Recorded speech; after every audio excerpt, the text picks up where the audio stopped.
Boop. Bibbidi bobbidi, bibbidi bobbidi, bibbidi bobbidi boo. With a bibbidi bobbidi boo. With a bibbidi bobbidi boo. With a bibbidi bobbidi, bibbidi bobbidi, bibbidi bobbidi boo. So I reminded myself today that I have enough people on the Twitch thing now that I can become a Twitch affiliate. I started filling out the paperwork and then realized I had started the paperwork a little too late.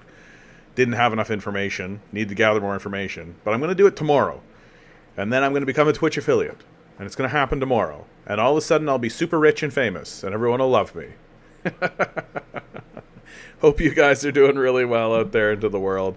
I went to the gym today. So legs are toasty. Yesterday I went to the gym. Arms. I've got that pain that's in the joint. Because I just was like, lifting. I'm a super lifty boy. How you doing? How you doing, Resist, over on Twitch? Yeah, Twitch has some rules against multi-streaming. They don't really enforce it that much for affiliates. Yeah, I'm aware of it. I'm taking my chances, bud. Simple as that.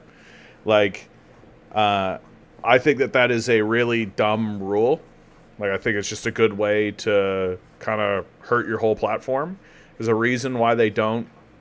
Like, I think they put that rule in for like, oh, you're getting 300 million views a day.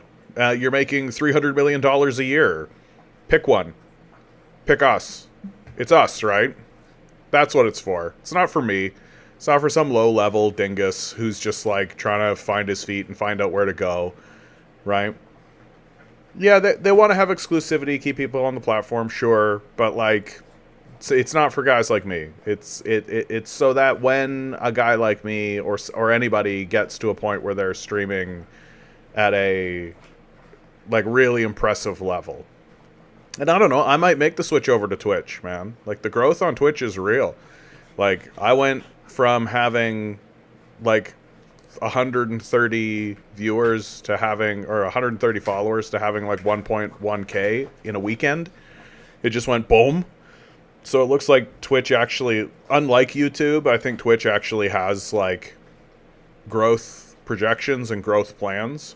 Like, it seems to me like, XD, good to see you. Gabriel, good to see you over on YouTube. It seems to me like Twitch actually understands the concept of like building a channel and building up viewership and building up that kind of stuff and like spreading people around. YouTube, I'm very soft on for this. Like, I feel like YouTube is very, like, you do the work. We don't care. We're focusing on other things, right? I just think YouTube's gotten a little too big for its britches, frankly. And it has that kind of attitude of just, like, whatever. We don't need to curate or build anything, right? And it's like this. It's the same capitalist stuff we see all the time or hear all the time, right? It's the same capitalist nonsense over and over and over again, right?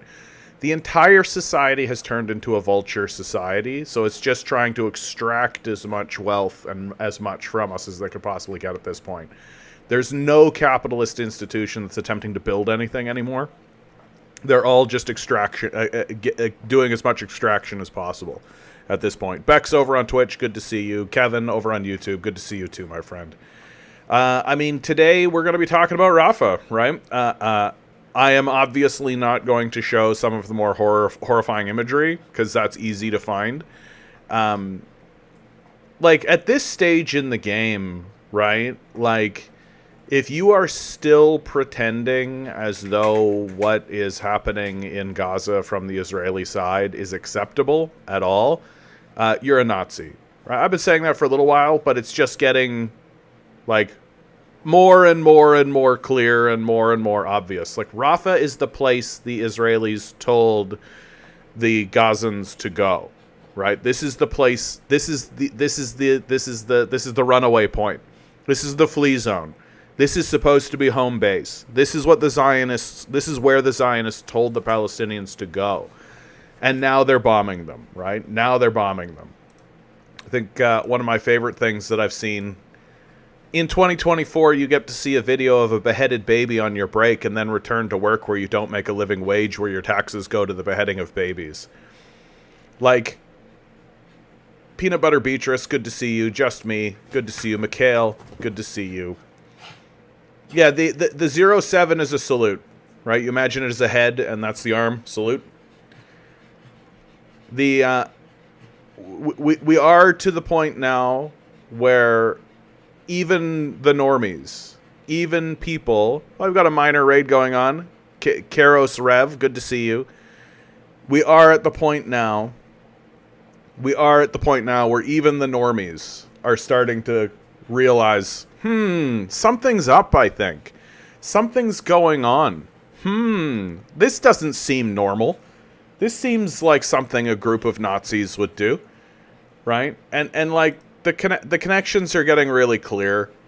People are very cleanly making these very obvious connections, like, every casualty on Alderaan is because of the Rebel Alliance, not the Death Star. Mike Pompeo, literal tweet, every casualty in Gaza is because of Hamas, not Israel. Like, what's actually going on at this point, right? What's actually happening at this point is, like, Israel's narrative of self-defense, it no longer counts. Even if you believed fully in your brain, Hamas is evil and needs to be wiped out, and we have to do something to defeat Hamas, and oh my god, Hamas, we got to go in there and defeat Hamas, oh my god, Hamas. We're well past the point of self-defense. Like, if someone attacked you, right? If somebody attacked you, and you defended yourself, and within the process of defending yourself, you killed that person, I think most people would say, well, unfortunate, like an unfortunate thing that happened, but, you know, you got to defend yourself, right? But then if you went to his house and killed his children and his wife and burnt his house down, and then went to his neighbor's house and killed his neighbor and his family, his wife, his children, and burned his house down, and then just continued going across the neighborhood doing that, you'd probably stand up and go, this is no longer self-defense, right? So the Israeli bullshit lie, like the Israeli nonsense, the Zionist nonsense of, Israel has the right to defend themselves. No, they don't. They don't. This isn't self-defense. To call it self-defense is to just admit that you're a fucking Nazi. And it's past time that we just start saying this to people. Just admit that you're a Nazi already. Like, I'm so sick and tired of these quote-unquote liberals pretending as though they give a shit and that they're compassionate people or capable of empathy or capable of this. They want money. That's it. That's all it is. They want to exterminate the Gazans so they can get a cheap land. So they could build, like, beachfront property, so they can get access to the natural gas, so they can get access to that territory, and they can just cleanse out the Gazans. Ethnic cleansing is a perfect solution for these Nazis. And people who are defending the Israelis at this point, they're Nazis. And we should call them so. And we should say it to their faces. Because it's just unbelievable to me that this is, like, you're literally bombing the refugee camp now. We straight up have footage of children, of babies who have been beheaded. The IDF itself is uploading images. The IDF itself is uploading these videos. You guys are Nazis. There's just no defending it anymore. And even you're losing the support of even sort of centrist, enlightened centrist dimwits like Piers Morgan, right? The scene from Rafah overnight is horrific. I've defended Israel's right to defend itself after October 7th, right? Because he's a dim-witted, enlightened centrist. But slaughtering so many innocent people as they cower in a refugee camp is indefensible. Stop this now, right? So you're losing the dim-witted, enlightened centrists, right? You're losing the people who are still pretending as though it's a both sides issue. You're losing the people who are sitting there being like, well, you know, it's complicated and both sides are, when clearly it's one side is a settler colonial regime that's ethnically cleansing the region and has been doing so for about a century now. I mean, yeah, Piers Morgan recognizes the needs to cover his ass legally, but that's how bad it's gotten, right? That's how bad it's gotten, that now even it's not just the court of public opinion. Like, literally, what the ICC is about to do right? The things that the ICC is about to put down, someone could arrest Piers Morgan as a Goebbels propagandist. Like someone like Ben Shapiro, someone like Jordan Peterson. Like, the reason why the United States is going to like invade The Hague and sanction The Hague is because most of the media personalities in America can and should be arrested as Goebbels level propagandists for a clear series of war crimes. I mean, that's not going to happen, obviously, but it's what should definitely happen to them, right?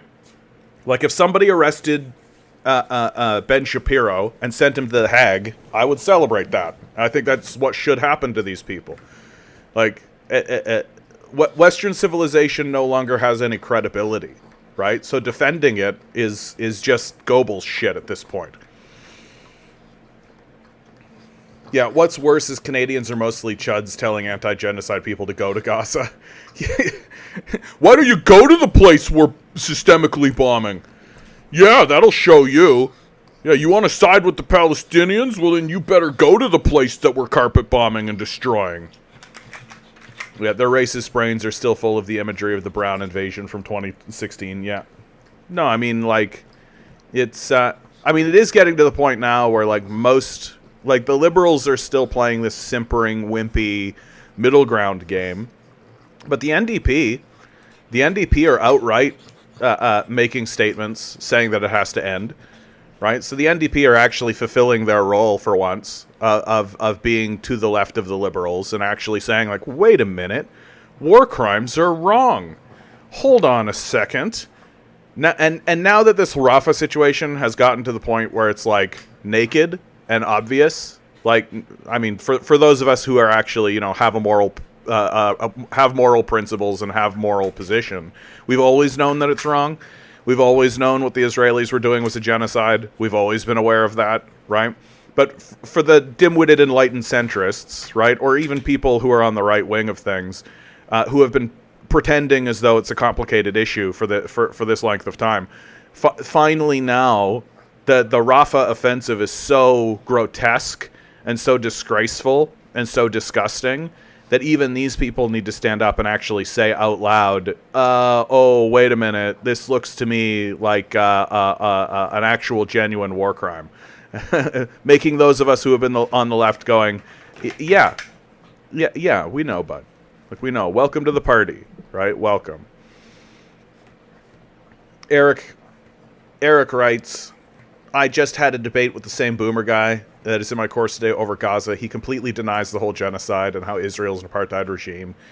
And of course he tried to use the both side argument. Yeah, I mean, I do think that there are people out there who are brain broken, who literally cannot actually come to terms with what's going on, because I think that it would destroy them. Like, there are people who are like the dyed in the wool, like the cowboy hat, their shirt is an American flag.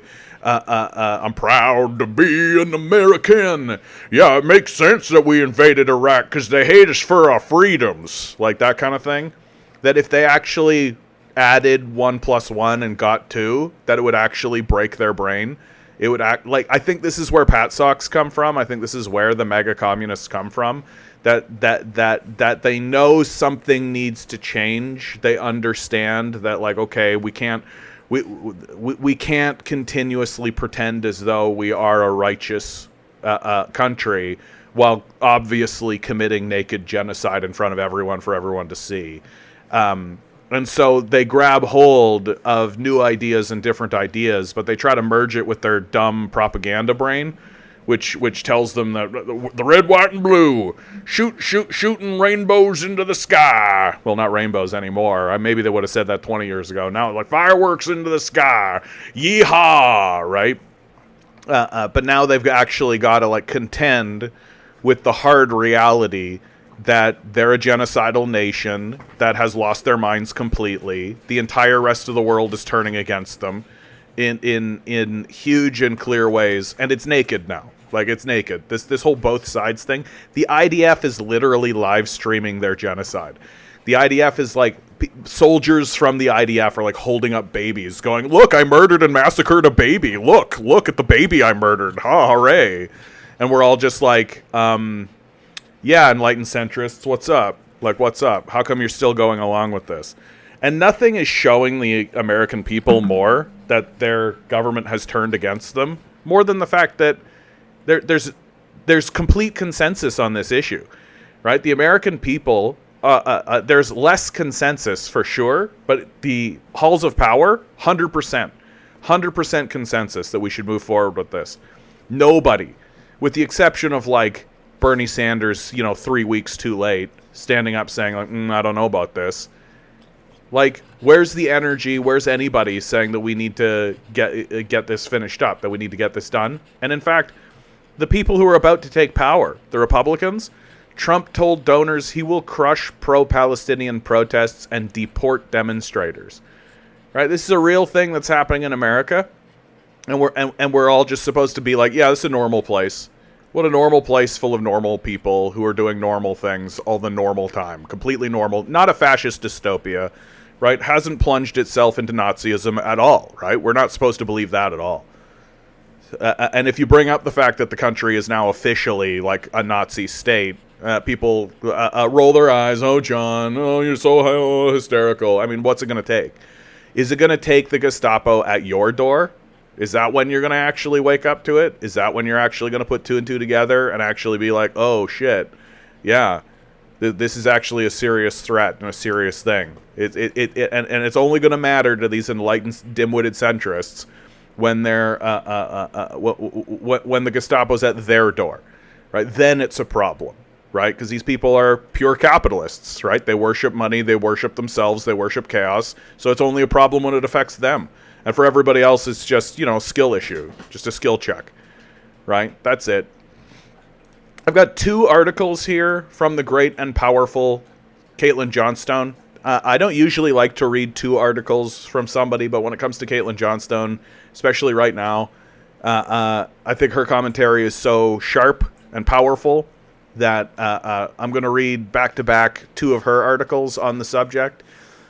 Israel massacres children, which the Western press says is fine. Here's a quote from The Atlantic that has been circulating. I'm yet to find the article that this is from, because nobody seems to want to source the article, but this is the quote. To rebut Hamas's allegations by letting journalists see the war up close would be a calculated risk. Even when conducted legally, war is ugly. It is possible to kill children legally. If, for example, one is being attacked by an enemy who hides behind them. But the sight of a legally killed child is no less disturbing than the sight of a murdered one. So we're going mask off Nazi, right? It's just mask off now. This is Caitlin.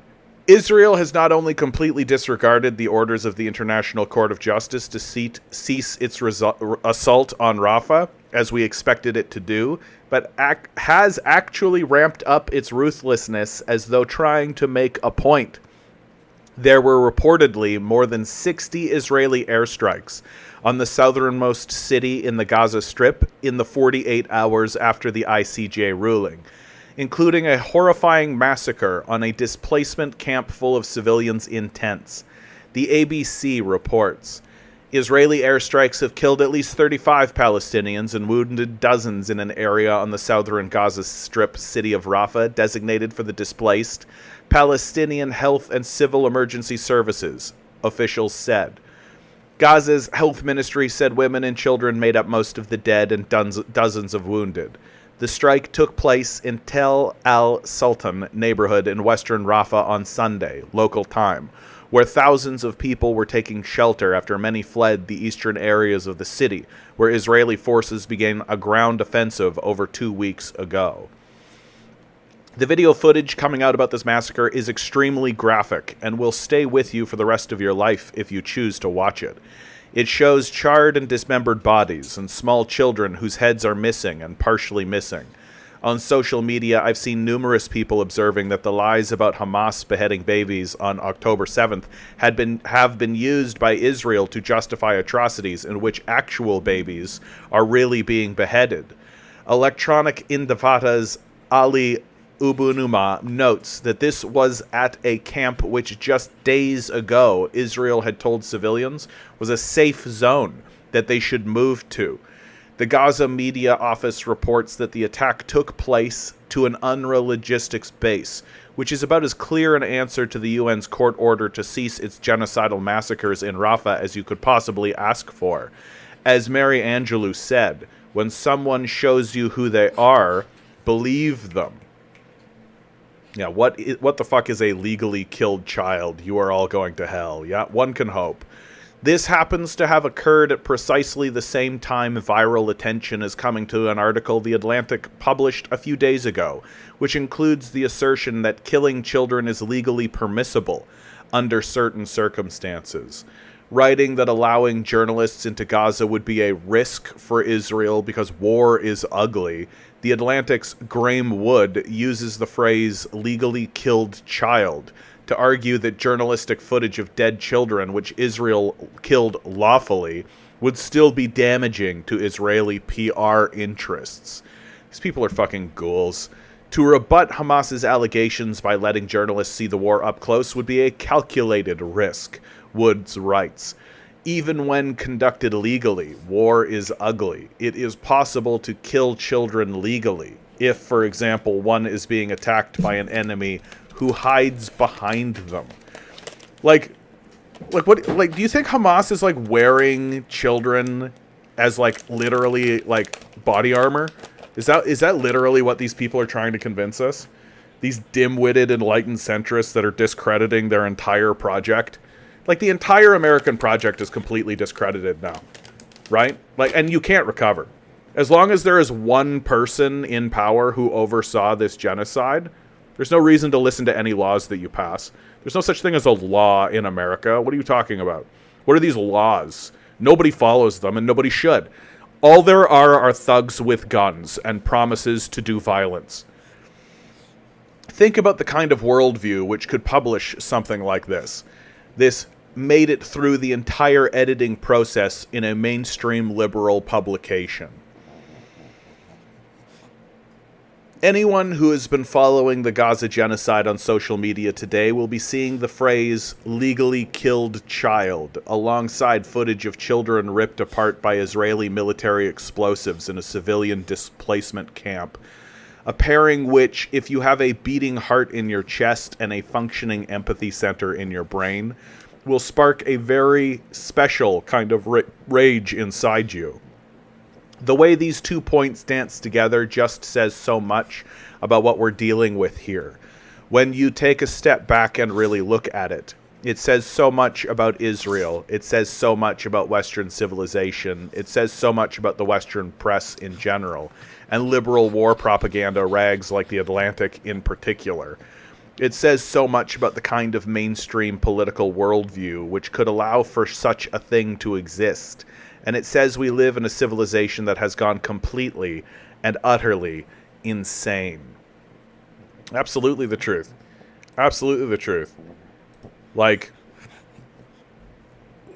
all of these people should go to jail, right? Like, anybody who tells me now that these people should not go to jail, I'm just like, what's fucking wrong with your dumb brain? Like, it's unbelievable. And it turns out that it's like, you know, the majority of Westerners think this way, right? Like this is what's so like frustrating.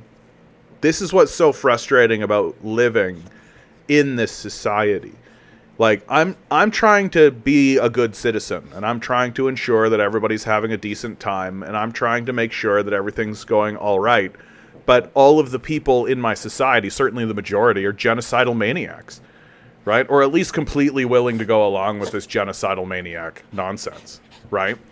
Like, what can you do when the people in the society are so fucking committed, are committed to their own self-destruction and their own self-immolation, right? All you can do is stand back and watch it happen. That's all you can do.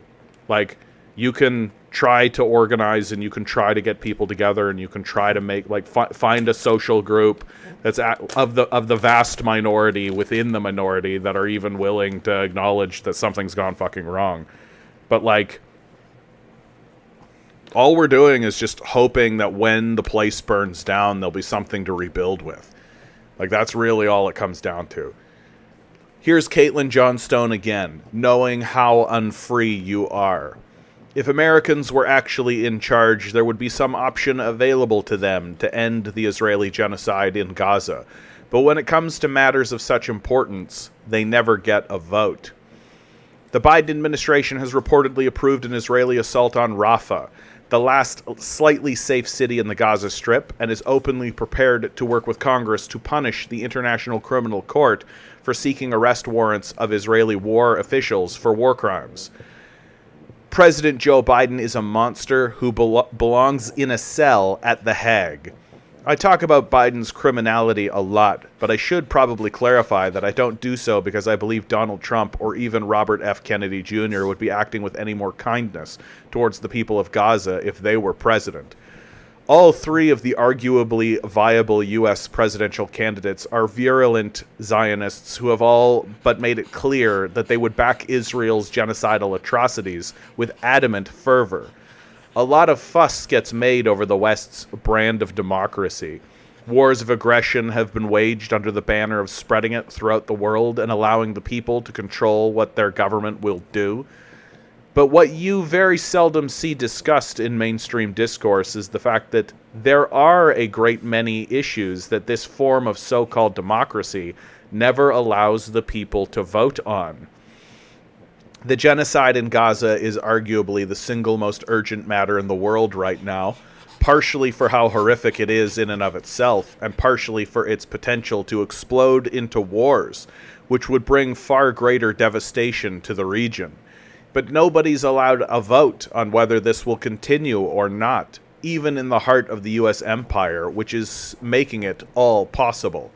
The only candidates who stand any chance of getting elected are all committing to making sure this mass atrocity continues. Because if you ever want to get anywhere near the presidency, you have to make a whole lot of deals with powerful forces who were never elected by anybody. And this just says so much about the nature of this democracy, a word which literally means rule by the people. If the people were actually in charge, there would be some option available to them to end the worst thing happening in the world right now. But the people are not in charge. When it comes to matters of the most importance, they never get a vote. Americans don't get a vote on whether or not vast fortunes should be poured into funding a war machine which stretches around the globe. The option is never on the ballot. They don't get to vote on whether or not the drastic action needed to prevent environmental collapse should be taken. They don't get to vote whether or not the U.S. empire should be escalating against nuclear-armed nations such as Russia and China with ever-increasing aggression. They don't get to vote on whether the wealthy should be getting richer and richer while the poor have to struggle harder and harder to survive. They don't get to vote on whether the wealthy should be allowed to use their wealth to influence political affairs in a way that gives them more and more wealth and power. They don't get to vote on whether they should have their minds pummeled with empire propaganda 24 hours a day, 7 days a week, 365 days a year by rich and powerful people who are invested in manipulating the way they think, act, work, vote, and shop. They don't get to vote on whether their police force should be getting more and more militarized, or whether the surveillance practices of the U.S. intelligence cartel should be getting more and more intrusive. They don't get to vote on whether the U.S. should have the highest incarceration rate in the world and the profoundly unjust legal system which gives rise to it. They don't get to vote on whether the internet should be getting more and more consolidated and censorship heavy as Silicon Valley megacorporations move into more and more collaborative relationships with the U.S. government. They don't get to vote on whether there should be billionaires when there are people living on the streets. They don't get to vote on whether their government should be encircling the planet with hundreds of military bases and working to destroy any nation which disobeys it, while their own people struggle and suffer at home. If you want to vote on something the powerful don't care about, there's a possibility that your vote might have some sway. You might have some tiny degree of influence over women's reproductive rights, for example, or whether or not gay people can get married. But when it comes to the mechanisms of the imperial machine like war, militarism, propaganda, oligarchy, capitalism, or authoritarianism, your hand will get smacked away the instant you move to touch them. So it's not really democracy then, is it? It's not really rule by the people if all the most important and consequential decisions are made by forces with no accountability to the electorate, while the people are confined to a toddler's playpen in the corner arguing about pronouns and fat phobia. And what really sucks is that so many people believe this is freedom and democracy. The people will never know freedom until they first understand how profoundly unfree they really are. There's no slave more enslaved than those who believe they are free. Caitlin Johnstone, man. Caitlin Johnstone, just nailing it again. Why can't Gaza just be more like Taiwan? Yeah, right. Like, Taiwan has always been against China, right? Like, Taiwan has always been against China. Taiwan is where the ruling class of China fled the CCP in the first place, or the CPC in the first place, right? Taiwan did not want China. Taiwan did not want to be recognized as part of China. When the Nixon administration did it, it was purely political, right? When the UN stopped paying attention to Taiwan as a country, it was purely political. Right? It was a deal between China and America at the time, but Taiwan, like, nobody asked Taiwan. Like, the ruling class of Taiwan would have preferred to be independent, right? But tough shit, like you mess around, you find out.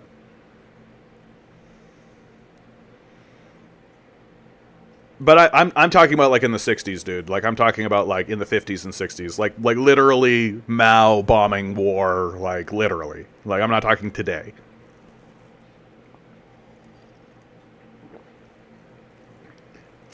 Well, I mean, the ruling class of China, like, during the century of humiliation, like, they didn't give a fuck about the Chinese. Like, they didn't care about the Chinese at all, obviously. They were working with imperialist forces. So, like, the idea that we're supposed to give two shits about what the Taiwanese think, like, in regards to this long-scale, long-term war, it'd be like saying, I don't know, Israel has the right to defend itself, or something like that.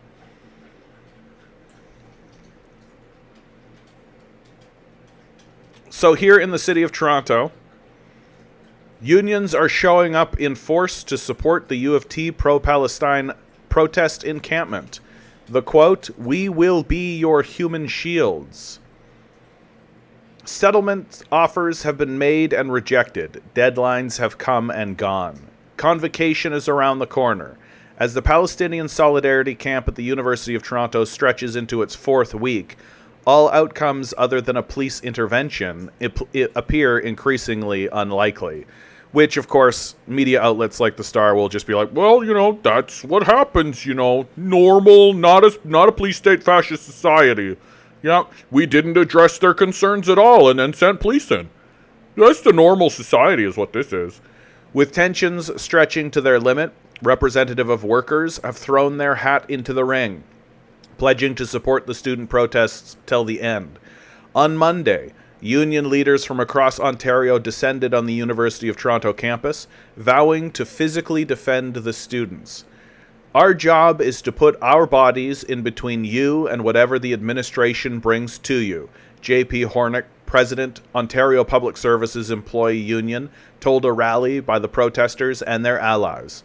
If the police come, we will be your human shields. We will be your line of defense. And I promise you, we will be here for as long as it takes to make sure that you are safe. Laura Walton, president of the Ontario Federation of Labour, the OFL, pledged not only her union membership in defense of the protesters, but her own maternal instinct. I'm the proud mother of one of these young women, she said, so I stand here as your mom.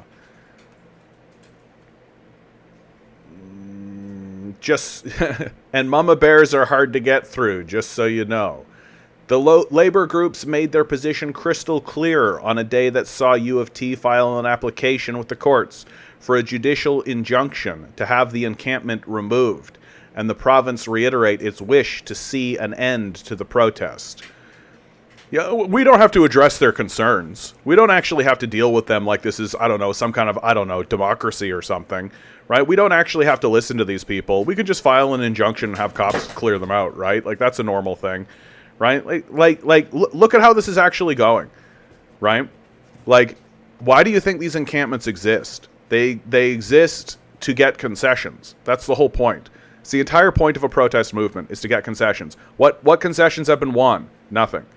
What concessions are even being offered? Nothing. 0%.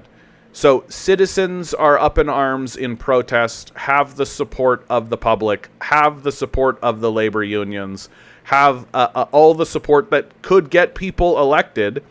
And what's the result? We're just going to file an injunction. We'll get the cops in here. Certainly not a police state, right? Not a fascist dictatorship. No, not a dictatorship of capital at all, right? Not fascist. Normal. This is normal, right? This is just how normal societies operate, right? Meanwhile, the university and protesters were continuing negotiations. The protesters have been calling for the school to divest from Israel. The university has said it would set up a committee to study divestment. But the protesters say the urgency of the war demands immediate commitments. Yeah, right. We'll set up a committee to study the divestment of a committee, and then we'll send that over to another committee. If anybody tries to sell you on the idea of setting up a committee, that's them explicitly saying to your face, we don't give a fuck about this issue, just go away. And that's what we should say in response. If they say to set up a committee, say to them, oh, you want to set up a committee? So you just want to abandon us, right? You just want to fuck us over. That's what this is. We don't take that shit seriously at all. That's literally you saying to our faces, fuck you. That's what that is. And that's how we take it. And that's how we should expect to be treated by you. How about something serious? Huh? How about something serious? Gazans need us to act, to get on the street, to demand from our institutions to disclose, divest, and cut ties with Israeli institutions complicit in genocide, said Miriam Khatib, a U of T resident with family in Gaza, including a second cousin who said she was recently killed. I will never undergo the strife my family in Gaza is experiencing. The very least I can do is set up a tent. The encampment has been polarizing. Yeah, there's Nazis in the conversation, which organizations like the Toronto Star do everything they can to elevate. It's been a demonstration of solidarity amid a tragic war for supporters, but it's also been a magnet for criticism by fascists, with some fascists calling it an intimidating display with shows of anti-Semitism. Just garbage. Like, how does this even get fucking published anymore? On Saturday, in response to the university's trespassing notice, the OFL's Walton issued a call to all unions to support the encampment. And on Monday, she was joined by 4 past and present union leaders, including Sid Ryan, former head of CUPE, Fred Hahn, current president of CUPE, and Carolyn Egan, president United Steelworkers Toronto Area Council. While some welcome the union's stand as bringing an institutional heft to the pro-Palestinian movement, others, fascists, worry about the implication of Big Tent organizations taking sides. Yeah, fascists would be worried about Big Tent organizations taking sides, right? It's historically accurate to say that Nazis are deeply concerned when workers organize against them. Walton said that in her mind, support for the protesters is undeniably linked to labor issues. If the university administrators can get away with trampling on your rights to protest and dismissing your legitimate demands, then employers everywhere will feel emboldened to do the same, she said. More broadly, Walton said that in her view, Palestinian issues clearly affect workers in Canada. She said political instability and violence in the region disrupts global supply chains and can drive up costs here at home, from the gas pump to the grocery store. If you really wanted to fight inflation and the cost of living crisis, then quit cheerleading the war in Gaza and demand a ceasefire. You know, forget about, like, I'm sorry to be critical of this statement, and perhaps she did mention it, but, like, so it's the Toronto Star that's publishing it. How about the fact that we're murdering babies? Like, just how about that? That we're just literally indiscriminately murdering children? Labor groups aren't the only ones making their position clear. Ontario's post-secondary minister said Monday universities should have acted sooner, and she wants to ensure encampments are dealt with in advance of upcoming graduation ceremonies. We want to ensure that this is cleaned up and dealt with right away. Convocation is coming up in the next couple of weeks, Colleges and University Minister Jill Dunlop told a reporter at Queen's Park. Yeah, and it just wouldn't do, It just wouldn't do to have, tents. It's convocation, We want the place to be cleaned up and look good and sparkly. This is a safety issue. We want to ensure that families feel safe going on campus. You know who doesn't feel safe? The children of Gaza. That they are not intimidated to attend those services. But we want to see this cleaned up right away. Of course, you want to see it cleaned up right away. You want to keep funding the genocide in Gaza. That's what you want to do, Jill. We all know what you want to do, right? You want to just keep funding the genocide in Gaza. That's what you want to do because you're a Nazi, right? Funding a genocide in Gaza on purpose. Full knowledge that this is a genocide that's ethnically cleansing the region, right? So you're at very least a Nazi collaborator, right? Who should be removed and arrested, obviously, and should probably be put on trial for supporting war criminals, right? That's what we should be saying to these people at this point. We should walk into the negotiating room and do a citizen's arrest against these people and take them and lock them in a cell somewhere. That's what we should actually do. Fuck these people. Fuck these people, these Nazis. Dunlop also said she's worried about the safety of those in the encampments as well as the faculty and staff. Yeah, she's deeply, deeply worried about people because they're not Palestinian children, right? If they're Palestinian children, you can drop as many bombs as you want on them, right? But if they're white people, then we're deeply concerned about their safety. But if they're brown people, children getting concussion grenades thrown on them and bombed from the skies because you're investing in Israel, right? You're the one that's sending money over to Israel so that they can murder those children, then that's fine. We don't care about those people whatsoever. Great. You're a deeply serious person who we shouldn't lock away in a cell and forget about. When asked if police should be involved, she said the universities are autonomous and they need to make those decisions. They were clear from the beginning that this was considered trespassing and action would be taken. Now here we are a couple of weeks later and nothing has happened. But the Premier and I have been very supportive of ending the encampments. Yeah, because you're Nazis and we're aware of it. Opposition NDP leader Marit Stiles said she disagrees with the university appealing to the courts for an injunction, saying, "This is a peaceful protest. The students have the right to protest, and the University of Toronto would be better off actually negotiating with the students." Yeah, as long as you have send the cops in as an option, right, then you don't need to negotiate. Right? As long as you're willing to be a little creepy fascist Nazi, the way that Doug Ford is, the way that this Jill Dunlop person is, the way that the administration of the University of Toronto obviously is, right? Are you guys getting it? Are you guys beginning to actually understand that the society that you live in is fascist and has been fascist for a long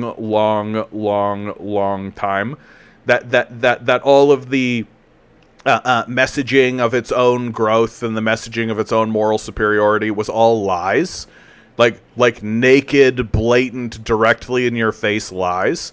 That if you are the administrator of a university, you are complicit in these war crimes. Unless your position is literally, hey, we should divest, we should go along with this, right? And once you see that your university is not willing to do it, you should resign, and it's the only way to maintain your intellectual credibility and your moral credibility, right? If you don't want to live in a fascist society, stop acting like fascists. But our leader is a fascist, the premier is a fascist. Justin Trudeau literally honors Nazis and wears blackface. What do we need here? What do we need? And it looks to me like fascism is extremely popular and that people love it, that we just love it. So it's just all of the myths that we told ourselves, all of the stories that we told ourselves of our own greatness, obviously false, obviously fraudulent. You don't need to listen to anyone over the age of 20. You understand? You have no teachers. There are no politicians. There are no leaders. No one can teach you anything because all roads lead to Gaza. You understand? And when all roads lead to Gaza, all you're ever going to be taught is to accept it. That's all you're ever going to be taught by these people. There's no professors, there's no teachers, there's no spiritual leaders, there's no politicians, there's just fascists who are trying to grind Palestinian children into dollars for themselves. That's all this culture is, if you dare to even call it a culture. Elsewhere, hours after being the focus of frustrations at the U of T rally, University President Merrick Gertler found himself appearing before a House of Commons committee, along with other school administrators, to answer questions about concerns of anti-Semitism on campus. We're going to take the time, we're going to get these guys over here to deal with concerns of anti-Semitism. Yeah, that's right. We're not going to talk about the money we're sending over to a genocide in Gaza, right? Like, that's not what we're talking about. Thornhill MP Melissa Lanceman asked particularly about the protest encampment. Gertler said that there has been some incidents of offensive signs and language during the encampment, and that the university had asked student organizers to address them. Yeah, let's take the one or two issues that have happened and blow it up into the major issue, the way that we do, right? That's like, because we're a serious people. Like, we're a very serious people who should definitely be taken seriously. They have complied on occasion, not in every instance, says Gertler. I can't believe we're even wasting the time talking about this. Like, yeah. Like, there's always losers around, guys. Like, just take a look at the parliament. There's always losers around. In other instances, we have reported hateful acts and hateful speech to Toronto Police Services. Yep, they'll just keep that in a little binder, and they'll use that all as the excuse for when they cleanse the encampment, the way they want to cleanse Gaza, right? Gertler and his peers all agreed that anti-Semitism is currently a serious problem on campus. I mean, it's a serious problem for you, maybe. Like, if it exists at all. Like, you know what I saw when I was down there? I went down there, and I saw Zionists trying to whip people into acts of violence and then just being frustrated and leaving. That's what I saw. Like, it's sort of weird that the conversation isn't, aren't you concerned about all the pro-genocide people who are around? Aren't you concerned that there are all these people calling for children to die in Gaza? Aren't you concerned about those? Weird that not one word is written about that. But someone says something that's like a little poorly worded, and all of a sudden it's anti-Semitism, right? Somebody says to the river, to the sea, and suddenly it's anti-Semitism, right? We can murder all the Palestinian babies we want, right? Not a concern. We're not even going to write anything about it. But one guy says, like, to the river, to the sea, and all of a sudden, anti-Semitism, wherever you go, we got to waste 3 pages of text on this. Labor organizations, despite the strong show of support on Monday, have faced questions over their support for the pro-Palestinian movement throughout the current war. What questions? What questions? Like, how dare you fight back? In an effort to put a stop to OPSU's involvement in pro-Palestinian protests, about 160 union members signed an open letter in January urging union leadership to condemn members who bring OPSU flags to protests supporting this cause, or any cause that is not labor-related. So at least 160 there's like 160 Nazi union members who should be purged. That's what I'm looking at. Like, I think that OPSU should do a serious purge of their union membership and should purge these 160 members, right? Like, you've got 160 Nazis in your ranks, guys. Purge them. Get rid of them. Be serious. Right? If 160 people are willing to stand up and say, we are pro-genocide and we hope the genocide continues in your ranks, they should be purged. That's what I would be pushing for if I was in that union. That's what I would be saying. And I would be spitting at these people every single time I saw them. How despicable and disgusting you are to think that a genocide is not an issue for workers. Who do you think makes the bombs? Right? Who do you think ships the bombs? Who do you think's sending all that stuff over? Right? Who do you think these people are that you're bombing? Like, what do you think's actually going on? Nah, but if you're a Nazi, right, you can just do what you like. We do not pay union dues to have death chants against us seemingly glorified by the same union that represents us. Then you shouldn't be represented by that union. You should be purged. You should no longer be part of that union. Straightforwardly, you should be purged from that union. And that union should actively take steps to make sure there aren't Nazis in their ranks. In November, Jewish members of CUPE made a complaint to the Human Rights Tribunal alleging anti-Semitic discrimination from union leadership. So Zionists, right? Another form of Nazism, including comments from CUPE's Ontario president. Notice how this article has just gotten into trying to weaken the union's position, right? Notice that the whole article has shifted away from being like about the encampment and is now about the weakness of the labor union's position. The labor unions don't actually have the right to be involved in this. They shouldn't be involved in this. So say Nazis in their ranks that they should purge. Unions do have a history of international advocacy. Yeah, no shit, dude. But widespread criticism of Israel and the Canadian labor movement is a relatively new phenomenon. Maybe you should investigate why that's the case. Maybe you should scratch your head a little bit and be like, have the unions been co-opted by capitalist forces? Oh well, it's not like I'm a journalist. In 2017, the Canadian Labour Congress passed a resolution to push the federal government to support Palestinian prisoners who were on hunger strike, seeking better treatment and an end to Israel's practice of detention without trial. The Canadian Union of Postal Workers, which authorized the resolution, noted this marked a turning point after years of Israel being a taboo subject for unions. Canadian trade unionists have not shied away from wading into controversy. They joined the anti-war cause in the 1960s, demanding the Canadian government stop the flow of arms to Vietnam. And in the 1970s and 80s, thousands took part in an anti-apartheid movements to persuade the government to take action against South Africa. So, like, straight up you're saying, like, oh yeah, this is a new phenomenon for these guys, except all these examples that we're currently giving you. You know, in the 70s, there was Vietnam, and in the 80s, there was South Africa. So, like, literally, it was one decade that they weren't involved. Okay, cool. Some labor academics say unions have an important role in shaping society through activism. Others, Nazis, contend that they should focus their resources exclusively on workplace issues. Yeah, I'm sure Nazis would say that.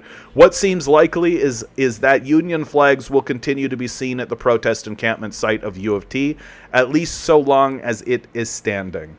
Well, I'm glad I read this article because it really convinced me that, like, we need to do some serious purges, like serious purges. These Nazis need to be purged out, like big time, and they need to be told to their faces, yeah, no Nazis, goodbye, go be Nazis elsewhere. You are banned from political organizing. You are banned from union organizing. You are banned from being part of social clubs.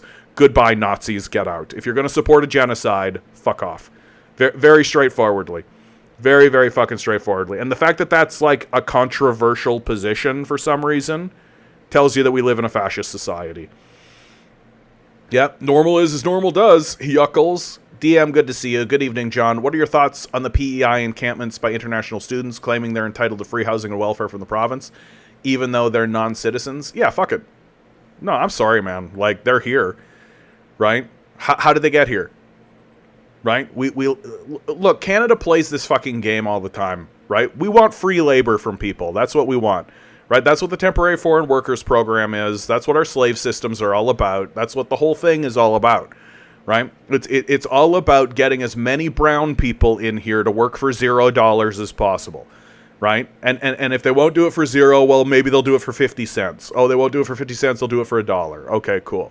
So what happens is we end up with a lot of people from other countries here who get abandoned here, right? And they can't go anywhere else, and they can't get anywhere else. And so they end up stuck here, and what are they? They're second-class citizens, right? Which is great for us. That means that we get slaves, and we just have slaves in our borders now. And so we can just be like, go work at a McDonald's, right? Go work at a Tim Hortons.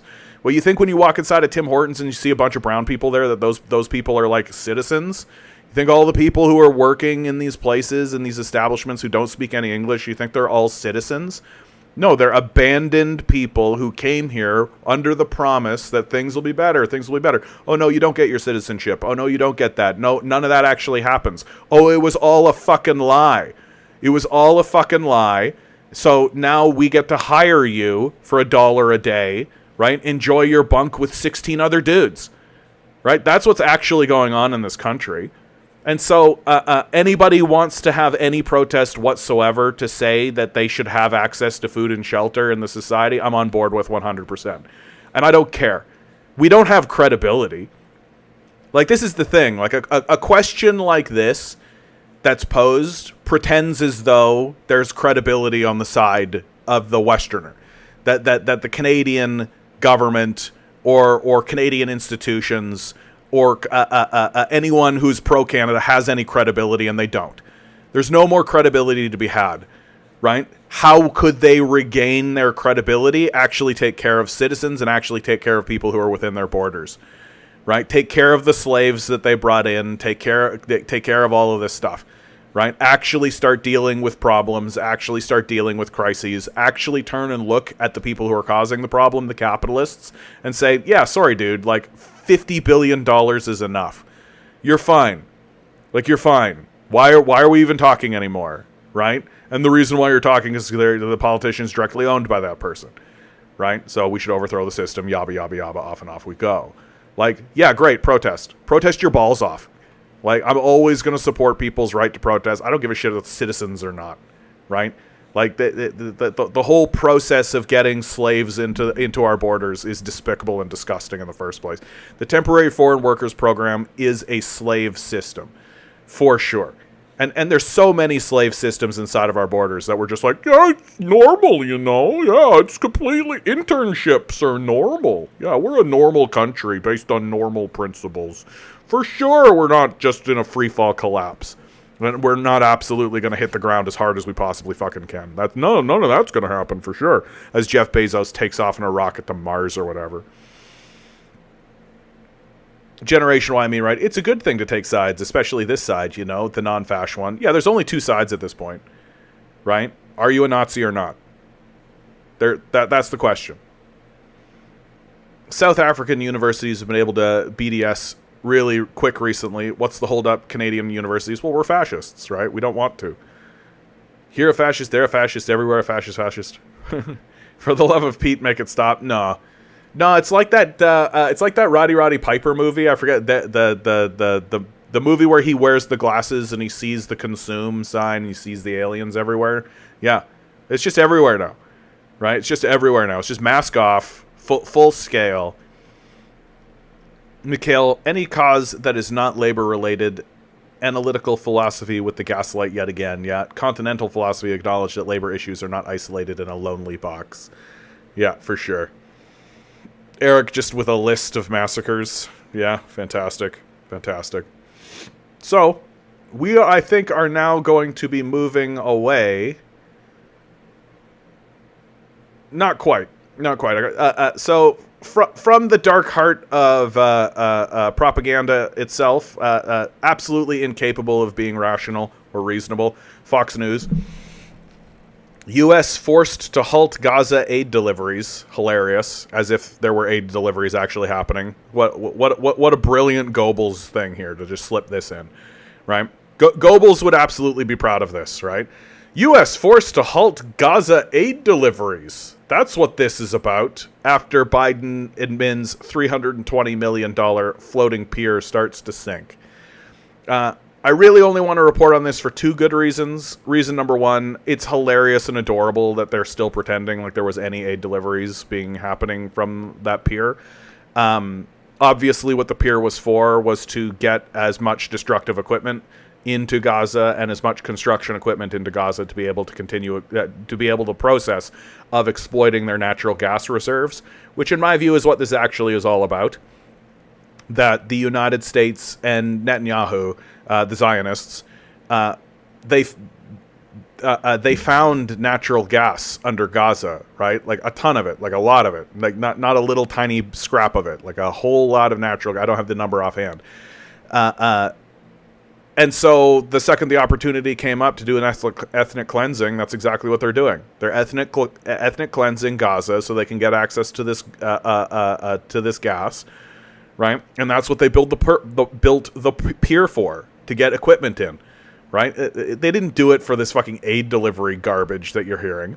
And now that they've likely got the equipment in, they don't really need the pier, so it doesn't matter if it sinks now, right? Because they've already got the equipment in. Why do they need this pier now, right? And so it's just kind of funny that the pier is like sinking, like, but the whole narrative of like it's for aid. Yeah, that's why we're ethnically cleansing them, so we can get aid to them. Yeah, we're very, very fucking serious. And and so yeah, like this pier stands as the American ethos, right? Build something rickety to exploit it for the purposes that you want to exploit it for, and then the moment you no longer need it, just abandon it. That's American foreign policy to a T, This peer represents completely and perfectly what American foreign policy is. Build something shitty under false pretenses, right? Under false pretenses to exploit the people of the region, and then once you've gotten what you want, which is usually just the resources, right? Abandon it. And who gives a shit if it sinks? Who cares? Right? Who gives two fucks at all? Haley, good to see you. What's your opinion on referring to temporary foreign workers and international students as scabs? I mean, these people are the most vulnerable people in the society. I understand why the people who are on strike would call them scabs, right? But your ire is at the wrong person, right? Your ire shouldn't be for the person who's like desperately trying to make $2 today. It should be on the capitalist. Right? I don't understand how it's so amazing how easy it is for capitalists to just point at literally anything else and be like, that's look, a desperate slave who's in our borders wants $2 today, and he's taking the job that you're striking for. He's a scab. Pay attention to him. Be mad at him. Yeah, he's the one that you should be mad at, not me, the person who hired him. Right? Not me, the person who's trying to circumvent our laws. Like, not me, who's taking advantage of a slave system that exists explicitly to enslave people. Like, it's just amazing how easy it is to distract people and to get them to focus on the wrong thing. Right? If you're not talking about capitalists, then you're not talking about anything worthwhile. I don't know how this is so difficult for us to hang on to. Like capitalists for some reason are ethereal and smoky. That like the second any other issue shows up, they just waft away in a cloud of smoke, and it's like they don't exist in our consciousnesses anymore. It's shocking. Some are like, yeah, obviously. There seems to be a big divide in Canadian leftists along that line. Some are like, yeah, obviously. The others are like, you're an anti-immigrant fascist. So I don't really understand who's getting directed at what with that statement. There shouldn't be a divide. Like, these people are the most desperate people in our society. Probably only superseded by, like, a homeless person hooked on fentanyl. Right? Like, we've brought slaves into our society. Like, not even second-class citizens. Like, you understand? Like, these people are slaves, and they're just going to grab hold of whatever they can in order to survive. Like... So again, why is the focus on them at all? Why do we give two shits? Of course they're going to grab hold of what they can grab hold to.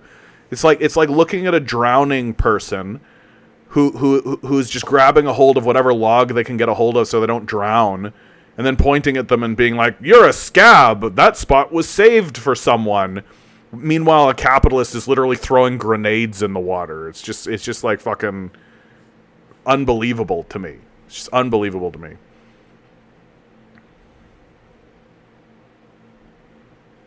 Girly Bear, what a beautiful name, over on Twitch. The Palestinian Authority signed a 25-year lease with a British company for access to the gas oil, Paris Protocol. Guess what time it is? 25 years are up. U.S. Israel wants complete power over those rights. Yeah. Like, I mean, I'm surprised that they would even wait for the lease to be up. Like, since when has the United States cared about laws? Haley, barring a full-on revolt, isn't an effective unionization and strike the only way for workers to gain growth against capital? No, I don't think so anymore. Like, maybe when we actually had a manufacturing base, right? Like, maybe when capitalist profit was tied to production, right? Like, but now it's all just, like, false who gives a shit, right? Do you know what would happen if the society just fell into, like, a big strike, right? And we were all like, concessions from capitalists. Concessions from capitalists. Well, the capitalists will go to Jeffrey Epstein's pedophile island, the new one that they have, right? They'll just escape there. They'll go to their underground bunker. They'll go to their mountain enclave. They'll go to they'll go to Snailbrook, where they're like surrounded by cops. They'll go to Cop City or whatever, and they'll be well protected by their cops. And they'll just be like, oh, I guess the society is, okay, well, bring me a slave. Like, we're not going to get concessions from these people. You understand? Like, it's not going to happen. You can have the big labor strike and you can do all that kind of stuff, and I think you should. I'm not trying to tell you not to organize a labor strike. I think that you should do that, right? But like, as long as there's capitalists involved, the whole thing is a sinking ship. Like, I've got a good article here that really exemplifies what it is I'm talking about, right? Yeah, here we go. From Bloomberg. Yup, rent control does more harm than good. Hayuckles. And you know what their reasoning is? Their reasoning is, yeah, rent control does more harm than good because landlords will fuck you over. They explicitly say so. That landlords will just fuck you over, right? So as long as capitalists are involved in the situation at all, as long as there's a single capitalist in the society that has any power whatsoever in any position at all, they will just try to fuck you over as much as possible. That's the nature of our structure. That's the nature of our system. And the nature of our culture, that's our religious belief system. Like, our religious ideology in the West is that it is pure, holy, virtuous, and good to completely betray and fuck people over. You should be seeking that. You should be pursuing that. That if you're not fucking someone over, you're not getting ahead. That's the religious ideology that we live under, right? And you can see it in your day-to-day life. Haley writes, how is a Timmy's or a Walmart ever supposed to unionize a strike? Yeah, when there's 1,000 people lined up to take that job for minimum wage, yeah. Or less, right? Or less, right? The capitalists have done a really good job of destroying the civil society, right? That's why revolution is the only answer. Because as long as we allow an owner to own the Walmart, right, they're always going to do everything they can to fuck over everybody. And don't forget, like, I think the thing that I'm really trying to get across here, okay, the thing that I'm really, really trying to get across, and that I just feel like never gets across to listeners, because I think that it's beyond the scope of their belief, right? People don't believe that they'll do this. And they absolutely will, that they'll just shut all their businesses down and leave. Like, they'll do that. They'll take their $200 billion and they'll fuck off to Jeffrey Epstein's pedophile island, right? The Walmart that is there will be gone. It'll be an empty building. The Amazon that was there will be gone. It'll be an empty building, right? Like, giving these people this much wealth means that they can just fuck off and do whatever. They don't care about it anymore. They're not invested in that shit anymore. They don't care about America. They don't care about the country that enriched them. All their money is over in slave trade, over in India or China or throughout Africa, right? They're taking all their money and they're investing it in like cobalt mines where they take 10-year-old children and throw them down a shaft. Right? Like, they don't give a fuck about anything. They don't give a fuck about you. They don't care if you get food. They don't care if you have access to goods. And if the people start to grumble and actually say, like, hey, you should pay a 2% tax, they'll shut it down and leave. Like, that's what's actually going to happen to us. Right? Which is why I think that, like, striking for concessions is a fool's game. Because the capitalists are already gone. They've already mentally checked out. They're already no longer part of this society. They already do not give a shit about America. They already have moved on to wherever they want to move on to. It's already happened. And that if a strike movement happens that causes them any difficulty whatsoever, they'll just be like, just shut it down. I don't care. And they'll just go off and fuck off at Jeffrey Epstein's pedophile island. Like, that's what's actually going to happen. Right? Like, they're not going to come down and be like, we need to be good stewards of the land of America. We got to look out for one another, and we got to put in It's too much bother for them. It's too much bother for them. It's to do PR even, and to deal with the crisis, and to deal with these people. These people? No. Just shut it all down and move on. Right? They don't give a fuck about Walmart. They don't give a fuck about Amazon. They don't give a fuck about these cities and towns that rely on these services. They don't care if you starve. They don't care. They're gonna go over to Africa. They're gonna exploit poor people there. They're gonna go over to India, exploit poor people over there. They're gonna build a Walmart in Africa, right? And they don't give a shit if you fall on your ass and die. They don't care. And their perspective of it is likely going to be, oh, they just became too bothersome. And that'll be the end of it. And they'll say that out loud to you. That one of these psychopath billionaires will get into an interview and somebody will be like, so why did you completely divest from America, shut down all your businesses and leave? And they'll literally just look in the camera and be like, wow, the American people just became too bothersome to deal with. Yeah, I'm just going to go somewhere where the slaves are more grateful for their master. Like, this is what's happening, kids. Like, this is what's actually going on in your society. Like, that's why a revolution is necessary. Because we actually have to go and take control of the things. We actually have to go into the building and say, this building belongs to us now, and we're going to run it. Right? Like, we actually need to do that. And we need to exclude on purpose the capitalists who have already detached from these places. Who are already detached. Who have already abandoned us. And who are already, like, the only reason these places are still going is because they're not bothersome to the billionaires, right? So what is the point of local assembly and unionization? I've heard you is it about preparation for a revolution? Yes. Like, that's what it is. Like, you can't just expect everybody to simultaneously, all at once, organically stand up and say revolution. That's not serious. You need to talk to your neighbors. Like, you need to do that. Like, that's what it's about at this point. Like, and it's going to need to be systemic. It's going to need to be systematic, but it's going to be local, and it's going to have to be local, because these billionaires are not going to like the system of abandonment is in full swing.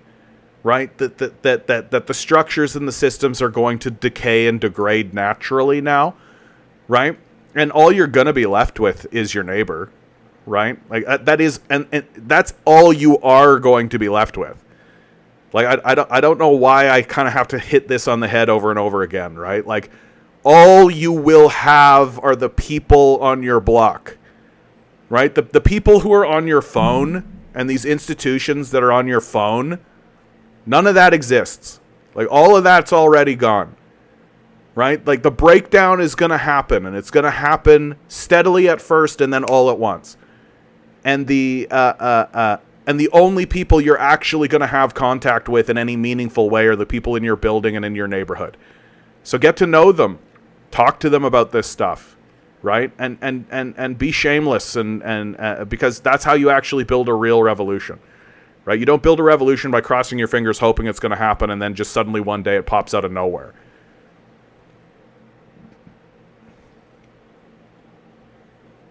Ben writes, there's a new island. For sure there's a new island, dude. Come on. Come on. Do I have the document? Do I have, like, the deed? No, but come on. Like, these people are child rapists. Like, of course they have another island. Why control rent when we could just abolish it instead? Yeah, Windsor has Canada's highest vacancy rate of downtown empty office space, with almost half of office space sitting empty. Yeah, house people. So to what extent do you agree with the Bloomberg article? I mean, the Bloomberg article does that thing where it's technically correct, right? Landlords fuck you over, right? That's what it is. Like, landlords come in and they fuck you over, and they hoard properties and they sit on empty properties. Right, and not once does the issue does Noah Smith, the columnist, point out that, hey, maybe we should be rid of landlords. Maybe landlords are a problem that we should deal with. No, we just assume that landlords exist and that we should sacrifice everything to them, right? Yeah, okay. As long as you just assume that cancer is good, then chemotherapy has negative side effects. Oh, all that chemo, it makes you sick. You lose your hair. Ooh, chemotherapy is so bad, right? I'm pro-cancer. Yeah, the new island is still run by CIA, MI6, Mossad, probably. Landlordism is feudalism. Seems to be the case. So now we're going to get into pivot. I want to read this article. From The Atlantic, who just recently said there's a legal way to kill children. Has published... I don't think I'm ever going to let that go, by the way. Right? Anytime I get an The Atlantic article, I'm just going to be like, from the people who brought you the idea that it is legally permissible to kill children, is America ready for degrowth communism? So... anytime I see the word communism used in the press, I'm going to read about it, because are they talking about communism, or are they just using this as a Red Scare tactic? My guess is that they're using it as a Red Scare tactic. Kohei Sato's theory of how to solve climate change is economically dubious and politically impossible. Politically impossible means that Nazis don't like it, right? Like stopping the war in Gaza is politically impossible, right? Because the Nazis don't want to do it. Why is it so popular? Because it's the right thing to do. Because it's morally correct, right? But okay, let's read on. Kohei Sato knows he sounds like a madman. Good start. Strong start. Makes me believe that you're objective. That's kind of the point, the Japanese philosopher told me during a recent video to New York City. I know that when I hear Japanese philosopher, the first thing I think is communism.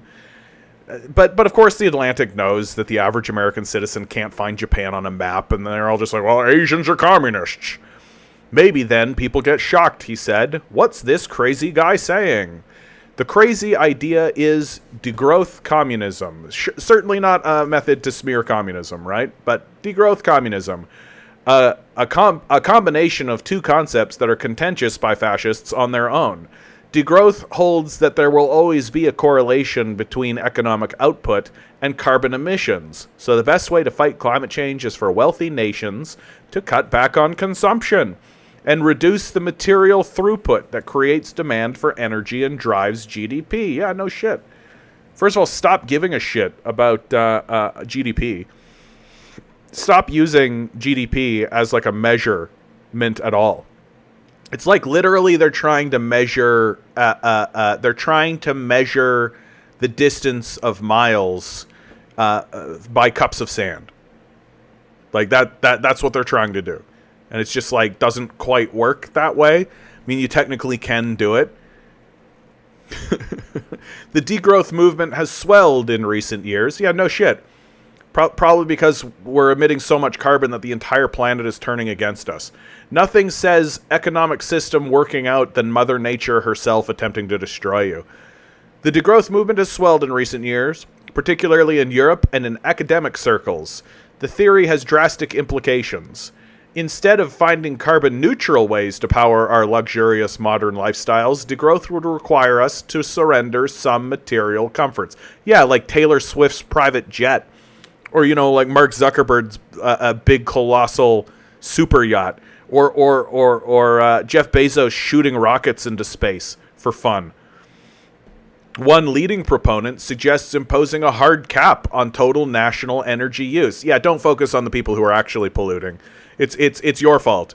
You know, it's you, the person who produces less carbon in your entire lifetime than Jeff Bezos does every single time he shoots a rocket at space.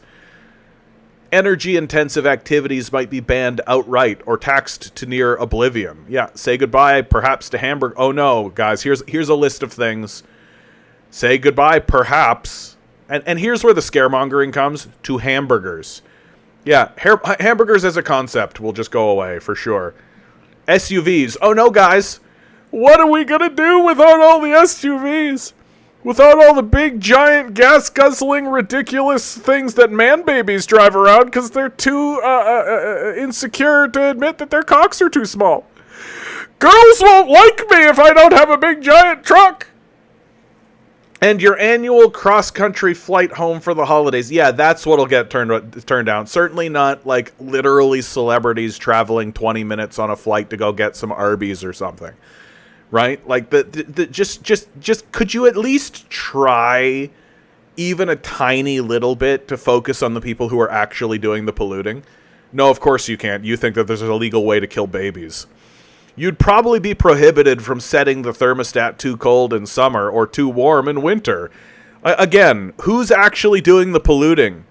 Who's actually doing the polluting? To keep frivolous spending down, the government might decide which products are wasteful and ban advertising for them. They should be doing that already. Like, what do you think the FDA is for? Like, what do you think this consumer rights advocacy is for? Like, they just keep letting these idiots write these articles, right? Like, just like... Dude, like, my life would be so much more easy if I just didn't have a moral compass. If I just could shut my brain off and shut my heart off and just write pro-capitalist garbage, right? Like, because you don't even need to be intelligent, right? You could just basically be like, what does Daddy want me to say? Daddy would like it if I said this. See, Daddy, I did good job. And Daddy goes, good boy, here's your cottage. Like... No wonder people do this, right? Like, the temptation for selling your soul is pretty good, right? As long as you weren't using your soul in the first place, you can just publish articles like this. Slower growth would require less labor. Oh no, guys, we'd have to work less. Oh no, we'd have to do less work. So the government would shorten the work week and guarantee a job for every person. Oh no. Oh no. Sato did not invent degrowth, but he has put his own spin on it by adding the C word, which certainly isn't a ploy by intelligence groups to smear the concept of degrowth, right? You can't just focus on degrowth as a concept. Now it needs to be communism, right? Which puts you through the whole Red Scare lens, which will take a whole bunch of boomers down this whole path, right? So it's just another way to lengthen the thing. It's just another way to just saddle the conversation and pretend as though this is necessary when incidentally it isn't. Like, and this is coming from a communist, somebody who's sitting here being like, hey, we should do communism, and it works. As for what kind of communism we're talking about, says people who have no fucking idea what they're talking about, Sato tends to emphasize workers' cooperatives and generous social welfare policies rather than top-down Leninist state control over the economy. When you have no theory, you can say this kind of shit, right?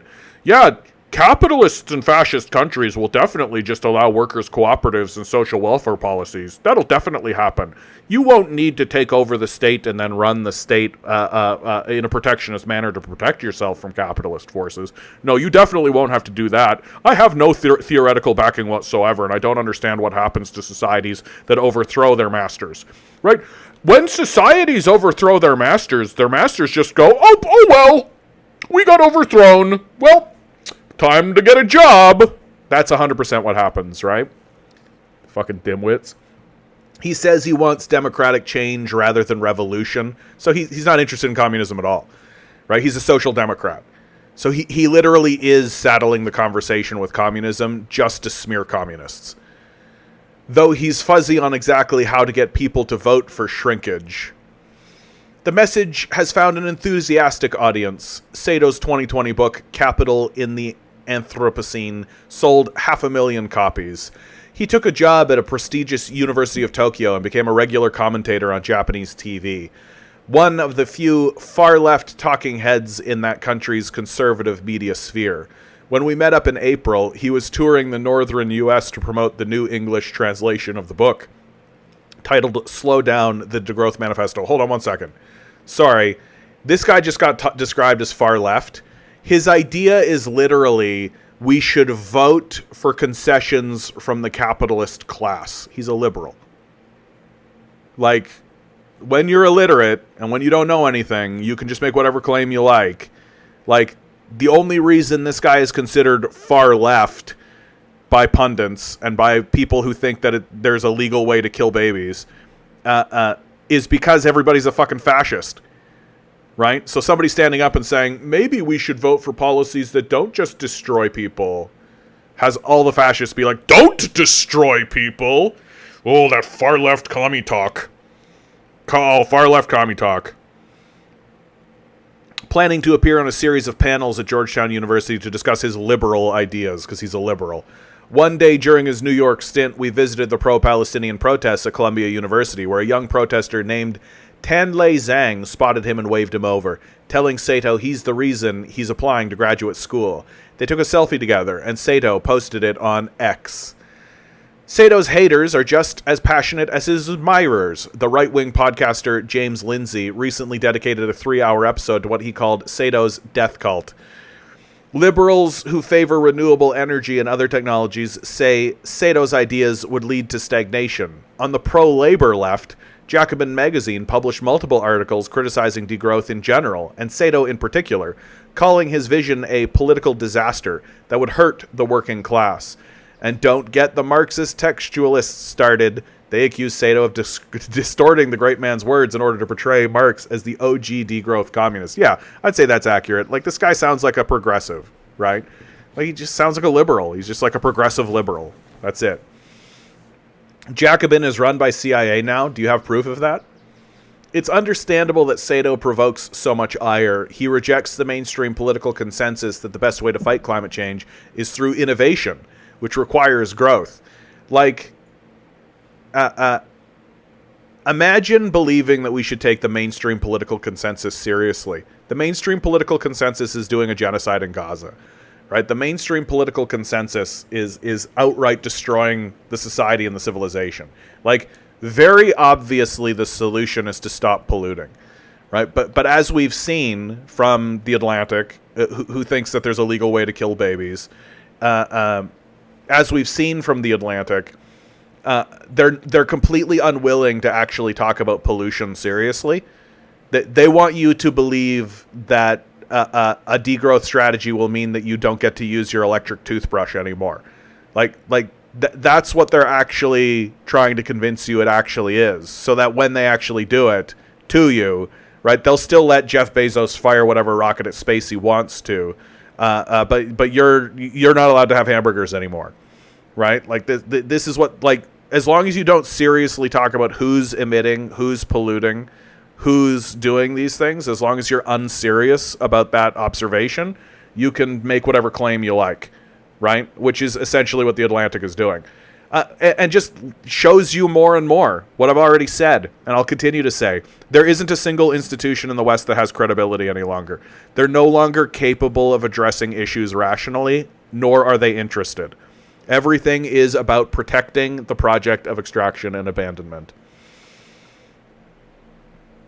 But no matter how many times opponents swat it down, the idea of degrowth refuses to die because it's the solution.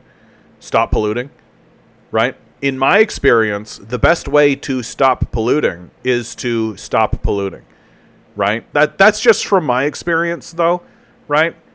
Maybe if we had a whole bunch of charts and graphs, I could show you that the best way to stop polluting is to stop polluting, right? Like, typically the best way to stop doing something is to stop doing it, right? And it's not to ask the people who are contributing the least to the problem, but to ask the people who are contributing the most to the problem, right?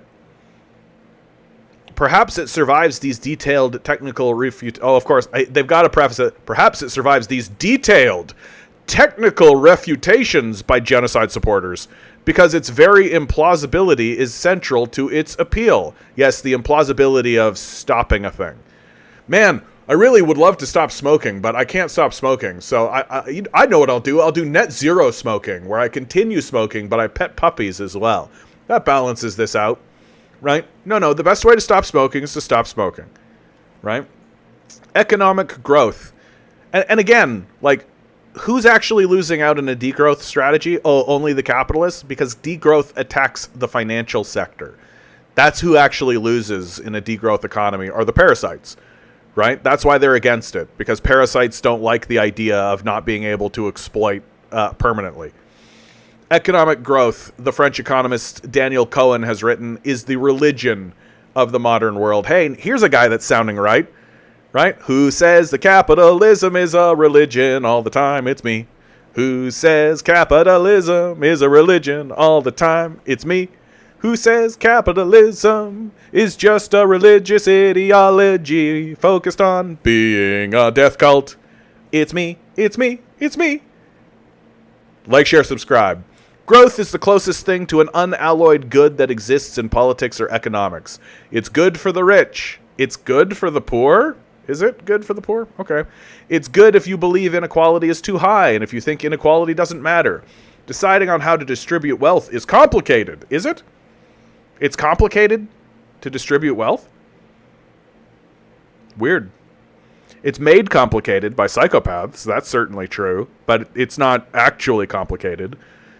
Take money away from people who have hundreds of billions of dollars and give it to people who have nothing. Complicated. No, it's made complicated by psychopaths who are constantly thinking about how to exploit people. Right? How do I create passive income is what they'll call it. How do I make passive income? How do I wedge myself between this situation to extract as much wealth for myself? So that needs to be made complicated, right? But in theory, it gets easier when there's more wealth to distribute. Growth is the source of legitimacy for governments across the political spectrum. Keep us in power and we'll make your life better. But like, one would think that not sucking in emissions all the time, like one would think that not having to deal with wildfires or flooding would make my life better. Like, everybody understands that like the worst thing for a society is to experience a war. Well, climate change is going to be like that. It's going to be like a war. So I just don't understand why there is this like, oh, but if we do that, Darren Woods won't make an extra penny this year. Who cares? That guy should be in jail. Japan has worshipped as devoutly as anyone. After the country's defeat in World War II, GDP replaced military might as a source of national pride. Japan's economy grew at a rate of nearly 10% annually until the 1970s and remained strong through the 80s as its automotive and electronics industries boomed. So when the Asian financial bubble burst and the Japanese economy collapsed in the early 90s as the country faced not just an economic crisis, but a crisis of meaning. If Japan wasn't growing, what was it? Sato was born in 1987, just before the crash, and he grew up in a time of stagnation. As a student at a private all-boys secondary school, his politics were moderate, he says. He thought of problems like inequality and consumerism in terms of individual moral failings, rather than as the consequence of policy choices. But the war in Iraq got him reading Noam Chomsky, college introduced him to Marx, and the 2008 financial crisis spurred him to question the capitalist system. Sato briefly enrolled at the University of Tokyo, but transferred to Wesleyan University, which he found insufficiently radical, on a scholarship. He graduated in 2009. Yeah, the radical idea of no longer letting Jeff Bezos shoot rockets at space. Like, this is how pathetic it is, right? Like, this is how pathetic it's gotten, you guys. Right? Like, these guys are acting as though what we're asking them for is literally like, everybody turn the lights off and everybody live in total desperation all the time, right? We're literally asking them, hey, how about no more super yachts? Hey, how about Taylor Swift flying all over the country, shitting everywhere all the time so she can complain about her fucking boyfriends? Hey, how about Jeff Bezos shooting a rocket at space? How about that? How about we talk about that? No, turn the lights off. What can you do? Like, it's just baby-brained at this point. It's just fucking stupid. And the idea that they turn around and say that that's radical. It's completely radical to say that Jeff Bezos can't shoot rockets at space. Shut the fuck up. Like, it's just fucking embarrassing at this point. The 2011 earthquake and nuclear disaster at Fukushima pushed Sato to reconsider humanity's relationship with nature. Fukushima caused me to question whether technology and the increase of productive forces create a better society, he said. The answer was no. What, you don't want, like, irradiated space marines? Come on. Sato moved to Berlin and got his PhD at Humboldt University, where he studied Marx's views on ecology.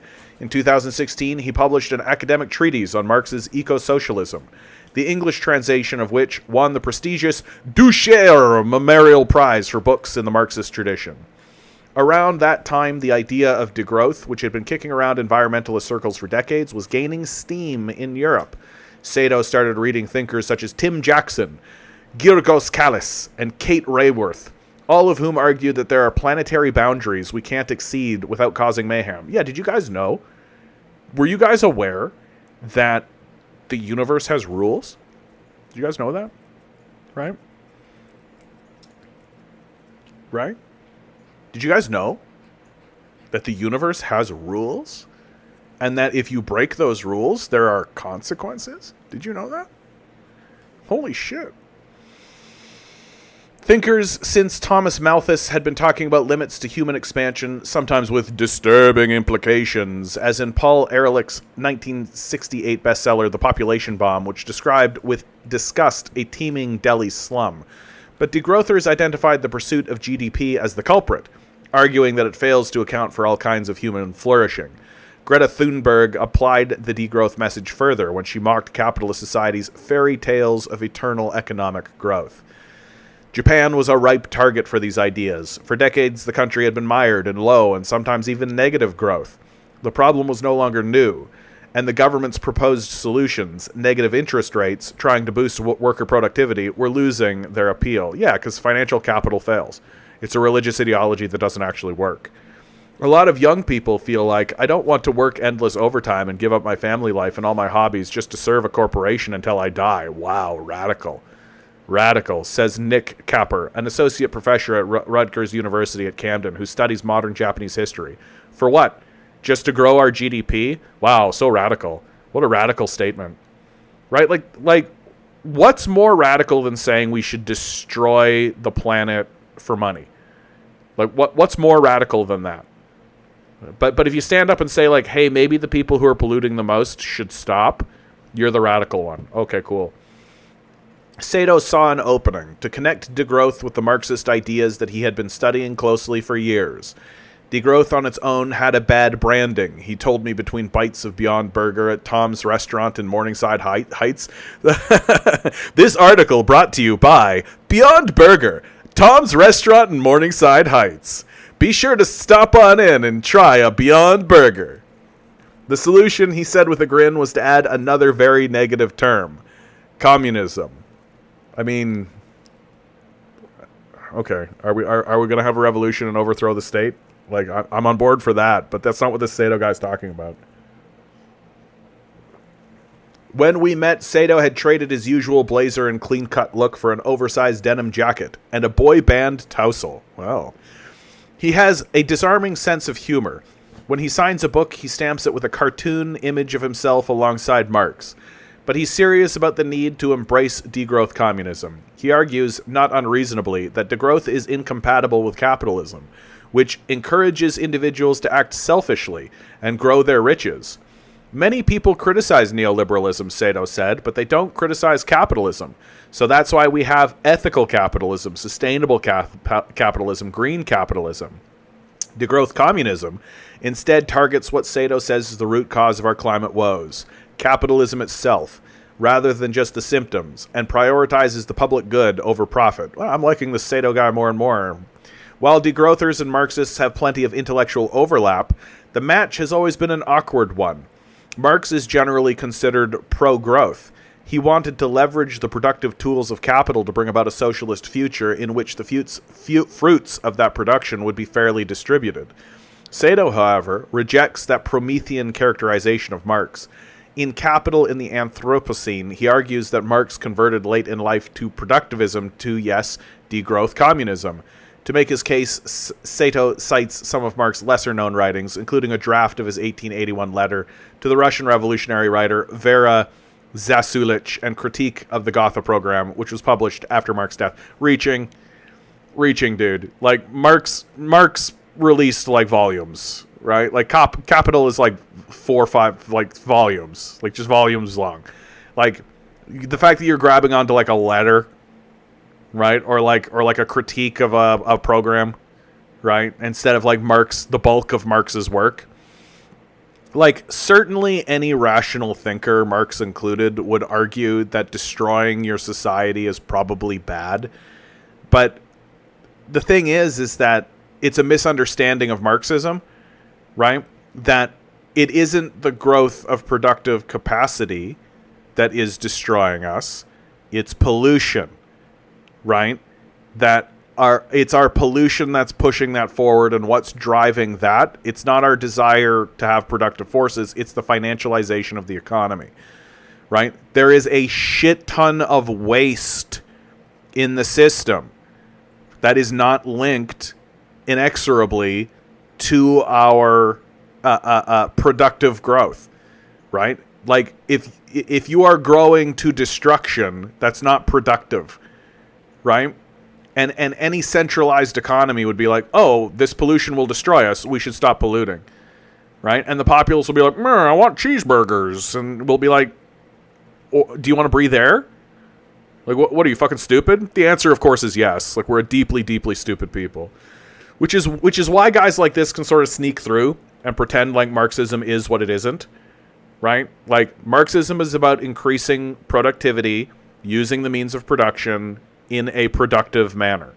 Right? And that all of the pollution that we're experiencing is not coming from productivity. It's coming from waste. And who's the waste? The rich. Because who's actually doing all the pollution? Jeff Bezos, Mark Zuckerberg, Elon Musk, Taylor Swift, Bill Gates. These are the people that are actually polluting. And are they being productive while they're doing it? No. So it has nothing to do with communism. This guy's just hijacking communism. Sato's book is a mishmash of political polemic, cultural criticism, and obscure Marxist exegesis. He probably hasn't even read Capital, honestly. He calls individual actions like using a thermos instead of plastic water bottles meaningless, I agree, and mocks the UN Sustainable Development Goals, dismissing them and other market-friendly, that's cute, solutions as the opiate of the masses. Yeah, I more or less think that this guy's pretty cool. I just think that I bet you by the time I finish this article, I'm going to be saying like, oh yeah, just like another kind of liberal that thinks we're going to vote our way out of this. Okay, cool. Instead of relying on technology alone to save humanity, he argues, wealthy countries need to give up their consumerist lifestyles and redistribute. Like, why is he talking this way? This is what kills me. Wealthy countries need to give up their consumerist lifestyles and redistribute their resources to poor countries to help them navigate the transition to a slower global economy. He should literally say Jeff Bezos needs to stop shooting rockets at space. That should be considered despicable. Like, literally, we should grab that guy and put him in prison and be like, you're in prison because all this fucking pollution, dude. See all the rockets you've been shooting into space? We told you to stop. Here you are now. Like, I don't know why we're spreading the blame. Right? I don't know why we're saying, like, wealthy societies need to... No, 5 people in these wealthy societies. Start with that. Right? Start with the people who are polluting the most. Right? Start with the people who are polluting the most. And if you're not going to start with the people who are polluting the most, then shut the fuck up. And if you're not going to name names, then shut the fuck up. Like, why should we take you seriously? Why should we listen to you? If all you're going to do is once again finger wag at us and pretend as though it's like our responsibility when there's literally like 10 guys that on a daily basis pollute more than all of us combined. Like, it's just crazy to me that we're not having this conversation. He advocates transitioning away from capitalism towards a sharing economy and offers a mix of solutions both modest and bold. Workers should own their businesses. Yeah, I'm sure the capitalist class will make that happen. Citizens should control local energy production. Yeah, I'm sure the capitalists will let that happen. Well, we'll just vote our way to that, right? Also, what if Uber were publicly owned, turning its platform into a commons? Again, I'm sure the capitalists 100% will be completely on board with that. Like, it's this ideas porn, right? Like, it's this thing that kills... Like, I mean, these are not bad statements. Like, it's not bad to say that, like, maybe people should have food. Maybe people should have shelter. I know the idea that we should all get behind. Let's get behind the idea that everyone's basic needs are taken care of. Education should be free. Healthcare should be free. Great. Fantastic. Say it until you're blue in the face. Organize around it. Do a letter writing campaign. It's going to result in, you know what? Fucking nothing. You know why? Because you're owned. You're owned by capitalists who are not responding rationally. Because responding rationally would make them less rich. Right? That we've got a religious ideology going on, and they see $10 billion, and you want me to take that down to $9.5 billion? But that number is less than that number. This policy is a failure, and I will not support it, because that number is less than that number. And that is literally what they're thinking. Like, that's not hyperbolic. That is what they say. That is how they think. That is what they do. That number lower than that number. Take high number. High number, good. Good, high number, good. Yeah, high number, good. And that's it. Right? That's as far as they go. And so we're not going to vote our way out of it. We're not going to elect our way out of it. We're not going to suddenly get a guy in and have that guy be like, oh, you know what we should do? We should not pollute ourselves to death. Yeah, that's not going to happen. It's straight up not going to happen. I don't know why people pretend. Like, and this, like, I have an idea. It's just ideas porn. It's just mental masturbation at this point. It's unserious. Right? Like, yeah, everyone's going to get behind a policy, except Nazis, obviously, so like 30-40% of the society. Everyone's going to get behind a policy that says, like, yeah, children should have food. Right? Well, maybe not the Atlantic, who thinks there's a legal way to kill children, but the, so, like, Sweet Leaf Cole says, yeah, climate change is because of a handful of people. Sure, it 100% is. Like, it 100% is. 10% of the society is consuming like 60% of our is producing like 60% of our pollution. It 100% is. Right? It's just sort of it's denialism at this point. It's just a form of denialism to pretend as though it's everybody in the society, everybody all at once, right? Literally 10% of our society is responsible for between 50 to 60% of our emissions. Right? Like, this is beyond consumerism. This is beyond the idea that we're all involved and we're all in it together. No, it isn't. It's a small group of select people that are doing all the pollution. We know who they are. They have names. Like, I don't know why we're fucking around with this shit. And if you deny this, if you live in this denialist space where you don't want to engage with reality seriously, then you can say to people, they're like, "Oh, just walk to work every so often. Take mass transit. That'll solve these problems." It's just like mental masturbation. It's just like climate change pornography at this point. It's unserious. It's just denialism. There are obviously people who are responsible for the pollution. And because the populace is like using any amount of electricity, that ain't it. Like, that ain't it.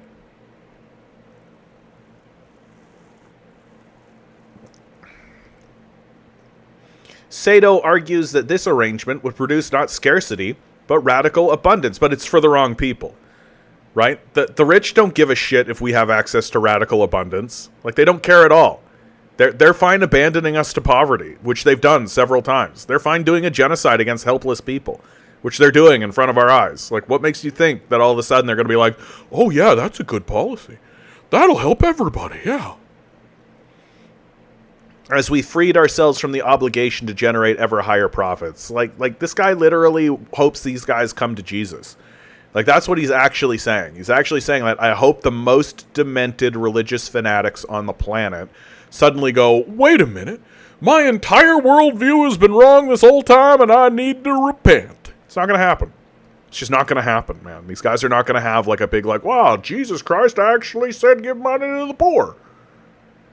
There will be more opportunities to do sports, go hiking, take up... Now he's just masturbating, right? There will be more opportunities to do sports, go hiking, take up garden, get back in touch with nature. We'll have time once again to play guitar, paint pictures, read, compared to cramming ourselves in crowded subways every morning and eating out deli lunches in front of our computers as we work nonstop for hours and hours every day. This is clearly a richer lifestyle. Great. What's your solution to how do you get there? We all just come together and say we want to do it. Hey, yuck, that's what'll happen. The capitalists will just say, oh, sure. Gee darn. Workers of the world unite. Thanks you, David. On a superficial level, Sato puts a fresh young face on old environmentalist ideas. Well-spoken and self-deprecating, he didn't have the off-putting self-seriousness of many ideologues. I mean, because he's not actually serious. Right? Like, what do you think I've been saying this whole time? Like, he's not actually serious. Like, if you're unwilling to stand up and say that the problem is capitalists and we need to overthrow the system of capital and be rid of them, if you're unwilling to actually say that, and if you're trying to use the works of Marx without saying that, then you're just a fucking fraud selling books. Right? You can walk around and be like, I have a series of good ideas that we should ask permission for, all you like. Right? The consciousness of the people can change all at once. Right? We have owners. We have rulers. Right? And it's very clear this Sato guy just doesn't understand that. He just doesn't he literally thinks that if we just say to our rulers, hey, we just need to do this instead of that, the rulers will be like, Jiminy Jillikers, he's right. Whoa, Jupiter Jones. oh, we better get on that. Yuck, yuck, yuck, yuck, yuck, yuck, yuck, yuck. As opposed to them being like, yeah, we know. Fuck you. Go die in a cobalt mine. Well-spoken and self-depreciating, he didn't have the off-putting self-seriousness. After many years of ineffective stimulus and grind culture, Sato's ideas may have intrigued Japanese audiences looking for the opposite of the status quo. Nick Capper told me Sato's analysis also offered a kind of tonic for Japan's national neurosis around slow growth. What if this is good, actually? I gotta be honest, man. I'm good. I'm good. I can't take any more of this. It's just here. Hold on. Let's just. Oh, here we go. Perfect. Let's not waste our time anymore.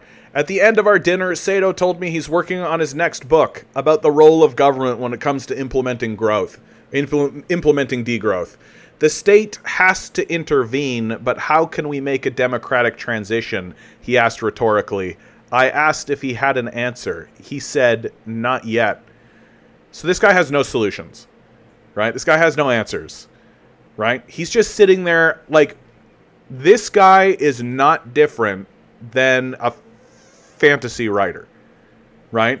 I'm going to imagine a world, right? And that actually I think would be way more useful, right? There's a real dearth of authors that are writing a future that is actually hopeful.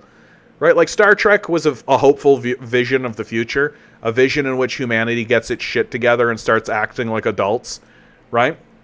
And a guy like this, he should go write those books, right? He should write fantasy books and fan fiction. Give people a vision of the future that's actually hopeful.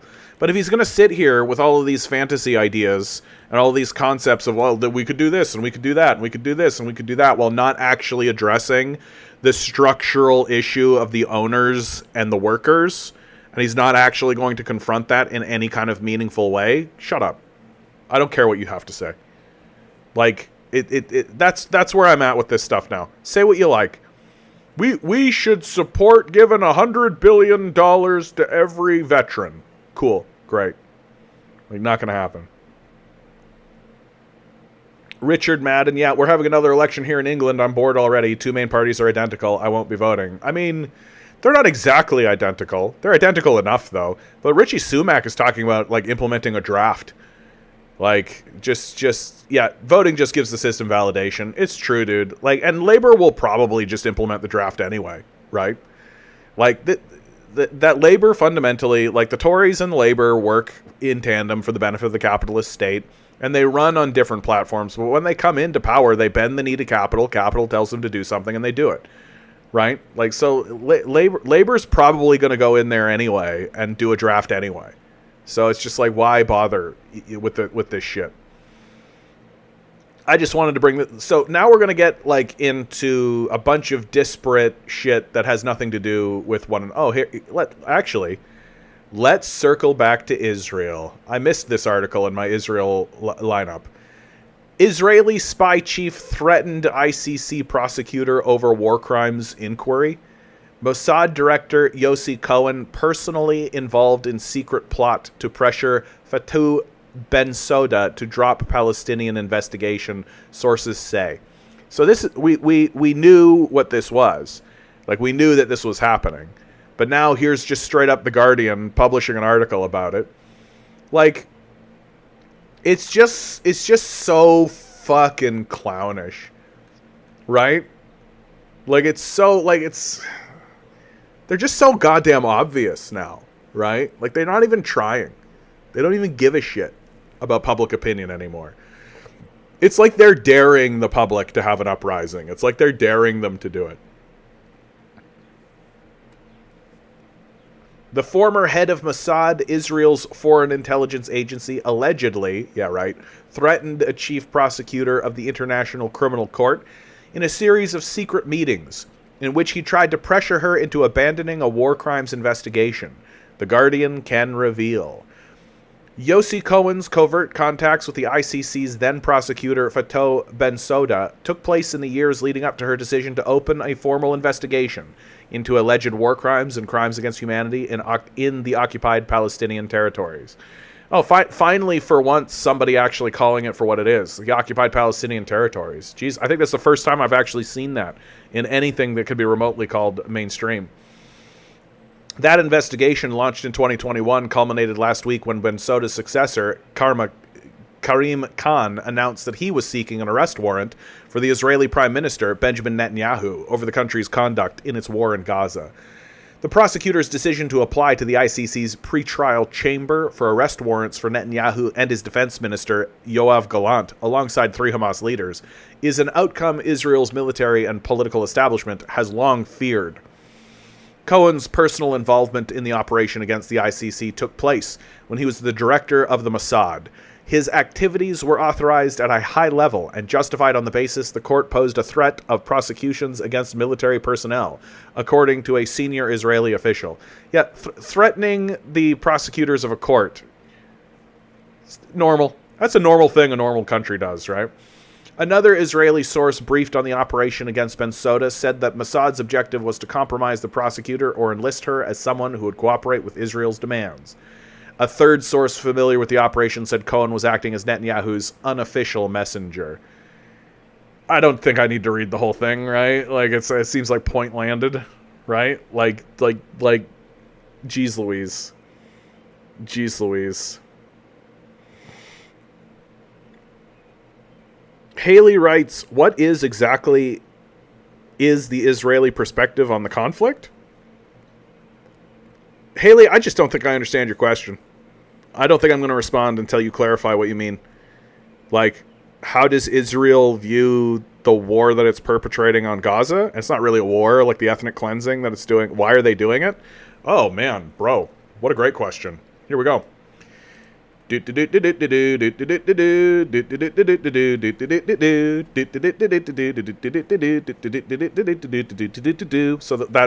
from Mr. Dress Up, by the way. That's the Tickle Trunk song. So if you don't know Mr. Dress Up, he's like a very famous Canadian. I miss you, Ernie. I miss you, dude. You were great. Okay. So Israel. Why Israel? So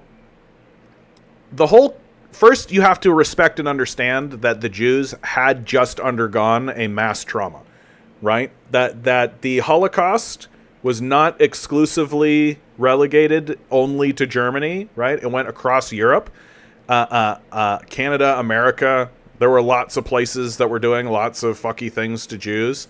And the idea, the Zionist idea, comes up in the heart of the Jew. We need a homeland, right? It's perfectly respectable to say, yeah, like maybe the Jews should have a piece of land, and that should be considered like Israel, and that should be considered like their homeland, or all that kind of stuff, right? If you look at the record, there's actually a bunch of places that were thought of this. There were places in the United States. There were places in Russia. There were places here, there, and everywhere where they were like, we could send the Jews over here. This actually was called the Jewish problem, right? And no, that's fine. Apparently Twitch doesn't like the phrase race war. That makes sense. I suppose I'm not quite stupid enough or theocratic enough to be able to relate to race war perspectives. No, I think that it's actually, like, the whole thing is actually kind of rational to a point, right? That Jewish people, because of the Holocaust, are keen to move to a place and have that be their homeland.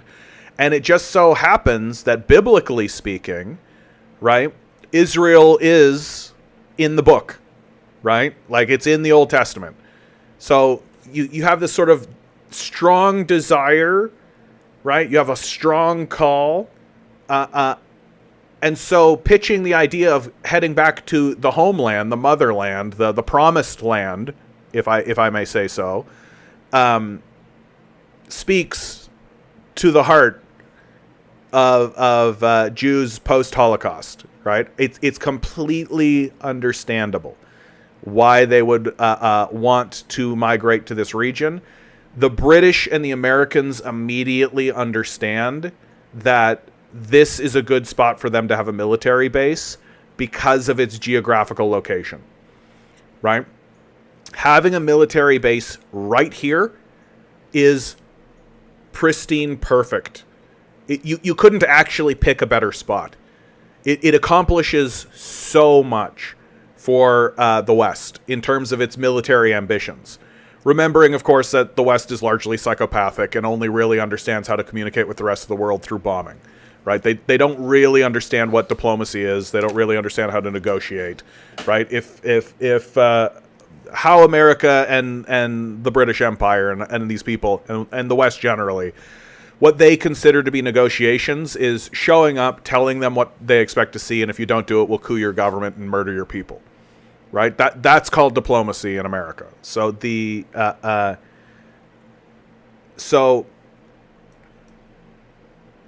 so Jews start migrating to this region. I am more or less of the opinion that the initial people that are migrating to this region are doing so in good faith. And we've even got evidence of Palestinians in that region being like, yeah, some Israeli settlers in the north. Okay. The Holocaust exists, like that's a real thing. The terror of all of this, right?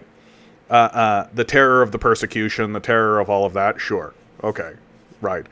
But very quickly, this pivots and turns. The first prime minister of Israel, Ben Gvir, outright said that their goal was to ethnically cleanse this land and ethnically cleanse this area, and so and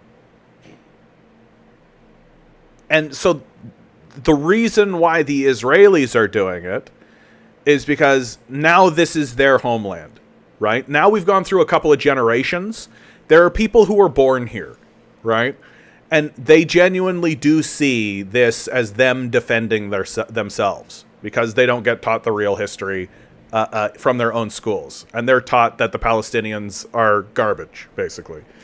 And so from their perspective, it's self-protection, right? That, well, if these people are going to keep shooting at us, even though we obviously are exterminating them, right? How dare they fight back, right? And then from the American perspective and the British perspective, this is perfect. It gives them a foothold to go into Syria, to go into Jordan, to go into Iraq, to try to launch an assault on Iran, which they've been doing for like decades and decades. It allows us to get involved in Saudi Arabia. It allows us a foothold to get into this region and a foothold over here. Like when they went into Libya, they did so with aid from Israel, for sure. Right? When they overthrew the Egyptian government in 2008, yeah, absolutely. Like during the Arab Spring, for sure.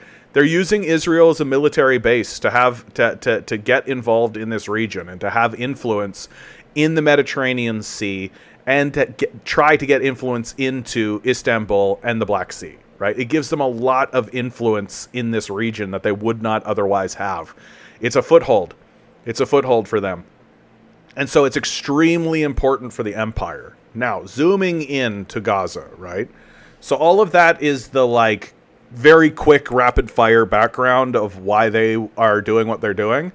So October 7th happens. Hamas fights back. They do really well, better than I think everybody assumed, anticipated they would do. That's very scary for Israel. But Netanyahu sees an opportunity here, and so does Biden. There are a ton of recently found... Here, I should actually bring up an article and get really specific about this. Natural gas in Gaza found. Will that do? Oh, let's just take a... Yeah, there you go. Reserves of natural gas were found offshore in the Gaza Strip in the year 2000. The framework of licensing to British gas by the Palestinian National Authority. Is it going to tell me how much? During, yeah. So they find, in 2000, they find natural gas, right? Hamas take over the Gaza Strip, 2007. The chances for developing the gas field turned low, both with a standoff, so blah, blah, blah, right? So Hamas comes to power. They're not able to develop the gas, right? They want access to the gas. And I wish that this article was just being more upfront with how much gas we're talking here. That's really frustrating. Yeah, I'm just missing it. That's okay. There are other articles. I won't do research in front of you. That's fine. So there's all of these gas reserves that they want to exploit. And the Gazans and Hamas just did a big push out and just did a big military exercise. And so obviously the Americans with Netanyahu are like, oh, great. Ethnically cleanse the region, right? And then we get access to that gas. And we can start developing that gas. Once this is all cleared up, and once these people are dead and cleaned out, then we can just get access to that gas. Like, that to me is honestly, like, all of the history and all the theocracy and all of the ideas and all of the settler colonialism and all of that, etc., on and on. You could write dissertations and PhD theses, and people will, and it's gonna into history, all that kind of stuff. For me, it's just the gas. That's all it's about. It's literally a settler colonial state scratching its head going, how do we get access to this gas? And then the Gazans do this push out, and they use that as the impetus or the casus belli to just ethnically cleanse the area so they can get access to the gas. And I really do think that's all this is all about. And that Netanyahu doesn't give a fuck. So they used October 7th as a cover story for a gas. I wouldn't describe it as a cover story. Like, I think it's just they finally had the excuse. Like, they always wanted to cleanse this. They always wanted this gone. They always wanted this to be cleared out. They just didn't really have the ability to do it. Right? They are worried about receiving the outcry from the international community. And what I think they thought they could do, right, is use October 7th as I guess, yeah, as the cover to, same as America with the WMDs in Iraq, which incidentally Netanyahu calls October 7th Israel's 9/11, right? Like, so he's using not only the same tactic, but he's actually using 9/11, which is ultimately what led to the war in Iraq. He's actually using that in his rhetoric, right? And much like how the invasion of Iraq was to steal oil from the Iraqis and then continue a larger war of theft, this is the same idea, right? It's the same concept, the same idea. We had our 9/11 moment, so we're going to ethnically cleanse, we're going to overreact, right? Completely overreact to the situation so that we can get access to a natural resource that we couldn't get access to previously. To me, that's all this is about. And I mean, someone like Netanyahu, Netanyahu's old, right? Like, how old is Netanyahu? He's got to be in his 60s at least, right? I know he drinks a lot of children's blood, so he looks younger than he is. Netanyahu age. Oh, he's 74. Yeah, he's looking pretty good for 74. He's drinking a lot of baby blood. So so 74, right? So he knows that, like, even if the ICC goes and arrests him, let's say it happens. Let's say the ICC and the Hague go after him and they get him and they send him to a prison cell and there's justice, and we've got Gallant and we're saying to the Zionists, you're gonna pay and it's gonna be a big problem for you and you're gonna and they'll put him in some cushy villa. Honestly, let's be real. They'll put him in some cushy villa somewhere, but at the end of the day, Gaza remains ethnically cleansed. The Gazans are never coming back, right? They all live in Rafah right now, where they're being systemically bombed there anyway. So even if the bombing stops, you know what they're going to do? They're going to take this little line here, and they're going to go, and they're going to draw it right here. And they're going to say, this is where you live now. This is our territory now. And they're going to start exploiting the gas. And so Netanyahu will likely look at that, even if he is arrested, will likely look at that and think to himself, good, my legacy is complete. I've secured it. I secured prosperity for my people, for the Israelis. I secured the homeland. We got access to that natural gas, and what that's going to do, hey, what country right now is in a natural gas crisis. What happened in Germany, not in Germany, but to Germany, in recent memory? Does anybody remember? Right? We all remember the Nord Stream pipeline explosion, right? We all remember how the natural gas was coming from Russia, right, and going into Germany, and the Americans blew up the Nord Stream pipeline, right? Well, Germany needs natural gas, right? It needs natural gas. So, where has it been getting it from? It's been getting it from India, right? India doesn't have any natural gas. So where has India been getting its natural gas? From Russia. So the Americans blew up this pipeline so that Germany would have to pay extra for natural gas that it gets from Russia. Right? Instead of it just being funneled by a pipeline directly from the source, now it's going like through pipes or through trucks and getting down to India, and then it's going from India. And then it's going from India, like around and then through the Suez Canal and up and then connecting here to like Italy or Slovenia or Croatia and then getting trucked up, right? Or they're going all the way around and going to a port into Germany, right? Like it's so they're spending a lot more. It's actually a crisis. So how does America stabilize this situation? Wow, gee golly, gee darn, we just got a whole bunch of natural gas from Israel, right? Why do you think Germany has been so rah-rah about Israel this whole time? Why do you think the German government has been sitting there being like, there is no genocide? There is no Holocaust in Israel, we should know. We know everything about Holocaust, right? Like, why has Germany been so, like, absolutely step on step on step with Israel? Because they know that natural gas is coming to Germany. Like, they know that's coming to Germany. Like, Germany is going to have, like, a Fourth Reich. Like, it's happening. Germany is beginning the process of remilitarizing. The war in Ukraine has inspired, let's say, many of the, let's say, right-wing Germans to believe more in the concept of military independence, right? And Germany is going to raise up a Fourth Reich, and it's going to do so to protect its natural gas that's coming out of Israel. Like, Germany's not going to fuck around with this shit.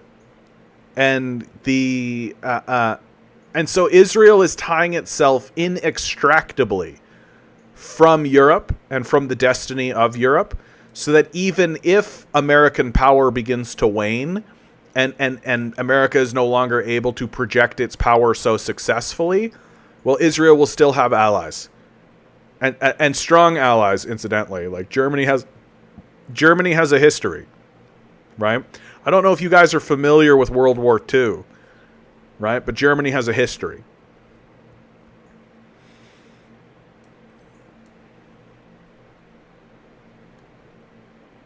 So even if Netanyahu gets arrested, and even if Gallant gets arrested, and even if all of that kind of stuff, those guys will go to jail thinking to themselves, I do this for Israel. And they'll be right. Like, Israel is going to be better positioned having access to that natural gas.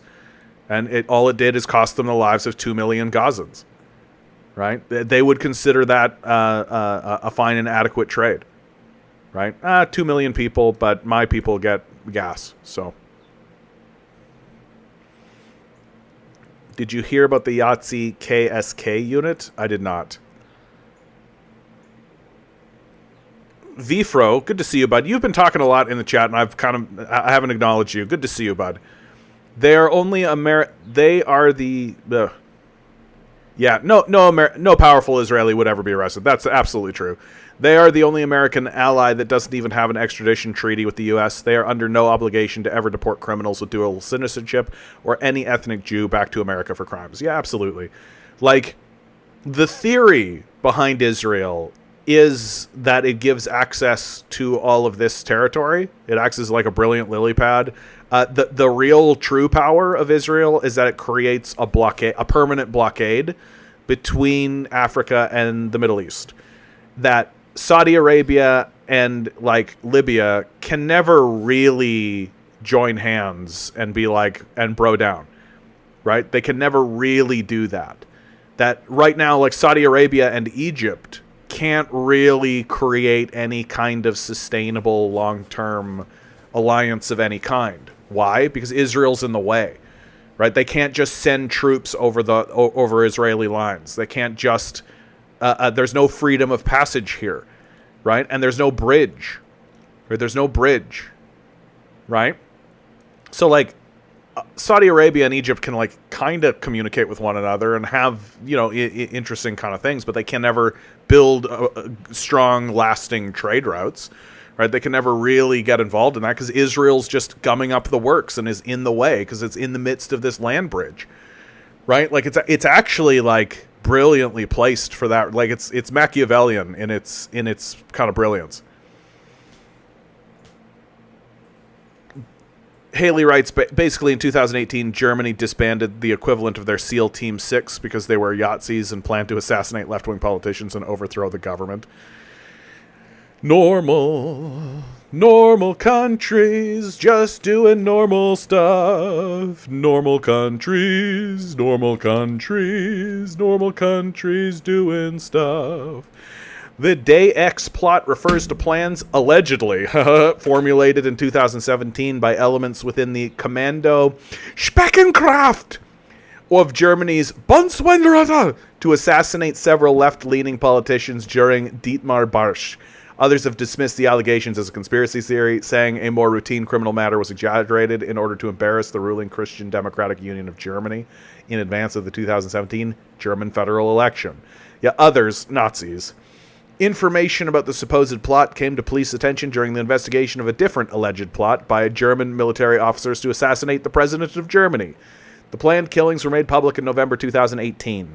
2 German military officers have been arrested in relation to the alleged plot. One was tried and acquitted. The other released on court order without charge. Oh, yes, so it was. No crime. No crime.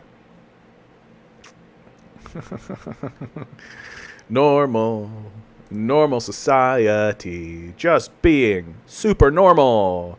A normal society, totally normal. Dave, good to see you. As usual, the U.S. says it wasn't. No. Who cares what the U.S. has to say? Like, the only reason you should listen to what the U.S. has to say is to just like hear what the liars have to say, right? Like, these guys are the Nazis on the world stage. They are the bad guys. Like, this is the evil empire. Like, literally any leader in America would have to do, like, if Joe Biden came out and he was wearing the black helmet and the mask with the cape, I'd be like, yeah, perfect. Like, Joe Biden's a much less compelling figure than Anakin Skywalker, but he looks the part. It's like when he came out in like with the red background and everybody was like, ooh, I was like, yeah, like it's America, baby. Like, that's what we're doing here. Ugh.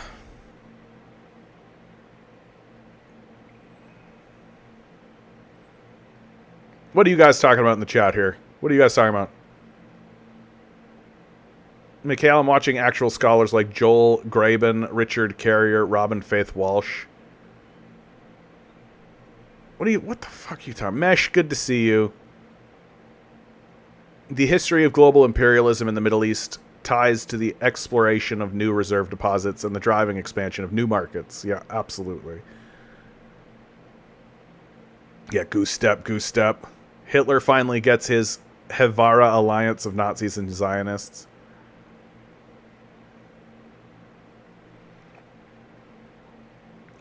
Who's Joel Graben? Joel Baden? I don't know what you guys are talking about. That's fine. We're going to move on. I love this story. Yeah, I love this story. This is good news. Luxury influencers vanish from Chinese social media in wealth crackdown. The Douyin account of Wang Hongquan, a content creator who amassed more than 4 million followers with videos showing off designer outfits, first-class flights, and his jade jewelry collection, was no longer accessible on Tuesday. An error message displayed on the Chinese version of TikTok saying Wang's account had been blocked due to violations of Douyin's community guidelines.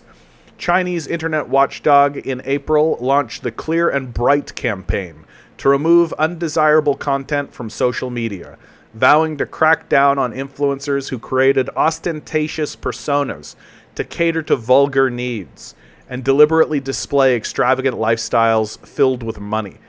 Chinese state media reported that Wang's videos disappeared from Douyin this month, along with the accounts of several other luxury influencers. I'm going to go use the washroom. You guys can tell me what you think about that one. I have two thoughts.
If you want to get mad, this is Long Defiant. Good to see you, by the way, bud.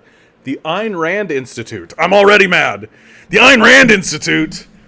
Let's all take our political advice from somebody who is like the equivalent of Stephanie Myers, right? Like this is the part about Ayn Rand that really just floors me, and the fact that there's like institutes and people who are actually like basing their political theories off of Ayn Rand.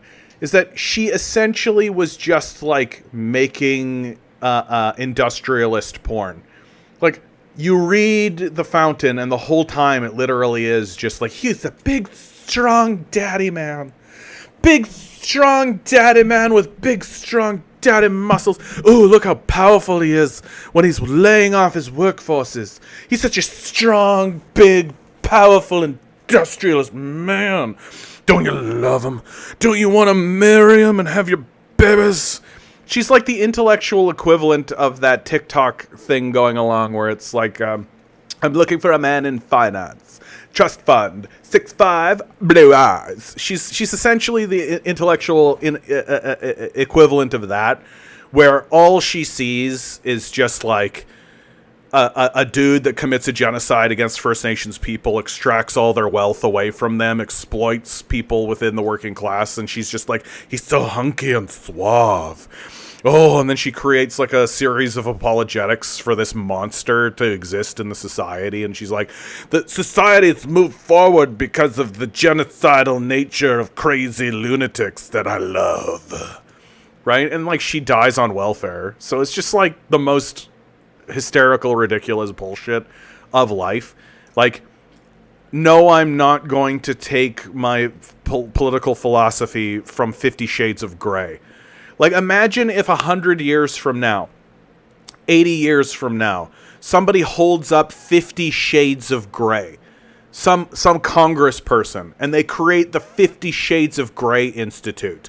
And they're just like, the 50 Shades of Grey compiles all the intellectual thought that one needs to have in regards to politics. Like, that's how lunatic I think people who are Ayn Rand simps are. That they're total fucking losers. And the idea that there are still people walking around being like, Ayn Rand's the best. Like, what are you, dumb? Obviously. Ayn Rand masturbated to serial killers. It's well documented. Yeah, she just likes power, everybody. Like, it's not a political philosophy. It's straight up just a lady that was like, power! I get off on a surge of feeling power. Ooh, you did something to gain power. I want power. Power. That's it. No fucking big mystery. No big analysis required. It's just power porn. Anyway, Ayn Rand Institute. An argument to exempt some people from the poison gas ban. It's been publishing calls for increased deaths in Gaza. Yeah, libertarians are psychopaths, eh? Like, they're the most mask off. Like, they're the guys that are arguing for child slavery and shit. They act like objectivism is a serious philosophy. Yeah. Like, no, you guys just like power. That's all. Like, if they didn't want to be exploited, they should have exploited the other guy, right? They actually said Rand is the cure to low T. Jesus fucking Christ. Yeah. She's a softcore bondage porn author. John is correct. She confused her kink for bad boys with philosophy. It's seriously uninteresting. Well, no, I don't think she did that. I think that we did that. Right? That, like, I think that she always knew what she was doing and that she put forward her ideas and her thoughts in regards to her writing. But come on. Like, she's the one jerking off to serial killers. She's the one who's putting out this, like, softcore porn shit. Of course she's going to defend the shit she wrote. But, like, it's us that looked at her and went, she's a real philosopher. Yeah. Aww. And who are the guys who did it? The people she was jerking off about. Like, all these guys want is to be the guy. Right? like that's it. It's like watching James Bond and coming to the conclusion that MI6 is good. Oh, thank God MI6 exists. James Bond saved the day yet again, right? Because James Bond is exactly what these people actually represent. Right? James Bond he saves the day. Like, oh, if it wasn't for James Bond, that nuke would have gone off. That's 100% what CIA agents and MI6 agents do. They certainly don't orchestrate coups and overthrow governments, right? Can you imagine an episode or a movie of James Bond that was honest about what MI6 actually was and what it actually did?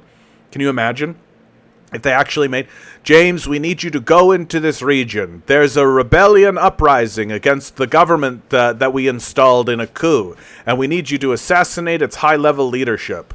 Boom, bada bum, boom, boom, boom, boom, boom, bada bum, boom, boom, boom, boom, boom, bada bum, boom, boom, boom, boom, boom, bada bum, boom.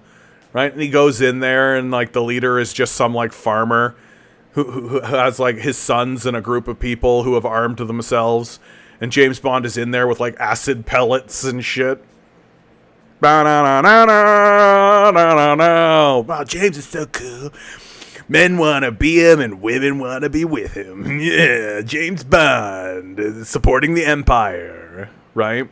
Like, that's what Ayn Rand is. She's just writing pro-empire porn, just like fucking James Bond is, just like Batman is, that we're all just supposed to go along with and be like, wow, yeah, these people are super great. And no one exemplifies the total failure of the society that they live in more than Ayn Rand. Because at the end of her life, when she was no longer useful to the capitalists, she was abandoned. Right? She spent her whole life acting as an apologist for capitalism, and at the end of her life, her reward for it was to be abandoned by them. Why would anyone take this person seriously?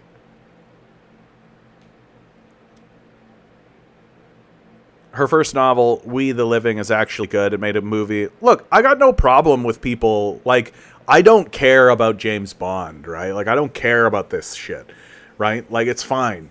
You wanna write your, like, fantasy porn where you're, like, part of a group of strong, powerful men, right? Sure. Whatever gets you off, man. Like, whatever gets you off. But the idea that it came into our Congress, the idea that there's an institute, right? Like, it just shows you how, like, childish we are. Like, for real, why does the Ayn Rand Institute exist at all? Right? Ayn Rand, institute. Like, imagine believing that this should exist. Right? Discover. Ayn Rand. Intro to Objectivism. Sure. Okay. What's the intro to Objectivism? Advancing your potential. This is not a multi-level marketing scheme. Ayn Rand wrote volumes urging people to be selfish. What's the second point of the death cult? What's the religious ideology? What? Aren't people already too selfish? Just do whatever you feel like. Be a thoughtless jerk and exploit people to get ahead. Easy, right? Except that acting thoughtlessly and victimizing others, Rand claims, is not in your self-interest. Yes, doing it thoughtfully is. What Rand advocates is an approach to life that's unlike anything you've ever heard before. Selfishness in her philosophy means follow reason, not whims or faith. Work hard to achieve a life of purpose and productiveness, like sucking up to capitalists your whole life. Earn genuine self-esteem. In this case, self-esteem is defined by the value that capitalists attribute to you. Pursue your own happiness as your highest moral aim. And of course, in this case, your own happiness is how much money you can get from capitalists. Prosper by treating others as individuals, trading value for value. So put a dollar value on an individual's life and then treat them that way, right? Don't treat them as part of a larger whole, right? Treat them as individuals to be used and discarded at your whim. At the dawn of our lives, writes Rand, we seek a noble vision of man's nature and of life's potential. Rand's philosophy is that vision. Explore it for yourself. Objectivism, a philosophy for living on Earth. Just fucking... Yeah, no, they never do, right? Yeah, Alan Greenspan was a devotee of hers. Yeah, Greenspan, what a fraud. Like,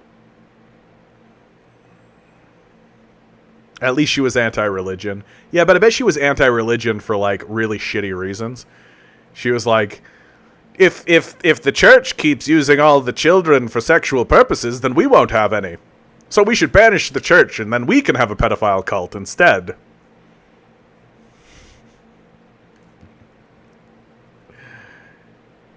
You are your brother's keeper. We are not born, Rand says, with inexplicable duties to serve God or society. We only have one life, and the good is to live it. Learn to pursue your own happiness by discovering the life-promoting values it requires. Think rationally, and don't bow to authority. Join with other people when you have real values in common, and go your separate ways when you don't. Be loyal to no one. Everyone exists for you to exploit exclusively. Drain them of their life force and move on. Love is selfless. I love how they're starting with these headlines that are like, they sound okay. Like, you are your brother's keeper is a biblical line, right? It's what Cain said to God after he murdered Abel. I'm not my brother's keeper, right? So, don't try to be your brother's keeper or to force him to be yours. Live independently. And when it so suits your needs, murder Abel. Murder him. And then say, in spite of what we said at the headline, I'm not my brother's keeper. Right? They said, you are your brother's keeper, but then they end with, don't try to be your brother's keeper. So, this sounds like a psychopathic death cult trying to bury the fact that it's a death cult, right? Love and peace. And then the end of all of their sentences are like, by the way, drink baby blood. Love is selfless. We love what we personally value and admire. A selfless love is a contradiction in terms. It would mean you have no personal stake in the object of your love, because people are objects. The truth is, romantic love is profoundly selfish. It's a union of mind and body that both people pursue for their own happiness. And it's profoundly demanding. To quote a famous line from The Fountainhead, to say I love you, one must first know how to say the I. It's just about extraction, right? It's about value extraction. That's it. Like, there's a reason Ayn Rand dies alone and penniless. Money is the root of... And again, love is selfless, and then the truth is romantic love is profoundly selfish. So they're lying to you, right? So look, you can't believe these people, right? Like, that's what it really comes down to. You can't trust a word they say because they present themselves one way and then their philosophy is a different way, right? They're liars, you see. Money is the root of all evil. Life requires production, okay? Today's standard of living with our computers, cell phones, and life-saving medicines far outstrips the wildest dreams of the past. All this wealth had to be created by individuals. Yep, workers, correct. And money is what enables production. No, it's not. Workers are. Labor is. This is money worship. Money is your means of survival. A character in Atlas Shrugged warns, the verdict you pronounce upon your source of your livelihood is the verdict you pronounce upon your life. Right. So this is money worship, right? So we have it right here, you guys. The worship of money, right? The worship of money, the worship of the self, right? The worship of chaos. It's right here. Like, it's right here.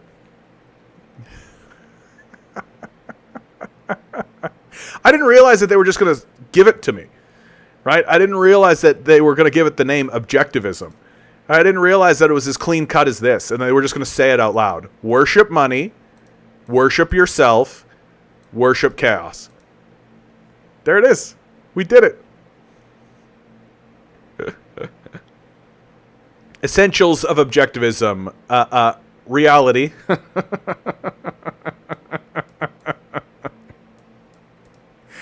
Reality. So if this follows the same line of reasoning that this did, so reality, the opposite, invert that reality.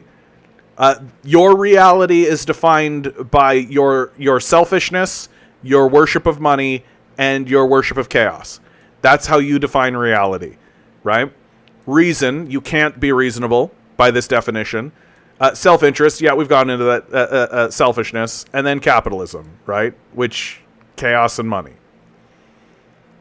I am not primarily an advocate of capitalism, but of egoism.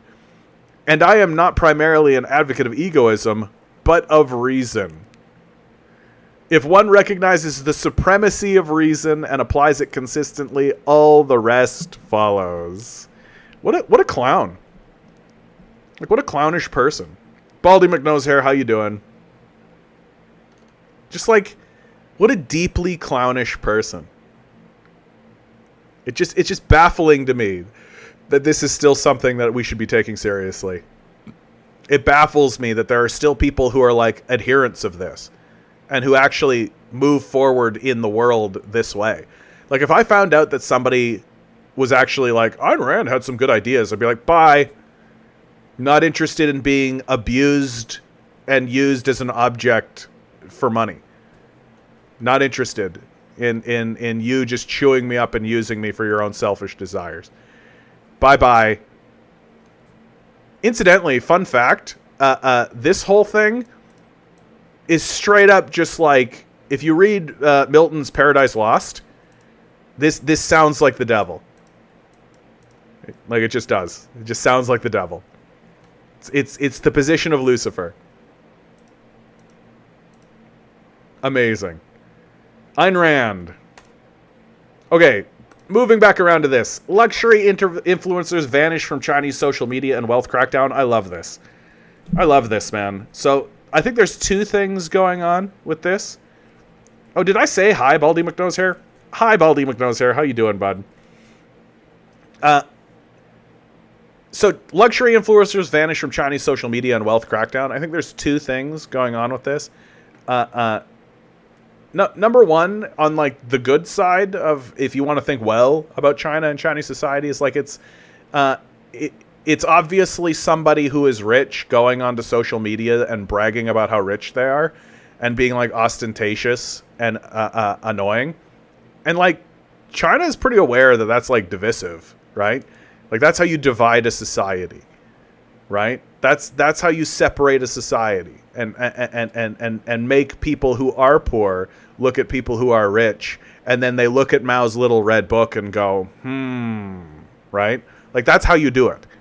So, yeah, Like, just from a straight up, like, logical sense of, like, maybe we shouldn't spread, like, internal disruption into our society on purpose, right? Maybe we shouldn't allow detached rich people in our society to be like, look at how rich I am. Look at how rich I am, right? And then also there's the other side of it, which is just like, fuck rich people. Like, who cares what they think? Why are we listening to them? One of my favorite movements that's going on in social media right now is to unfollow celebrities.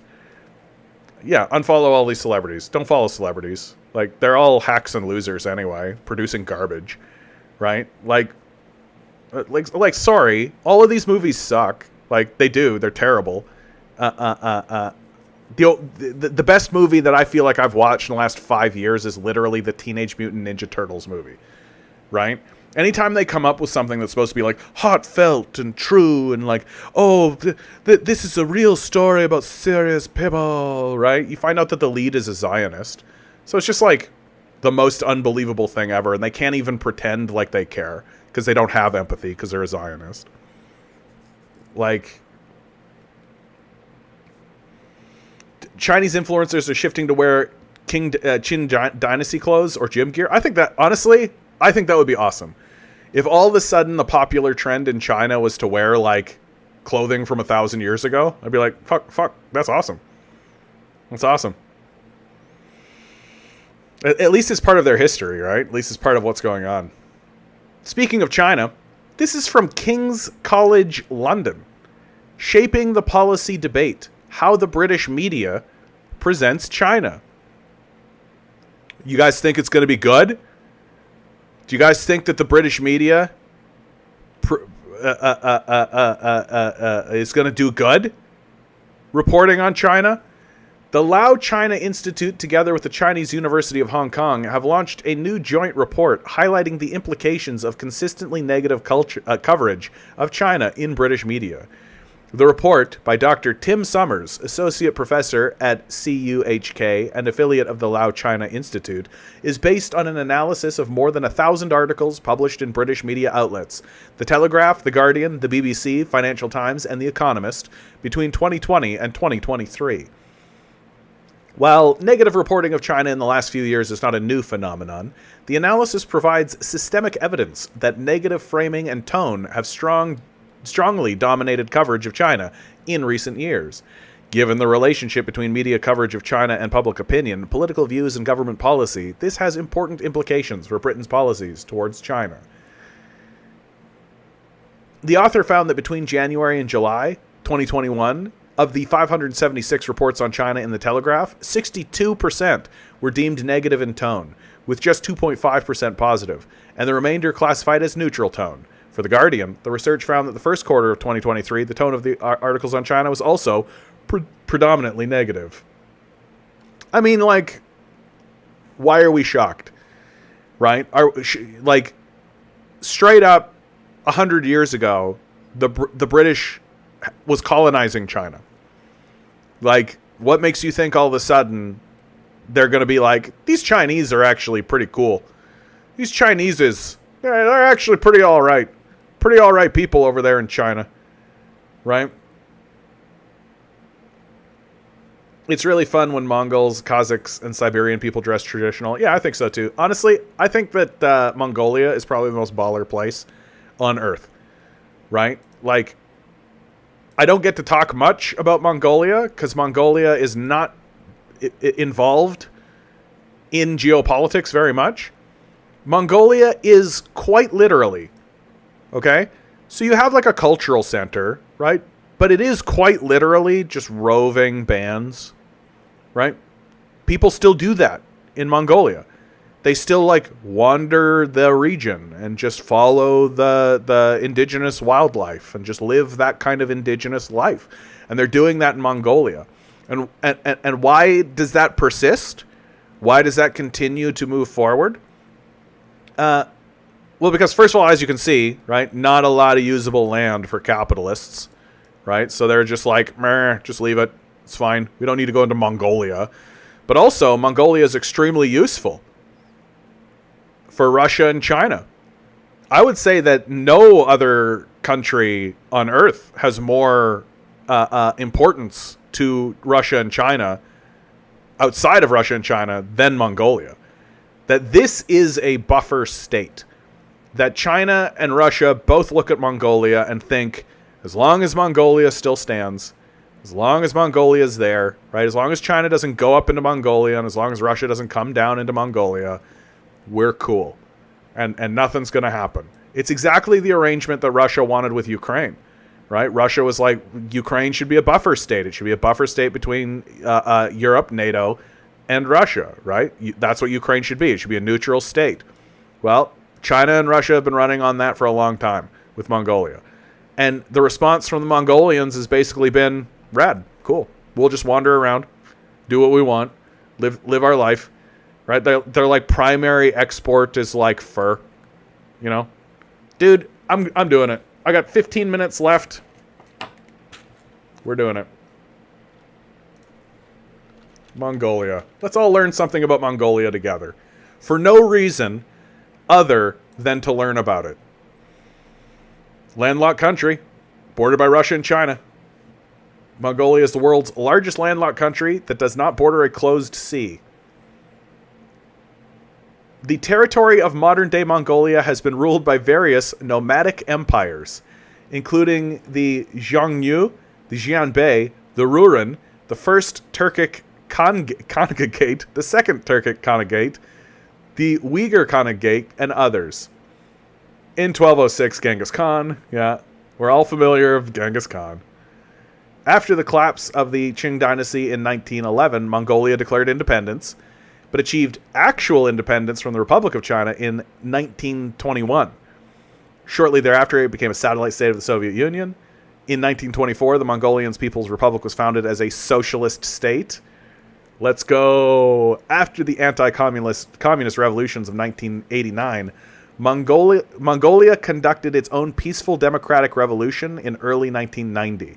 This led to a multi-party system, a new constitution of 1992, and a transition to a market economy. Yeah, just like everybody else. Approximately 30% of the population is nomadic or semi-nomadic. Horse culture remains integral. Buddhism is the majority religion, 51%, with the non-religious being the second largest group at 40%. So you're either non-religious or Buddhist, basically, if you're living in Mongolia. Islam is the third largest at 3%, concentrated among ethnic Kazakhs. The vast majority of the citizens are ethnic Mongols, roughly 5% being Kazakhs, oh my god, Tuvans. Mongolia is a member of so on and so forth, of all the things. Dude, pretty fucking cool. I want to know what its primary export is. That's what I want. I just want to know what it's exporting. What is Mongolia's primary export? What do you guys think? What do you guys think its primary export's going to be? It's got to be like fur, right? Like it's got to be something like that, right? Let's. It's going to be that. That's what it's going to be. It's a horse culture. Yeah, like yak meat. Yeah, bean crock. Music. That guy. That's what a beautiful answer from that guy. Music. Mongolian throat singing. Its largest export. Let's all find out together. Mongolia's top exports 2023. I'm so excited. I'm actually excited. I love this kind of thing. Because you can learn a lot about a people based on what its like major exports are. Like, what is it making? What is it doing? What is it sending into the world? Major trading partners, 99% of products exported from Mongolia were bought by importers in China. 91%. So the relationship between Mongolia and China is like, boom. Okay? So there it is. What's its top exports? Mineral fuels. Oil. 61% of its exports is oil.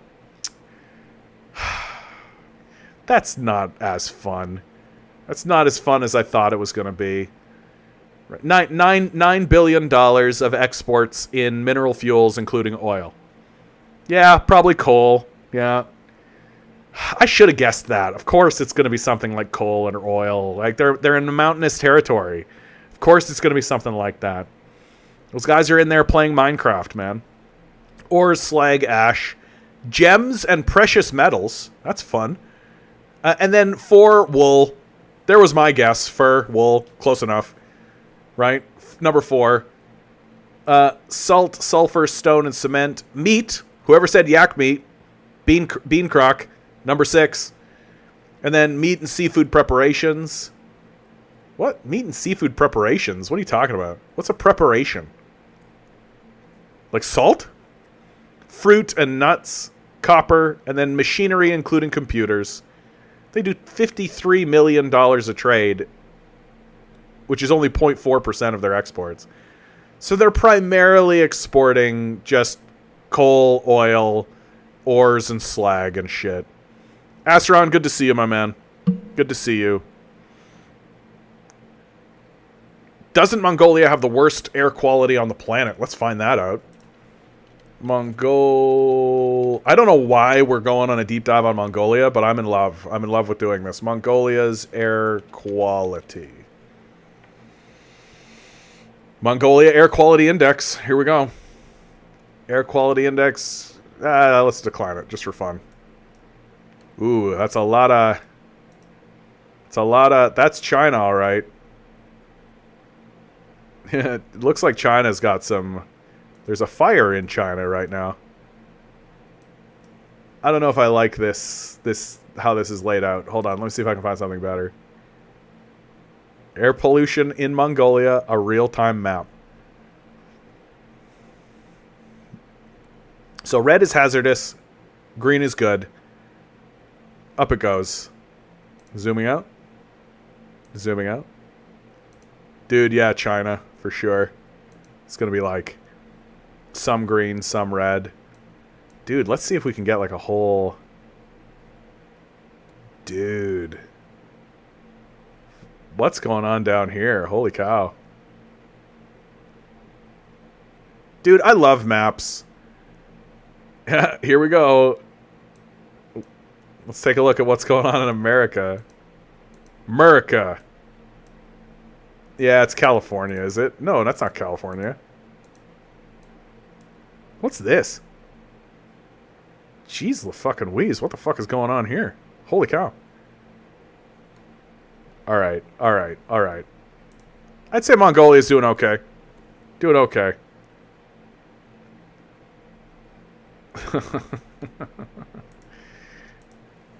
Alright.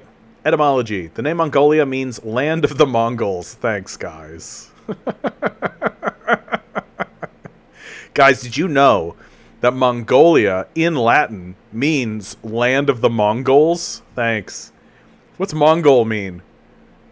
I bet it's something bad. The Mongolian word Mongol is of uncertain etymology, given variously as the name of a mountain or river, as a corruption of the Mongolian eternal skyfire. See, that's what you should go with. You should just go with that. What does Mongol mean? Eternal skyfire? Fuck, great. Or is a deviation of Muguli, the 4th century founder. Okay, yeah. First attested as the Mungu, a branch. They just don't know. They just don't fucking know. That's what it is. Dude, I just love looking at countries. I just love it. And what I think is one of the greatest things, one of the things that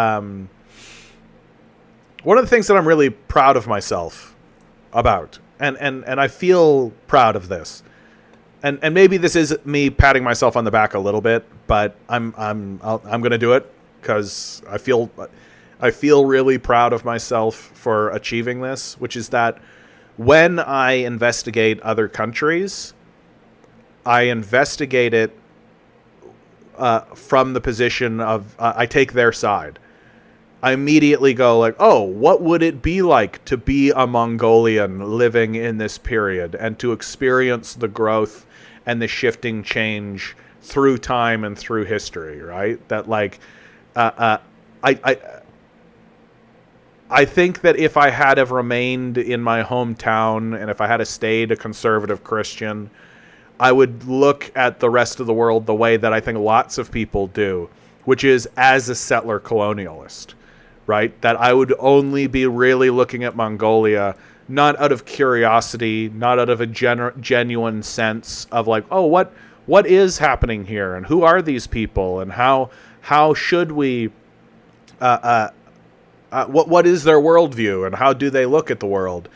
But instead, just looking at it from a place of superiority, that like I'm looking down on them in order to judge them, and the only thing I'm really interested in is their resources, right?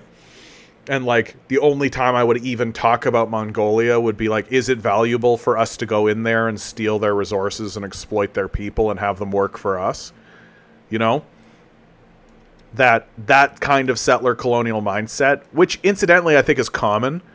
I think that is how most of the West actually does discuss most of the rest of the world. That these are just resource hubs, right? And we can go in there and destroy them and extract as many resources as we can possibly get away with. Like, that's straight up what Britain did to India. Like, did you guys know that India used to represent like 25% of the world's GDP? That like India had clearly industrialized way before the capitalists of the West showed up. Like 1 in 4 dollars were generated in India at one point. They had like textile factories. They had industry. It was all built up and ready. They had this glorious civilization, and Britain just showed up and ruined it. And then by the time Britain leaves, India has something like a GDP of like 4%. And remarkably, Britain's GDP went up 20%. Capitalism works, everybody. Capitalism works. Like, it's hello, says somebody, AZV 27391. Yeah, I bet if I say that 3 times, you'll appear before me. How you doing, bud? Good to see you. I just love researching other countries and finding out their history and finding out who these people are, what they think, what they believe, how have they structured themselves, right? How have they... Yeah, Congo is really rich. Yeah, the DRC, right? There's absolutely no reason why the Congo should be poor, right? Thank you, AZ. I appreciate that. He says, or you say, rather, beautiful flag there behind you with the watermelon emoji. Thank you so much. I appreciate that. Oh, we've got Hamdi. Good to see you. What's my opinion on open borders? I think that things would be better if you did open borders, right? Like, that closing off your, like,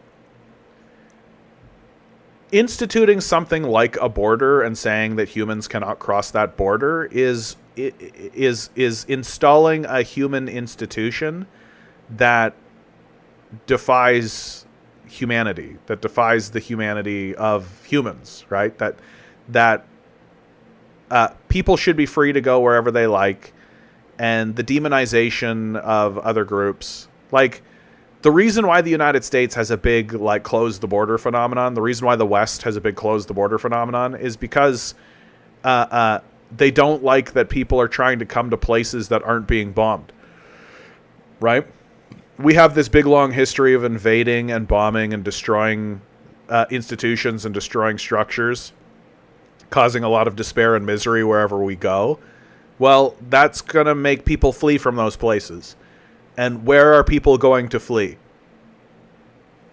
Where you're not bombing. Where there might be some semblance of stability. Right? There was a fractional brief period of time when we weren't actually actively destroying ourselves as well. Right? Where we were actually trying to build prosperity. Right? There was a moment between like the 60s, like in the 50s, 60s, 70s.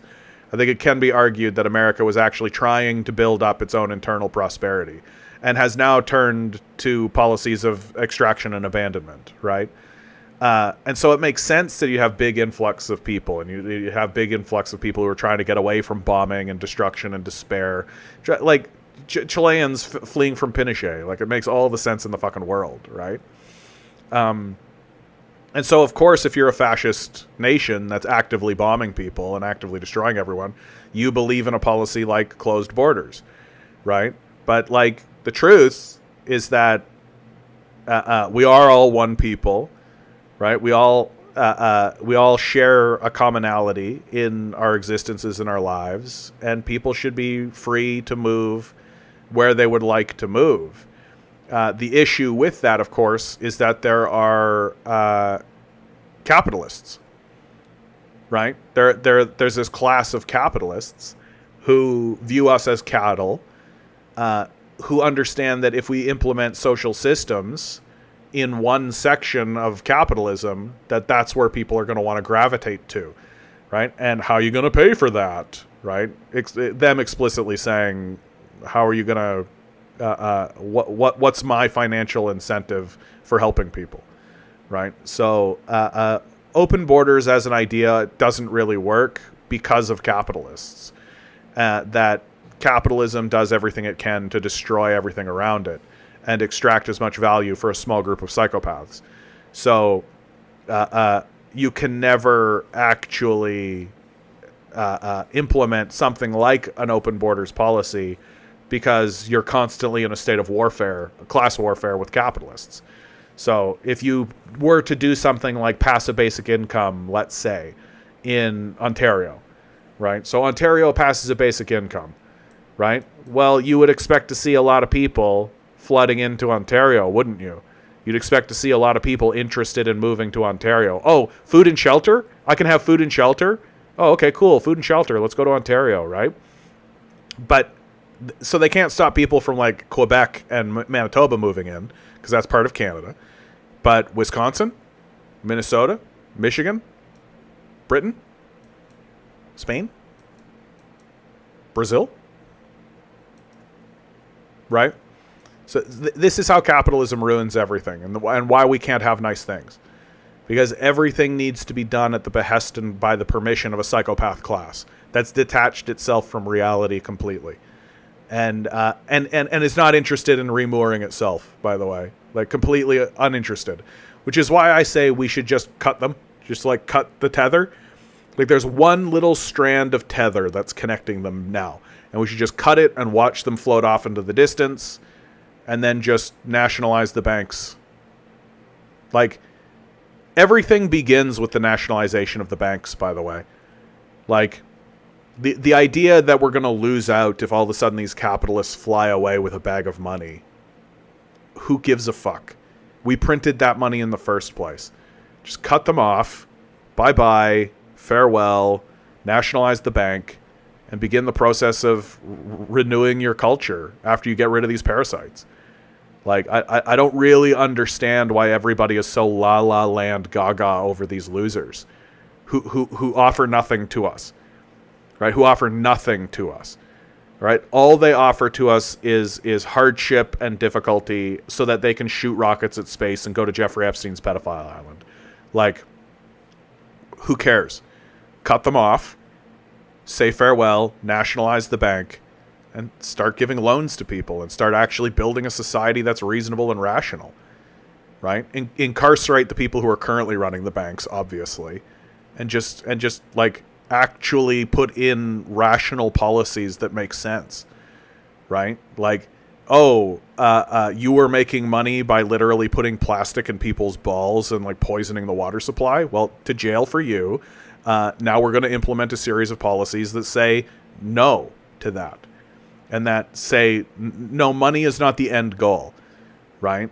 Like, you should not build a civilization on accruing fictional dollars that are printed in the first place, right? You should put your feet on the ground and live in reality. Clean air, clean water, clean food, a clean land, right? If you're not interested in these things, then you should not be part of society. Like, for real. You should sit down and be quiet. That would be the best thing for you to do. And if you stand up and say, I want to poison the atmosphere so that I can have $1, then we'll just put you in a cell and you'll be done. And that'll be fine. And that'll be your life and we'll move on. Like, I'm so finished with these guys. Like, if I had the power, I legitimately would, like, round up the Bezoses and the Buffetts and the Gates of the world. And I would just be like, okay, little box for you. All these propagandists and Goebbels propagandists be like, yep, little box for you. Bye. And I would put the box somewhere and I would forget where they were. Right? And then I would get on with the task of actually creating a society that can actually thrive, where people have water and air, and like you don't have to live with these like you don't have to live with these shitbags. The Congo is like the Amazon region without the Amazon River. In that case, what's your proposal for the abolition of borders? You got to start with the abolition of capitalists. You can't do anything else. And you're going to find this is a commonality with me, Haley. I say it a lot. You can believe whatever policy you want. There's a reason why I'm a communist, right? You can believe whatever policy you want. You can believe whatever you want, right? If your idea does not intersect with how do we get rid of these capitalists, then it's not going to happen. There is no such thing as a good idea until your idea is get rid of these capitalists. You can't do anything with capitalists around. They will poison it. They will sully it. They will grind it up for money, right? Like, they're grinding up children for money right now. Like, your idea they're going to take and they're going to grind up and they're going to turn it into money too. There is no such thing as a good idea in a capitalist society. It cannot happen. It is an impossibility. Like saying you're going to fly to the moon by digging a hole to the core of the earth. It's just not going to work. Like, you got to start with the first idea and the first thing and the first impediment. And the first impediment is the capitalists. And until we abolish the capitalists, and until we get rid of the capitalists, and until we overthrow the capitalist class, and until the capitalists literally have no say in what's going on around us in a meaningful way, then there is no such thing as a good idea. Like, it's just fan fiction. It's just wishful thinking. It's just a fantasy, right? Boy, it would be sure nice if I had wings. Okay, cool. Like, that's a nice thought, right? Like, and some thoughts seem more attainable, right? Some ideas seem more reasonable and seem more attainable. Like, some are just fantasy. Like, I should have wings, right? Like, it's just fantasy. But, like, everybody should have food and shelter. Seems perfectly attainable. Why isn't it being attained? Capitalists. They just don't want you to have those things. Because then if you have them, they can't sell them to you. Right? So, until the capitalists are gone, there is no solution to borders. There's no solution to abortion. There's no solution to borders. There's no solution for homelessness. There's no solution for inflation. There's no solution. Like, pick an issue. What's your issue? What's the issue that has you going like, oh?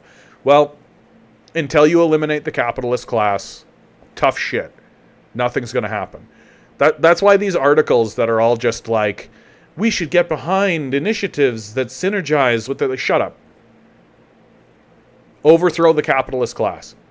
It's the only thing you should give a shit about.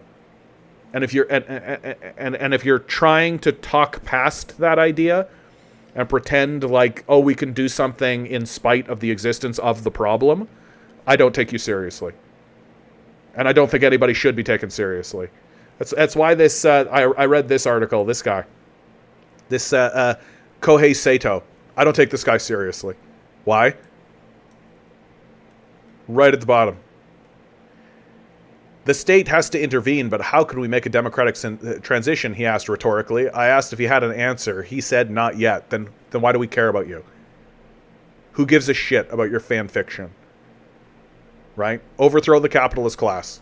That's what we need to do. How do we do it? We organize locally. We create local organizations that create larger bodies and larger cells, like what we might call grassroots. It's literally the only thing that remains. There's nothing else. Everything else is just saying, please, capitalists, could you act rationally? And they're not going to. They're detached religious fundamentalist psychopaths. They're not going to respond rationally. It's over.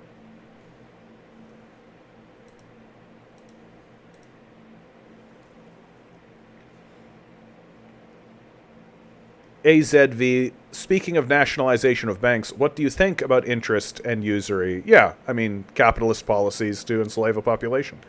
That's all. Like, the capitalists understand how to do finance, right? Like, their whole theory is financialization, right? They'll tell you. They'll say it directly to your face, right? I just read something about Ayn Rand, and it was just explicit that money is what makes the world go round. It's money. Money, money, money, money, money.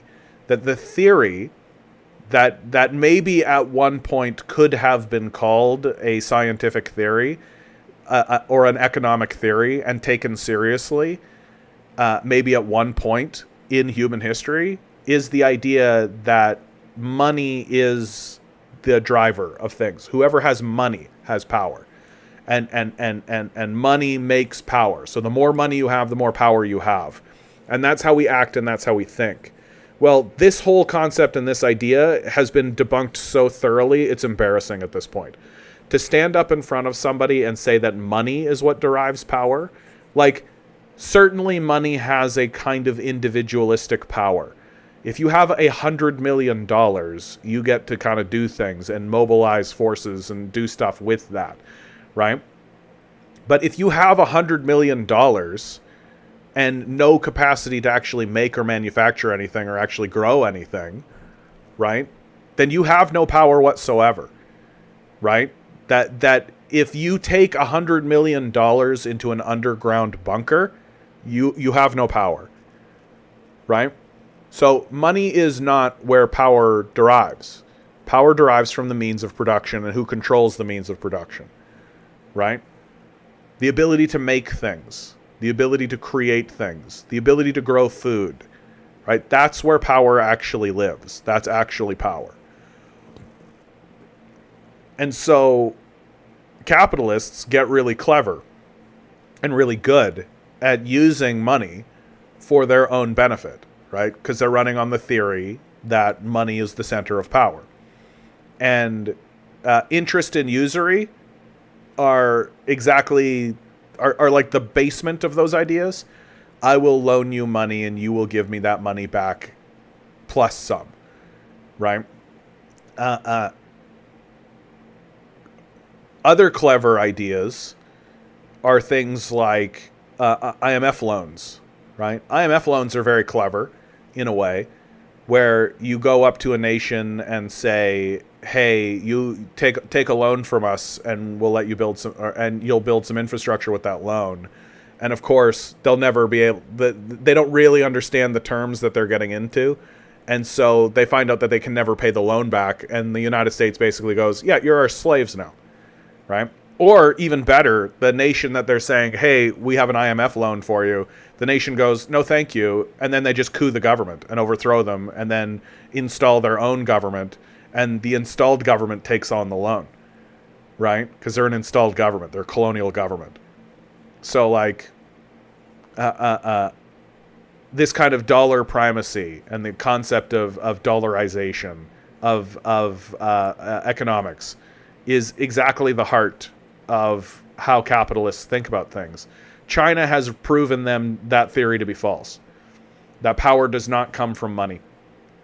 That money is useful as a tool to mobilize productive forces, but once you begin to focus on money as the end objective, it's clear that that people are willing to sell the goose that lays the golden egg, if it means that they can get access to the golden egg, right? So the clearest example that I have is during the neoliberal period. Capitalists literally extracted the means of production from their nation and sent it overseas in pursuit of higher profits. So straight up taking the crown jewel of Marxist economic theory, which is the means of production, and giving it to nations whose motto is seize the means of production, so that so that individual capitalists could get better access to dollars that their own government is responsible for creating. Like, it's a failed idea that shows you that the adherents to it are willing to destroy their own economies and willing to destroy their own societies for profit, for money. And so it's no longer a scientific theory in the same way that phrenology is no longer a scientific theory, but it's exclusively a religious ideology. And that religious ideology can be broken into three strong beliefs, three central beliefs, which is the worship of money, the worship of the self, and the worship of chaos. Or the worship of the free market if you prefer, but the worship of chaos is the same thing. Like, the invisible hand of the market will decide is not different from chaos will reign. Like, they're the same statement. And so, isn't wealth, in general, a great source of power, not specifically money? So, now you're getting into... So, what do you mean by wealth? Like, what do you mean by wealth?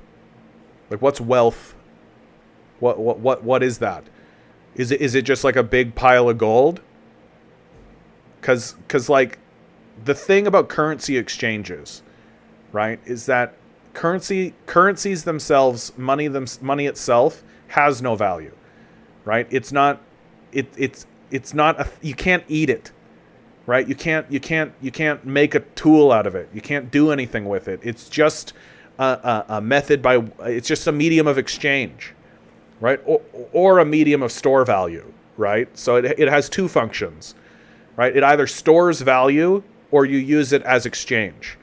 And it's this duality that creates a lot of problems, and people have suggested things. Like, one of my favorite things that someone has suggested in the past is that money should rot, that like an apple, it should decay. It should have a date in which it no longer has value as money, as exchange. So it can't be used as a store of value. So that means if you have money, you've got to spend it, and you can't just sit on it, which I always like. But so, like, when you say wealth, I'm going to need something more specific than just wealth, because wealth means a lot of things to a lot of different people. Like, somebody who has a small house, AZ continues, I mean, having physical assets like gold. So gold I would put into the currency. Like, gold isn't different from money. It's just a harder asset. Like, we used to be on the gold standard, and there are benefits to being on a gold standard. Russia is currently on a gold standard. And what a gold standard will give you is stability. You can't just print more gold. There's only a certain amount of gold. Gold is difficult to counterfeit. It's difficult to move, right? That's where paper money comes from initially. Like, it's like we have gold and, well, here's a promissory note, right? And then we eventually get off the gold standard and create a fiat currency, which has its strengths and negatives as well. Fiat currencies are much more agile.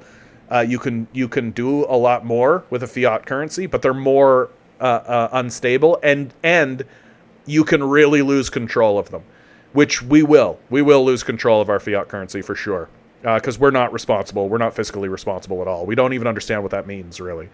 But the rest of what you've described here, right? Food, water, bountiful land, manpower, etc. That's the means of production, right? So in Marxist theory, there is something called the means of production, the ability to create things, right? Factories, factories, land that can produce food, right? Water that you can fish from, and that you can get resources from, right? A mine, right? Having access to resources, things that you can actually use to create things. And then manpower is labor, right? And Marx goes into great detail about the nature of labor and the labor theory of value, right? Rather than things rather than objects having value inextricably, Marx says that it's the labor that is put into the thing that gives its value. That it doesn't have an intrinsic value in and of itself, that it's the labor that's put into the thing that gives it its value. And that it's from the means of production. So a factory is a good example, right? So you have a factory where you make, I don't know, pins. Just straight up just a pin, right? Or like a nail. There you go. A nail factory, right? So what does a nail factory need? A nail factory needs iron. It needs coal, right? So you need to have a mine.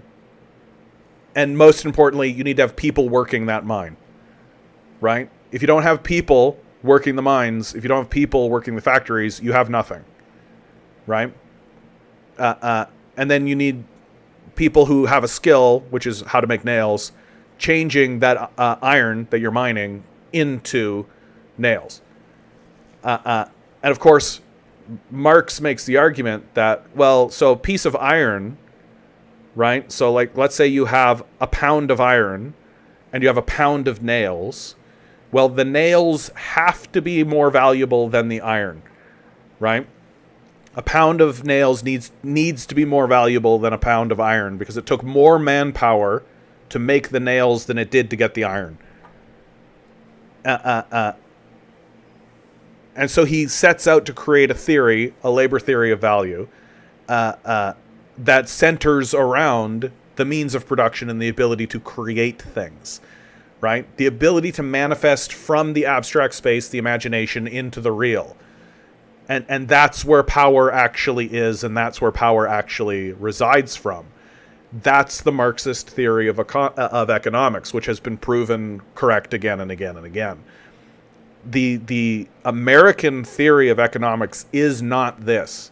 It is not centered on the means of production. It is centered on the dollar. It is centered on money. You can read Milton Friedman. You can read Thomas Sowell today writes about this. You read Ayn Rand, right? I just read some Ayn Rand, right, about this very thing. The center of economic thinking in America and in the West is money, is the dollar primacy. And it's a false theory that is a religious ideology that doesn't work, right? It works insofar as the adherents who are willing to use the theory will make a lot of profit, right? You make a lot of profit by enslaving people, by buying up companies and then destroying them. Vulture capitalism is a very popular. Mitt Romney was a very famous vulture capitalist. You make a lot of money. Like Henry Ford made a lot of money selling engines to the Nazis, for example, right? So the profit motive can make people a lot of money, but they do it by destroying everything, right? That capitalists can... There is a computation for capitalists where they say, oh, the water supply, if I poison the water supply, I can make a lot of money selling clean bottled water. I've got warehouses full of clean bottled water, but nobody wants it because there's a clean water source nearby. So if I poison the water supply, people have to buy my water, and I'll make a lot of money. And so they do, right? Like you see very clear examples of this. Like when the American colonial period was happening in North America, they massacred millions of bison. There are pictures you can find of skulls, of bison skulls piled high, 2-3 stories high.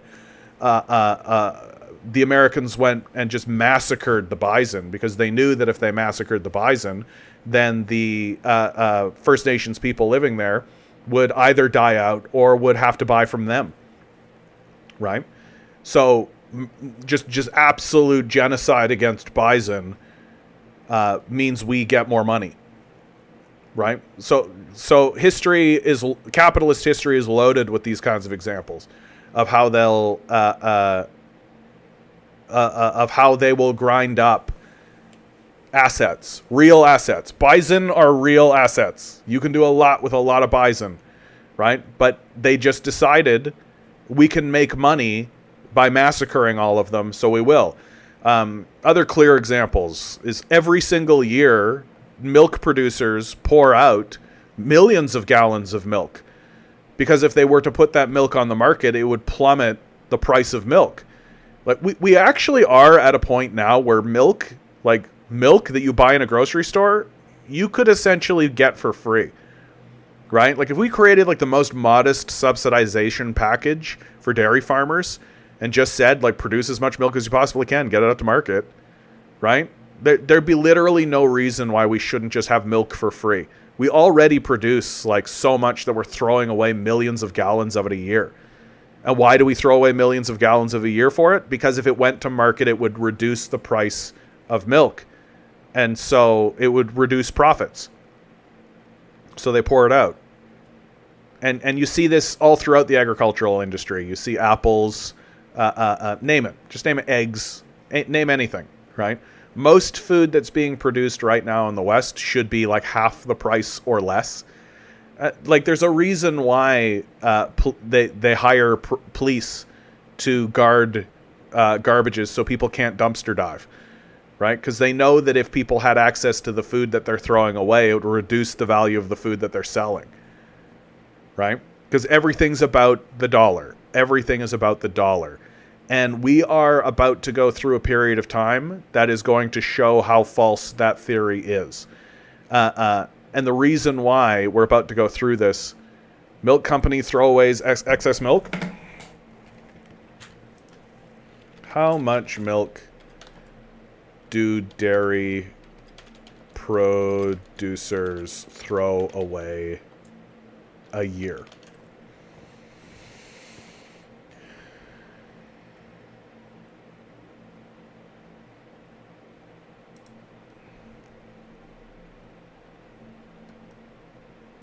Yeah, go away, CNN Business. Dumping milk, disposing milk. Yep. Okay, here we go. The sudden shift in demand, between 2.7 million and 3.7 million gallons of U.S. milk could be dumped per day as a result of the crisis. Dairy is a daily crop, right? When a young milk gets put in production, you don't turn the production on and off. It's very difficult to quickly respond to what they are calling a crisis. This is a pandemic one, so this is not a very clear example.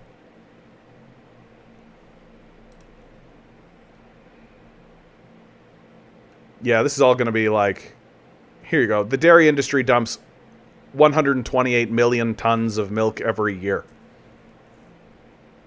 So I'm gonna let you do your own research on this now, because I feel like I've just like very quick Google search. We're dumping milk. We're dumping huge amounts of milk. And why? Because it's not profitable. It's not profitable to keep it around. Right? It's not profitable to ensure that everybody has access to milk. So the AZ,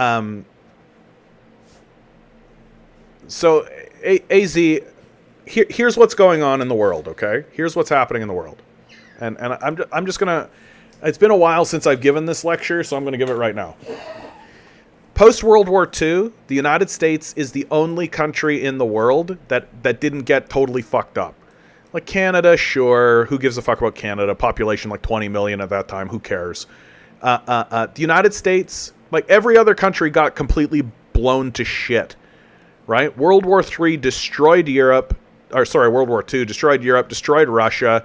China was just literally going through a revolutionary war at that time. It was like a feudal kind of place. The colonial period in Africa had just rendered it completely destroyed.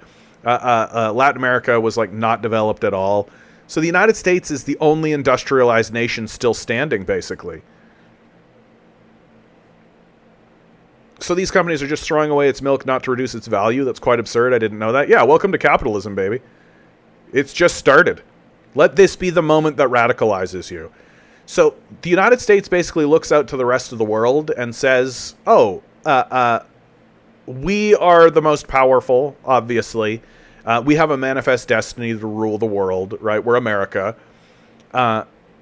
So we're going to institute a bunch of what we're going to call international organizations, the World Trade Organization, the IMF, these sorts of things. And we're basically going to say to the world, if you want to engage in trade, especially oil, but if you want to engage in trade generally, you've got to do it on the dollar. The dollar is how you're going to trade, okay? So if Saudi Arabia wants to trade Brazil oil for oranges, they got to do it on the dollar. And every single time a trade is done, the United States gets a piece. So even if their piece is only 1% of every transaction that's happening globally, they're making a lot of fucking money. Moreover, when the United States says to Brazil, hey, I want your coffee, right? All coffee is imported in America. America cannot grow coffee. We want access to your coffee. We'll give you dollars for it. And Brazil says, okay, sure, I can use those dollars to trade with Iran for oil, let's say. So it agrees. But what this means is that the United States is doing this to everybody. It's doing it to Spain, Algeria, Mali, Indonesia, Thailand, China, Kazakhstan, Mongolia, Russia, right? You give us assets, we give you dollars. Dollar primacy, right? So the United States, since World War II, has essentially been getting goods for nothing. It's been printing dollars and giving them to other nations for actual goods, okay, for actual things. Where this has gone awry for the United States, okay, is that during the neoliberal period, the United States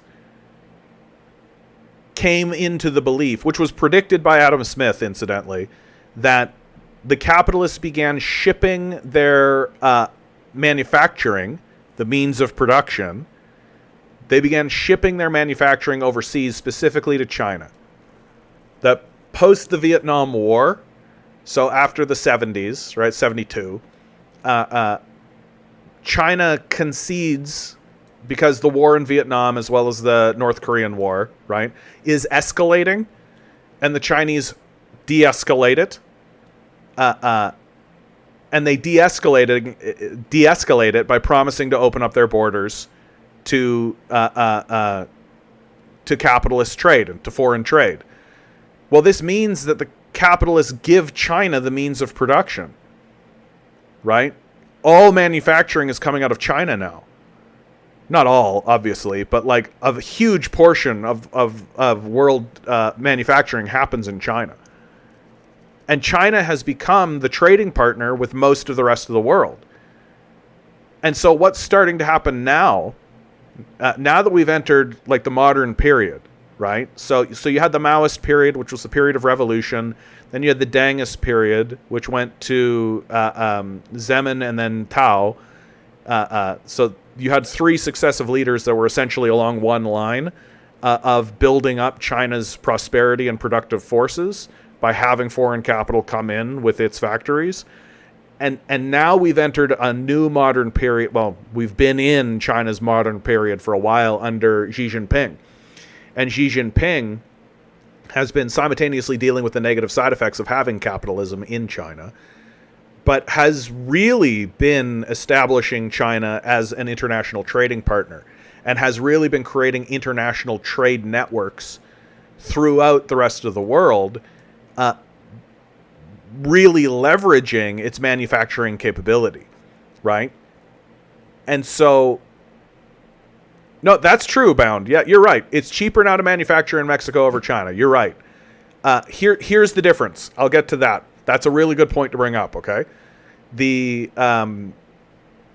So China has become the number one trading partner of the rest of the world. And what it's starting to do is it's starting to say to Cuba, hey, Cuba, you know how you're under that sanction regime? You know how you can't get any goods into Miami, right? It'd be so easy to just go Havana, Miami, right? It'd be so great for you if you could do that. You could send sugar, you could send rum, you could send cigars, right over to Miami, boop, and it'd be great for you. You'd have access to the international trading system. You could get access to tools, resources to build up your productive forces, right? No, you know how you're undergoing that sanction regime? Okay, how about you trade with us? Trade with us off the dollar, right? Don't trade in dollars. Just give us your rum. We'll give you whatever you need, right? And they say this to Vietnam, Korea, Japan, Philippines, Indonesia, Papua New Guinea, huge sections of Europe, huge sections of Africa, right? Africa is actually undergoing a decolonization process because of this, right? And what's starting to happen is that the rest of the world is turning over to America, and America's holding out its dollar, saying, hey, give us assets for this dollar. And people are saying, do you have any other assets? Do you have anything valuable? Do you make anything? I don't want your dollars anymore. I actually have a trading partner that just goes straight up 1-to-1 for me. Like straight up, I give him bananas, he gives me coal or whatever, right? And there's no military pressure, right? They don't invade me and coup my government. They don't assassinate my leaders, right? They don't make demands of me. They negotiate in good faith. And so you have most of the rest of the world, what's called kind of flippantly the global south, even though Australia is like right there, but that's fine. You have the rest of the world trading off the dollar for like a decade now. And it's not even an organization, but we named it BRICS because it's a loose trade alliance between Brazil, Russia, India, China, and South Africa, of which a bunch of different nations are getting involved with now. And they're all trading off the dollar. And so what this is going to do is it's going to plummet the value of the dollar. It's going to plummet the value of the dollar. Armed with opinions, I'll talk to you in just a second, okay, bud? Good to see you. It's going to plummet the value of the dollar, right? The value of the dollar is just going to go right into the toilet. And no one is going to accept dollars for anything anymore, right? And I'll give you a really key example of what this could actually do, right? Like I said earlier, the United States does not produce, does not manufacture, does not grow a single coffee bean. They are the number one consumer of coffee. They produce not one single bean. And it's not due to laziness. It's that coffee only grows on the equator, right? You can't grow it anywhere else. So that's why Colombian coffee, right? Colombian coffee, you can get coffee from Venezuela. You can get coffee from Brazil and Ecuador, right? You can get coffee from Kenya, very, very famous. Somalia, Ethiopian coffee, very famous. There should be Congo coffee, right, for sure. But I feel like this nation is in a constant state of war, so it can't establish itself. And it only just very recently even got this. Anyway, it doesn't matter. So if all of the sudden all of those nations think to themselves, oh, wait a minute, we could just trade this coffee with China. We don't need to send it to the United States. We don't want it. We don't want their dollars. They don't actually make anything. They're not actually helping us. All the United States exports is war, which we don't want war. So we're going to sell our coffee beans to China instead. 1.4 billion people in China. Well, this could mean that your little tiny cup of coffee might cost $10. Right? Or you might not even be able to get it at all. Like, what is coming for the United States is what I am dubbing the Great Isolation. That the entire rest of the world is looking at this, is looking at the Gaza genocide, is looking at their own nation's history and interactions with America, and is coming to the rightful conclusion that the United States is a Nazi regime. It has become unhinged. It is no longer capable of connecting with reality. It is not responding rationally to evidence. And its only solution is war. And all of that flows from the reality that the United States is caught in a religious ideology of dollar worship, that it worships the dollar, it worships the self, and it worships chaos, what it calls the free market. And for this reason, the United States needs to be isolated. All of the rest of the world, all of the countries of the world are essentially grabbing each other's hands and saying, we're going to isolate the United States. We're not going to trade with it. We're not going to negotiate with it. We're going to treat it like a hostile state, because it is a hostile state. That the United States is a terrorist rogue state that does nothing but spread misery throughout the entire world, and that's all it's ever done. And so the entire rest of the world needs to follow a strategy of containment, isolation, and in order to protect itself, and hopefully see the United States collapse inward, which I actually think is quite likely. I think the United States is likely to collapse inward within my lifetime. I think that we'll see some pretty serious movements in that direction. And that the United States will have to turn inward. It'll have to send a lot of its military, a lot of its focus inward to deal with the strife that has been caused from its dollar worship. Never forget, brother.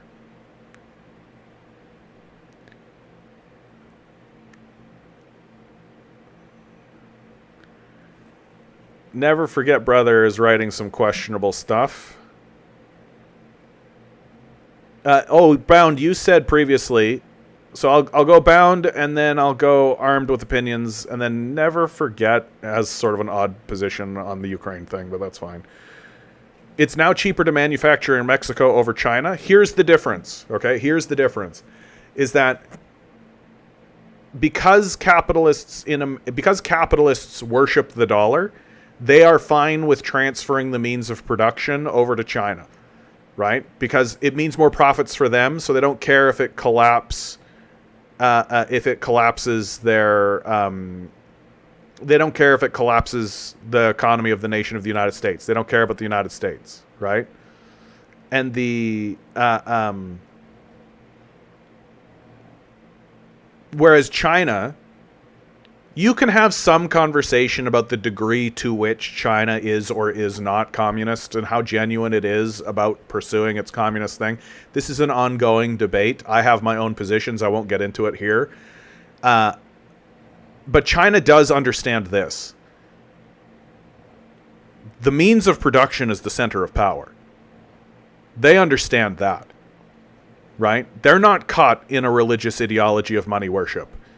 That maybe the individuals in Chinese society are like, yeah, money's good. I like money. Let's have money, right? But the leadership of China is not going to ship the means of production to Mexico. Why? Because they understand that that's the center of their power. It'd be like tearing your heart out and giving it to Mexico so they could give you a bill. No, they're not going to do it, right? They're just not going to do it. They have an entire government institution designed specifically to prevent that very thing. Right? The National People's Congress is not going to allow the manufacturing base of China to go to Mexico because it's slightly cheaper. So the Americans shipping its manufacturing base over to China, like, historians are going to look at the neoliberal moment of America shipping the means of production over to China, and they are going to be fucking floored by it. They're going to be absolutely baffled and bewildered by it. They're gonna be sitting there being like, they ripped out their heart and gave it to their enemy so that they could get access to a currency that they themselves print. Like, just one of the most baffling moments in human history, for sure. So it's true that, like, future manufacturing and future capitalists will be incentivized to go to a place like Mexico, for example. But what will happen in Mexico is the same thing that happened in China. Prosperity, growth, right? Because that's power, right? The means of production is power. And the more often these Western capitalists do it, the more they weaken themselves and their own nation, right? And when revolution happens, like, the money's not going to buy anything. Like that's really what it comes down to. Mexico does, 68.5 billion in trade with the United States. Canada 65.4. China is 42. Yep. That sounds accurate. Which makes sense. I mean, there's China, there's Canada, the United States, and Mexico, right? It makes sense that they would be each other's big trading partners. Never forget, man, you're saying a lot of like very questionable shit. Like you're a Fox News reader, I take it, right? Armed with opinions, I promise to say this. Armed with opinion says, hey man, I don't care if you're a commie, but I'm not going to relinquish my guns. I don't think you should. Marx said that you shouldn't, right? That there's a very famous Marxist quote that I'm going to misquote here, but where he says the proletariat should be armed, and any attempt to disarm the proletariat should be frustrated by force if necessary. And I tend to agree with that. So I'm not anti-gun by any stretch of the imagination. I mean, in the United States, you have the Second Amendment, which is often misread, but the spirit of the piece, I think, stands strong. Eat the bugs. Yeah, I don't want to eat the bugs either, dude. Drink the soy. Yeah, I don't drink the soy either, dude. Or enter a polyamorous relationship. Yeah, okay, cool. Respect that. We're good. Great. Dude, I didn't realize it was going to be so easy. So you want to eat burgers, drink regular milk, and have a monogamous relationship while holding a gun. Cool. I have no problem with any of that, dude. That's fine. So never forget, brother. I love your name, by the way, dude. I do gotta say, never forget, brother. I love it. Don't send me to the gulags for speaking freely, Putin. Yeah, what a joke. Meanwhile, Russia is invading a country fighting imaginary Nazis. The Azov Battalion is not imaginary. The Azov Battalion is absolutely, like, we can just even look it up. Azov Battalion. Now, the Wikipedia article has been heavily curated by the CIA, obviously. They do everything they can. This is a Nazi symbol. Like, this is the Wolf's Angel. This is a Nazi symbol. Right? The Azov Brigade is a serious organization that exists in Ukraine. Apologists for the Ukraine war, or deniers straight out for the Western aggression in the Ukrainian war, don't want to admit that this Nazi brigade is actually central to what is happening in Ukraine. That the 2014 coup that happened in Ukraine, thanks to the United States, was carried out primarily by people who then formed the Azov Assault Brigade. Right? And this name, of course, has changed several times over time because they keep trying to rebrand themselves as not Nazis when they're obviously Nazis. It's the reason why you can't take a picture of a Ukrainian soldier anymore, because they're just covered in these Nazi symbols and these Nazi patches. Andrei Beletsky is literally on record saying we need to purge the non-white races of the world and the subhuman races of the world. Like, I don't know what you need at this point. I don't think that you can maintain serious intellectual credibility while denying the Azov Brigade and denying the existence of this organization. I think it's an extremely unserious position to take. And if you want to actually maintain your intellectual credibility and speak the truth in your own life, then you need to acknowledge the existence of the Azov Brigade. Oliver Stone did a documentary called Ukraine on Fire, where he literally filmed these guys holding parades, doing Nazi salutes. Their big icon that they all look to is Stepan Bandera. Stepan Bandera was a Nazi collaborator who worked with the Nazis to erect concentration camps to purge Ukraine of its Jewish population, as well as the Poles, incidentally. And the... Oh, Loaf, good to see you, Loaf. Loaf says forced polyamory sounds pretty chill to me. Yes, I demand polyamory. The kind of goes against the spirit of polyamory, but that's fine.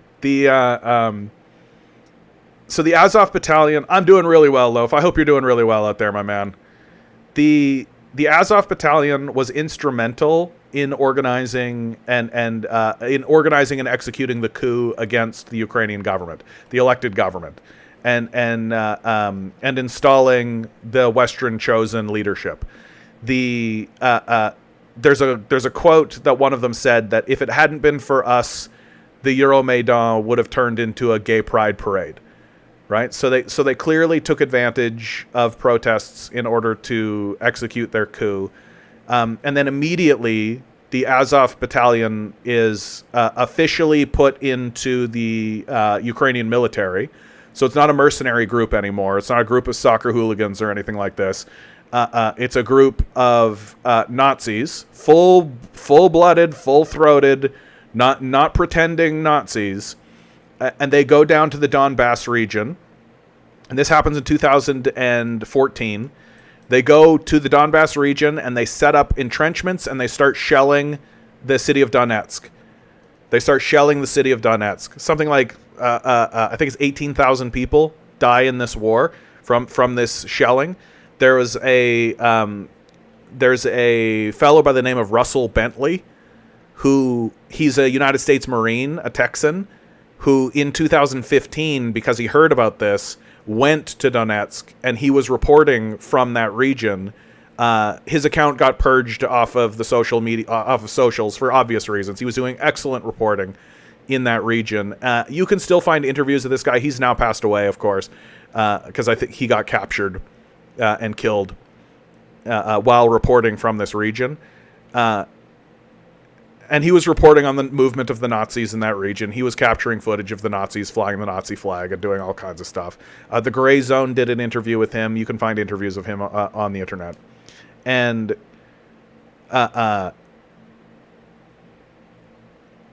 so 2004. So it's 2014. They start the Donbass War. There's a massacre in Mariupol. The people of this region are primarily ethnic Russian speakers. The government, Kiev, bans speaking Russian and writing Russian. So they ban the use of Russian throughout this area. Something that you do if you're trying to do an ethnic cleansing. And these people begin to cry out to Putin, right? Help us, Putin, help us, Putin. Incidentally, this is Nazis couing a government and then shelling people on the border of Russia, right? So the people of Russia notice, right? They just notice this, right? You know, as one would notice this, and they begin putting pressure on Putin. So Putin tries to do diplomacy, right? Putin tries to do diplomacy. This is where you get the Minsk Accords, which, of course, now the former chancellor of Germany, Merkel, just admitted that those were being done in bad faith, that they were just using it as a delay tactic to arm Ukraine against Putin and against Russia. And eventually it comes to a head where Putin is finally pushed into a corner. There is no diplomatic solution coming from NATO. There's no diplomatic solution coming internally from Ukraine. His own people are threatening his own position, saying, do this or you won't be our leader anymore. And so finally, he forms up the ranks and he does an invasion in the hopes. And the reason why he does this poor invasion, right, from like this all borders kind of thing, is because he hoped that it would just knock some sense into these guys and be like, okay, look, we're serious. We're not fucking around with this. But it didn't work, so he formed ranks, and now we are where we are. So Putin didn't start this war. He sure as hell going to finish it.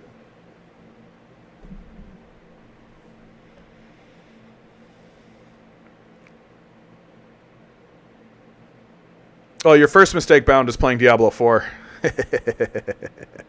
Classic Diablo 4 dunk.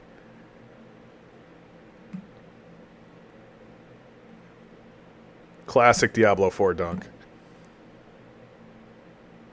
Zelensky is Jewish. Oh, what an embarrassing take, dude. Yeah, because there's no such thing as a Jewish Nazi collaborator. That never happened. If you want my take on Zelensky, I think that Zelensky comes to power. Incidentally, Zelensky is elected on a platform of ending the Donbass war, right? So Westoids who have no idea what's going on in Ukraine, but go to defend Zelensky, well, your boy was elected on a platform of ending the Donbass war. That's how he got elected, right? And to his credit, he went down to the front line. We have photos of him going down to the front line, and he told the Nazis there, Okay, time to pull back. War's over. We're finished here. We're not doing this anymore, right? And you know what they said to him? We don't fucking care what you think. We don't answer to you. Fuck off. Because you know who's funding the Nazis in Ukraine? NATO.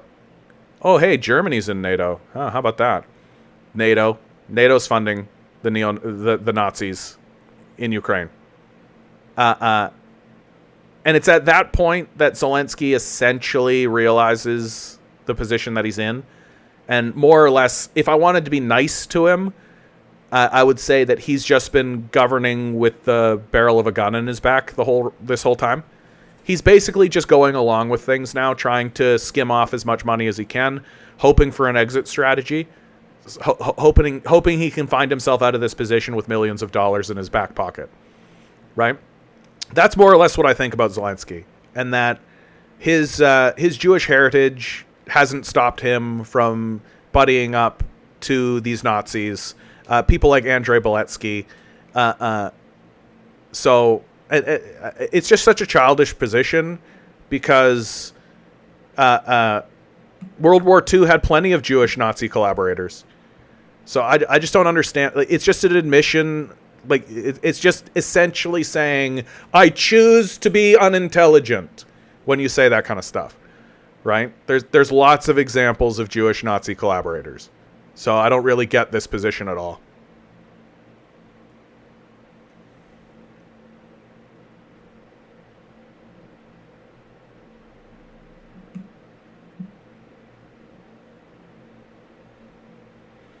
What are his options? Ambrose, what do you mean by that? Good to see you, by the way. Yeah, my Twitch really starts to pick up at around 9 o'clock. Maybe I should extend my streaming. I am personally in... AZ says, I'm personally in and from the Middle East. What? Whereabouts in the Middle East, my man? Like, you don't need to answer that if you don't want to. Okay? I'm just always interested. I love doing deep dives on countries, and I love hearing from people who are from the country and who are living in the country. That's one of my favorite things about this. Doing this is meeting people from places. Like there's a regular that comes in from Russia. I really like talking to him. I've had people from Africa in here, and then I get to learn something cool about Africa, which is really nice.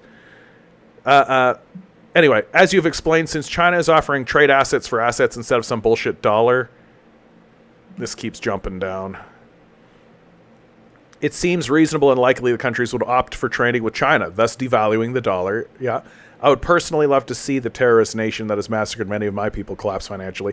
I think you're going to see it, bud. Oman? Oh, it had to be the one that I don't know that much about. Oman. Yeah, I don't know that much about Oman. Because Oman is kind of off on the corner, right? Like it's you're connected kind of to the United Arab Emirates. Near as I can tell, and correct me if I'm wrong, I am kind of talking from a place of ignorance. I don't know that much about Oman. Just seems to me like the history of Oman is basically dealing with Saudi Arabia, right? Essentially, you guys are just like, there's Saudi Arabia. Better deal with it, right? And I do wonder how much of the Yemenis famine intersected with Oman, right? That was fairly recently. And the Houthis are right fucking there. Like, that's crazy. Like, yeah, don't out yourself or anything, dude, but like, I feel like you are like front row seats to just an insane show that's going on right now. Like, holy shit. That's madman stuff, right? Like, yeah, I think that's if I was Oman, CH writes, Oman is actually more autonomous and less involved with the rest of the Arabian Peninsula. That's exactly what I would be like if I was Oman. If I was Oman, I would be acting as though this is my country. That I'm just like here and like, look, big wide open ocean. We could trade with India. Just send whatever we can from Muscat to India. Sure. And right at your back is this big giant Leviathan just being like, and you're just like, yep, there's the Leviathan. Well, trading with India.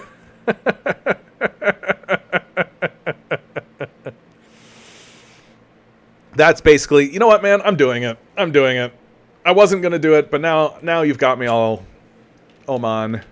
Wikipedia. Wikipedia. Wikipedia. The Sultanate of Oman. Persian Gulf shares borders. Yup. 17th century empire. Yep. Formerly a maritime empire. Blah, blah, blah. The World Bank categorizes Oman as a high-income economy. Wow, good for you guys. And as of 2023, Oman ranks as the 48th most peaceful country in the world. Prehistory. Okay, let's like, it's oil, right? Oman's biggest export. It's oil, right? Like, we're not going to be shocked by this. Yeah. 78% is oil. Mineral fuels, including oil. Yeah. 53.6 billion. Fertilizers: iron, steel, organic chemicals, plastics, aluminum, ores. Yeah. And then fish. You guys do some fish. Who's your trading partners? Oman's top 10 exports. Who is your trading partner? Is it going to tell me? I thought this page did do this. Oman's largest trading partner. Yeah. There we go. Oman, products, overview, imports, exports. Yeah, but who's their trading partner, damn it? Come on, it's a very simple question. There we go, China. Crude petroleum, gas, China. India. Good for you guys. United States is at 3.5%. Yeah, good for you guys. Yeah, that's a smart choice, honestly. That's a good choice for a lot of reasons. Right? First of all, China's like right there. Like, it's just easier to get to. Like, this, you got to either go around the Horn of Africa and then go all the way back up, or you got to go through the Suez Canal, which is a big fucking pain in the ass to deal with the Europeans with the Suez Canal. No, just way easier for you guys to just be like, boop, do. Do you guys go through here? I wonder. The Malacca Strait? Or do you just go around and then back up and you just navigate through this to get to China? Anyway, that's more a curiosity than anything. Oman. Yeah. AZ is like, obviously it's oil. Look, man, I've been surprised. Okay. Here at the Canadian Commie, we make our decisions based on sound, solid evidence, right? We make predictions about the future. We make statements about other nations based on solid evidence, grounded in facts. Thank you very much.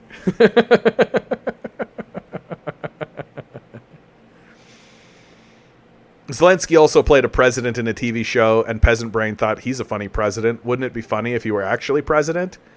I like to believe that the narrative that he was running an anti-war campaign, you know? Like, he was running an anti-war campaign.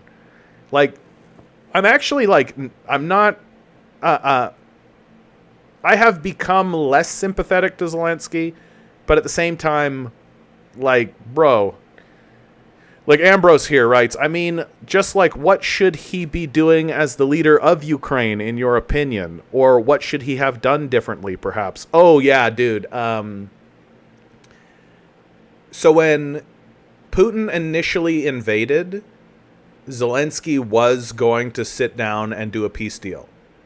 And Boris Johnson, of all fucking people, showed up in Kiev and talked him out of it and convinced him the West's got your back, the West has your back, all this kind of stuff. To me, that is actually his crucial pivoting lynch point moment. The moment where he had two paths before him and he made the wrong choice.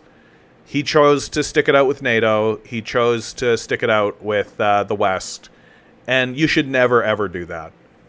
You cannot trust America. You can't trust America. You just can't.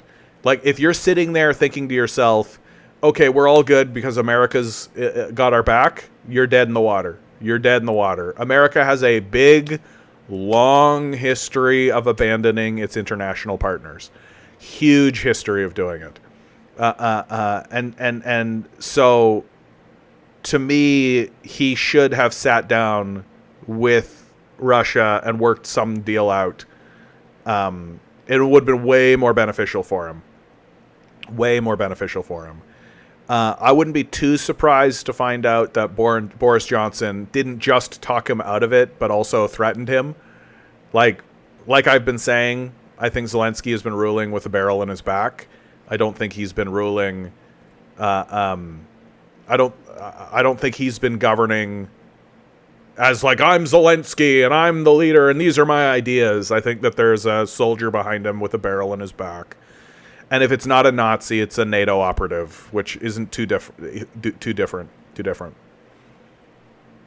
How far does Russia have to go west to get rid of all the Nazis? Well, that you've kind of posed the question in sort of an awkward way, but it's how much territory does Russia actually want to take? And the answer is Russia doesn't want to take much more territory than this, right? Like they want. I think that they're going to take this territory just to keep Ukraine out of the Black Sea.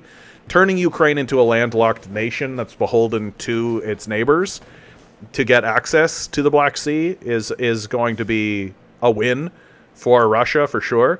So, but it wants this territory and then it wants this territory. And it basically wants all this, and it's not going to try to take this territory. And the reason why it's not going to try to take this territory is that these are primarily ethnic Ukrainians, and they do not want the Russians in here.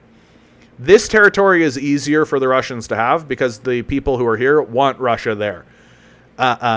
They were happy that Russia came in. Their criticism of Putin is that he should have come sooner. So taking this territory and holding this territory is going to be easier for Putin and for Russia. This territory, basically from this line straight down like this, he doesn't want anything to do with it. He's not going to do anything in this territory. He's not going to send troops. He's not going to seize territory. He's not going to do any of that. In my view, the only reason why Putin is pushing towards Kiev is to try to force a surrender, right? He essentially has the territory he wants. I think he wants to be a little bit more inland here. Like, I think he wants the whole of the Donetsk region. But the only reason he's moving into Kiev or moving towards Kiev is to get these people to actually fucking surrender, right? Like, that's what it is. Like, it's insane that they haven't already surrendered. Like, what the Ukrainians are doing and what the Ukrainian military is doing is just insane. They cannot win this war. It's an unwinnable war, right? It's an unwinnable war. Why does Russia need territory when they are only expelling Nazis? Oh, no, dude, that territory is Russian territory. Like, I just think that... I don't think you're being very rational or logical in the way that you're talking and the way that you're thinking. It's a little bit embarrassing for you, right? Is every Ukraine a Nazi now? Obviously not, right? Like, and I really wish you were actually listening to what I was saying instead of being triggered. Like, you seem very triggered. So I think I'm just going to move on. Yeah, because I just don't think you're actually interested or capable of having a rational conversation. So if you are, maybe show that that's something you're interested in. CH writes, Oman doesn't fight with anyone. It just holds onto its land and trades across the ocean. Yeah, that's what I'd be doing if I was in Oman. Honestly, dude, if I was in Oman's position, I would just be holding on for dear life, praying that Saudi Arabia didn't get a taste for my oil. Right? Just you be over there, Saudi Arabia. That's cool.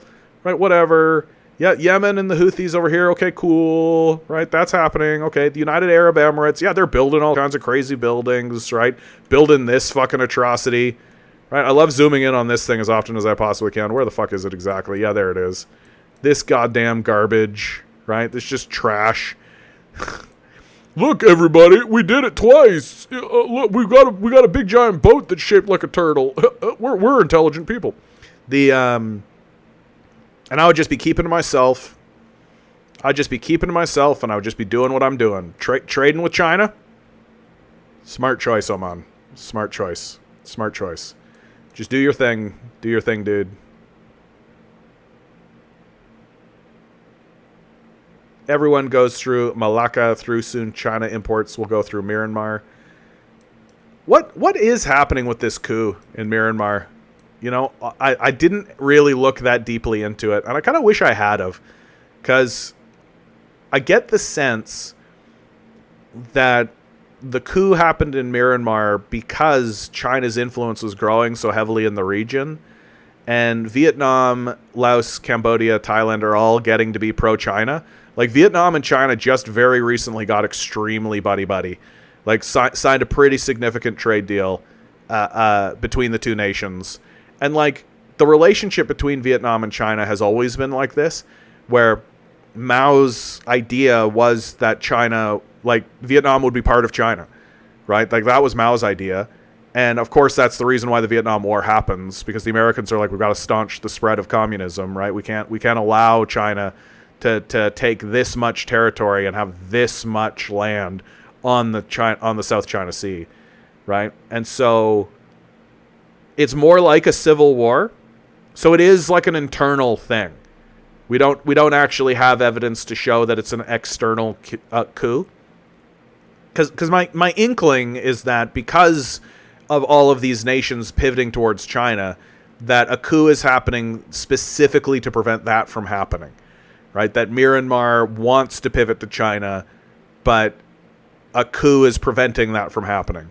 Or perhaps it's the other way. Again, I don't know anything about Myanmar, and so I'm trying to sort of crowdsource. I want to do research on it, but I feel like I'm not going to get anything really verifiable, right?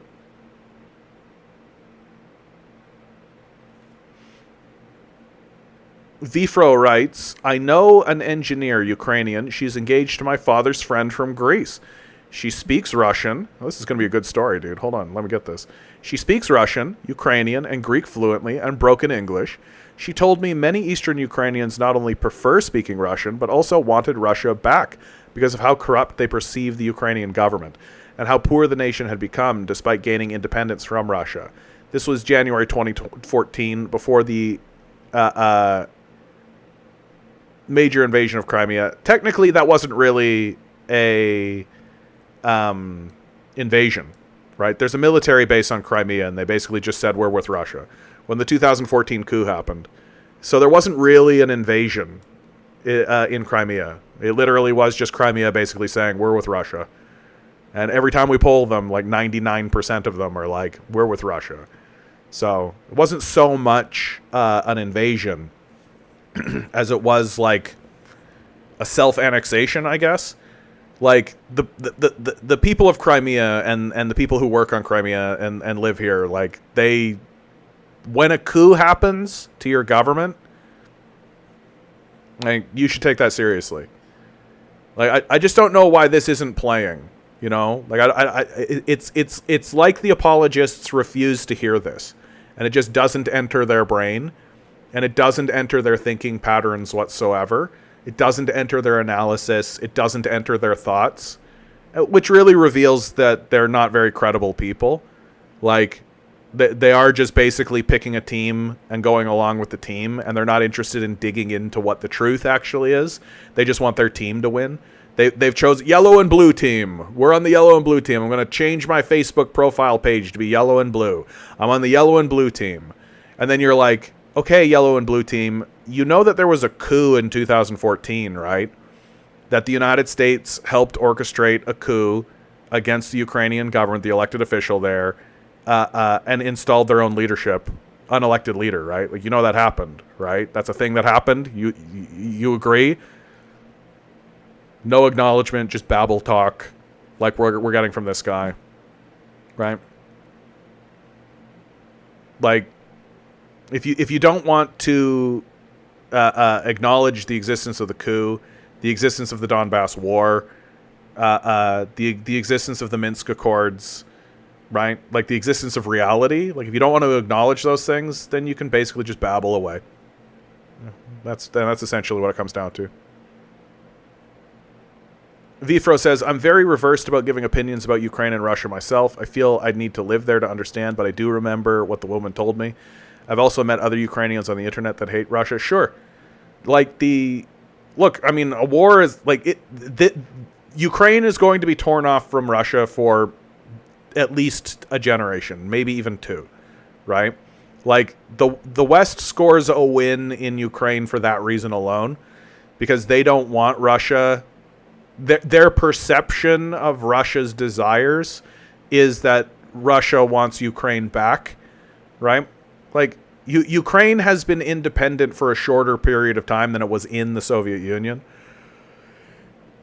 But Putin and the Russians have been signaling nothing other than we want Ukraine to be in like a Belarus situation, right? Like we don't want Belarus to be part of Russia. We want Belarus to be its own independent state that has good relations with Russia. And the reason why they want that, the reason why they want this independent state on their border is to protect them and as a buffer. They want a buffer state. So the buffer state between Russia and Poland is useful, right? And the buffer state between NATO and Russia, which would be Ukraine, is useful. And that's what Russia has always said it wanted, and that's what it's always been signaling it wants. Of course it wants Ukraine to have good relations with it. Like, of course they want to have good relations between each other. I think it's insane to say, Putin just wants somebody in power who's gonna be helpful and do nice things for Russia. Yeah.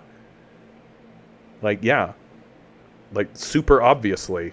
Like, well, you think the leadership of the United States doesn't want leaders in Ottawa who are nice to America? Like, obviously. I just think it's an insane double standard that gets put out there. That's okay, Vifro. Biden funneling our tax dollars into booger sugar? Oh, booger sugar. Gotcha. For Zelensky is disgraceful. Sure. Dude, there's a lot of disgraceful things happening in the Biden administration right now, right? You know about the Gaza situation, right? You're aware of this? We're all aware of the genocide, right? I don't need to talk too loudly and too long about that, right? But right now we're talking about Ukraine. Look, and ultimately, right, this Ukrainian crisis, this Ukrainian conflict, Ukrainian war, whatever you want to call it, it has backfired on the West in the larger sense. That what it really did is it chased Russia into the hands of the Chinese. That since World War II, like the Russians and the Chinese went through the Sino-Soviet split under Mao, right? That was between like the 50s through the 70s. So during the Vietnam War, the Russians and the Chinese had what was called the Sino-Soviet split. That the Russians began to pivot towards Europe and towards the United States in a more capitalistic, with a more capitalistic mindset, in what I would call a strategy of appeasement. That that China, when Mao dies after the Cultural Revolution, and they finally let capitalism into China's border, it's a concession. It's a way to secure peace, to end the wars, and so it's a trade, right? They acquiesce, whereas Russia was leaning right into the capitalist modes of production. That in the 90s there's a coup in Russia under Yeltsin, as the people rise up against the capitalist system and they quell the coup. And so Russia is more capitalistic in its mindset. It has some of the edifices of communism. And also, like Putin recently, they changed their constitution to put in lines like the minimum wage shall not fall below a living standard or a living wage. It's like, so Russia, while it has capitalism in it, it has a history of communism and a history of social reform, and it still does do some of that. So the Sino-Soviet split basically put Russia and China not at odds with one another, because I think it would take a lot to put Russia and China at odds with one another, but it definitely put them on parallel paths of appeasement to the West. That Russia's path of appeasement is, let's try to join NATO. Let's try to join the IMF. Let's try to join these international trade organizations. And they had modest success. There was the G8 for a period of time, which is now the G7 because Russia's no longer part of it. And so Russia wanted to integrate itself into these systems, which makes sense. And it makes sense from the European position, even the American position. It makes sense. Russia would be a valuable ally, right? Meanwhile, China is slightly, I don't want to use the word isolationist, but definitely like slightly less interested in integrating itself into larger systems. Although it has joined, like the IMF, it has joined certain organizations. But it's more interested in growing up its own productive capacity and trading with people and creating trade networks with people in that way. So it doesn't want to become part of the West. It doesn't want to become part of these international systems, but it's willing to use those international systems for its own benefit. And so that's the way China developed. China develops through a strategy of appeasement to the United States. Yes, capitalism, come over. Sure, ship us your means of production. Sure, ship us your factories. Sure, whatever you say, America. Look how many dollars you're making. Thanks for the factories. And throughout this period of time, China and Russia have, I would describe, good relations, right? The Sino-Soviet split basically ends when both Stalin and Mao die. Khrushchev, Gorbachev, Yeltsin, these guys, Putin himself, don't hate China. They're not looking at China being like, oh, those Asians, right? There's amicable relations. But it's not until the Ukrainian war that suddenly Putin goes, oh shit, like I'm going to get cut off from the West. The West is going to cut me out. We're never going to actually be part of NATO. We're never actually going to be part of these things, which I think he actually realized with the Libyan war, but that's just me. And Russia and China basically look at one another and bro down. Like full scale, just bro down. Like Russia and China very recently, like within the last month, released a joint statement saying, we are bros, fuck the United States. Like, it's a reestablishment of the strength of their relationship. They've stated it globally, and it all happened because of this Ukrainian war. It's a disaster for American foreign policy. It's a total disaster for American foreign policy. So you're telling me, America, that instead of getting Russia on your side, having Putin and Russia in NATO, in the EU, trading as big superpowers, having the primary superpower, which is the United States still, and then the third strongest superpower, Russia, with Europe all together in a single alliance, instead of having that, now you've got the second strongest superpower on the planet, China, and Russia, the third strongest, they're allies now.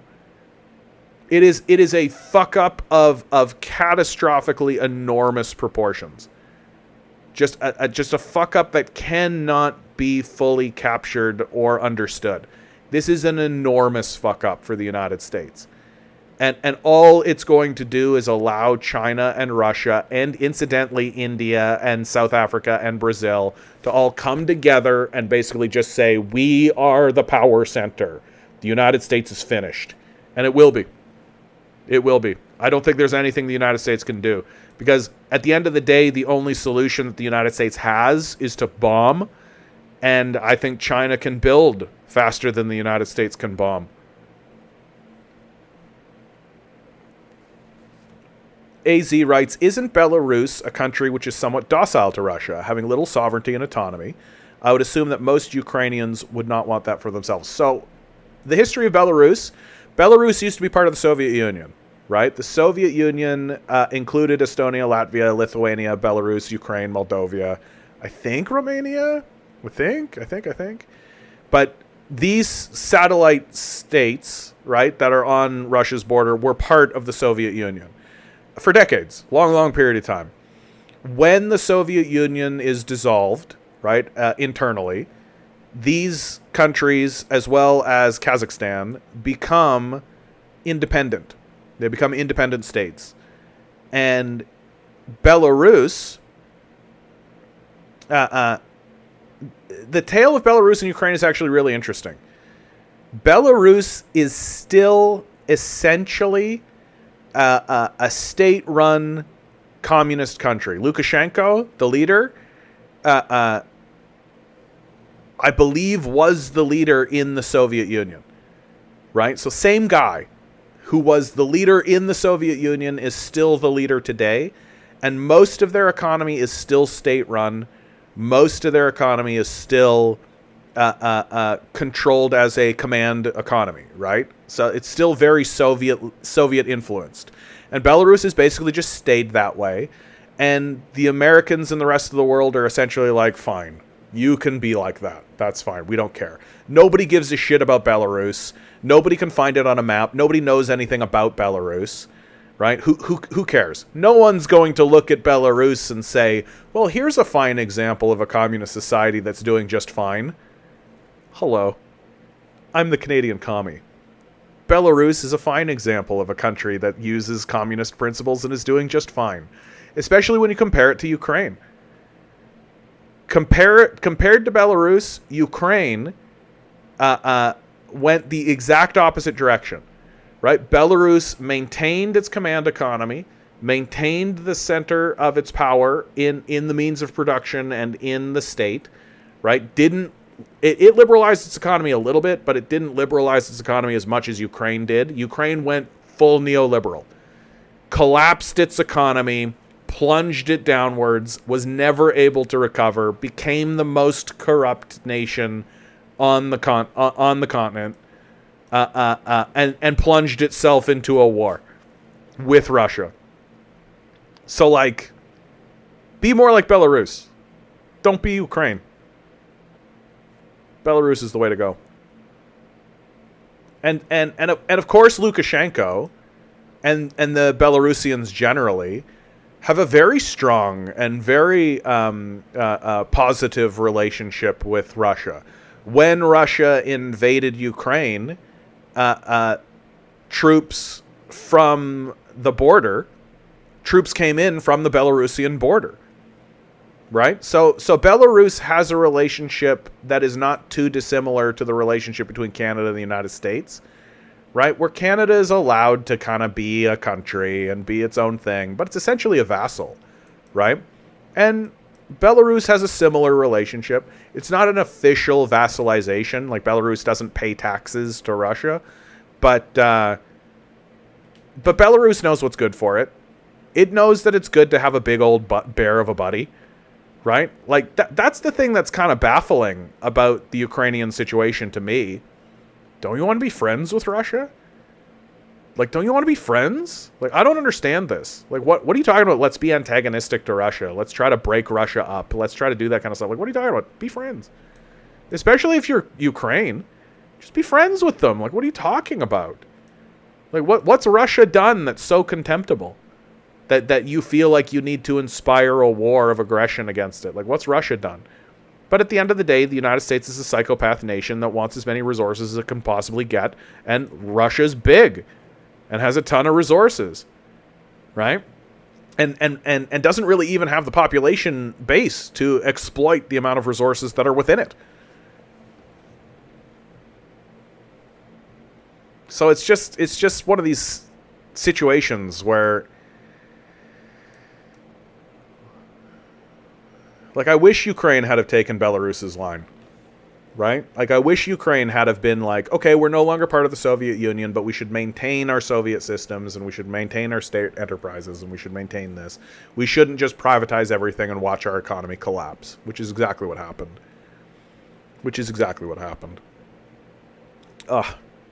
Yeah, I'm glad I stayed on late today. But I think I'm going to call it. It's 10:30. Good opportunity to say like, share, subscribe, hit the bells, hit the whistles, do the stuff. Right, let people know I exist. I have a Patreon in the Discord. Right, I have a Patreon in the description. If you are so inspired, even $1 helps. It makes me feel good about myself. It does get you into my private Discord with the group, so you can continue these conversations. Right, and also big shout out to my current Patreons.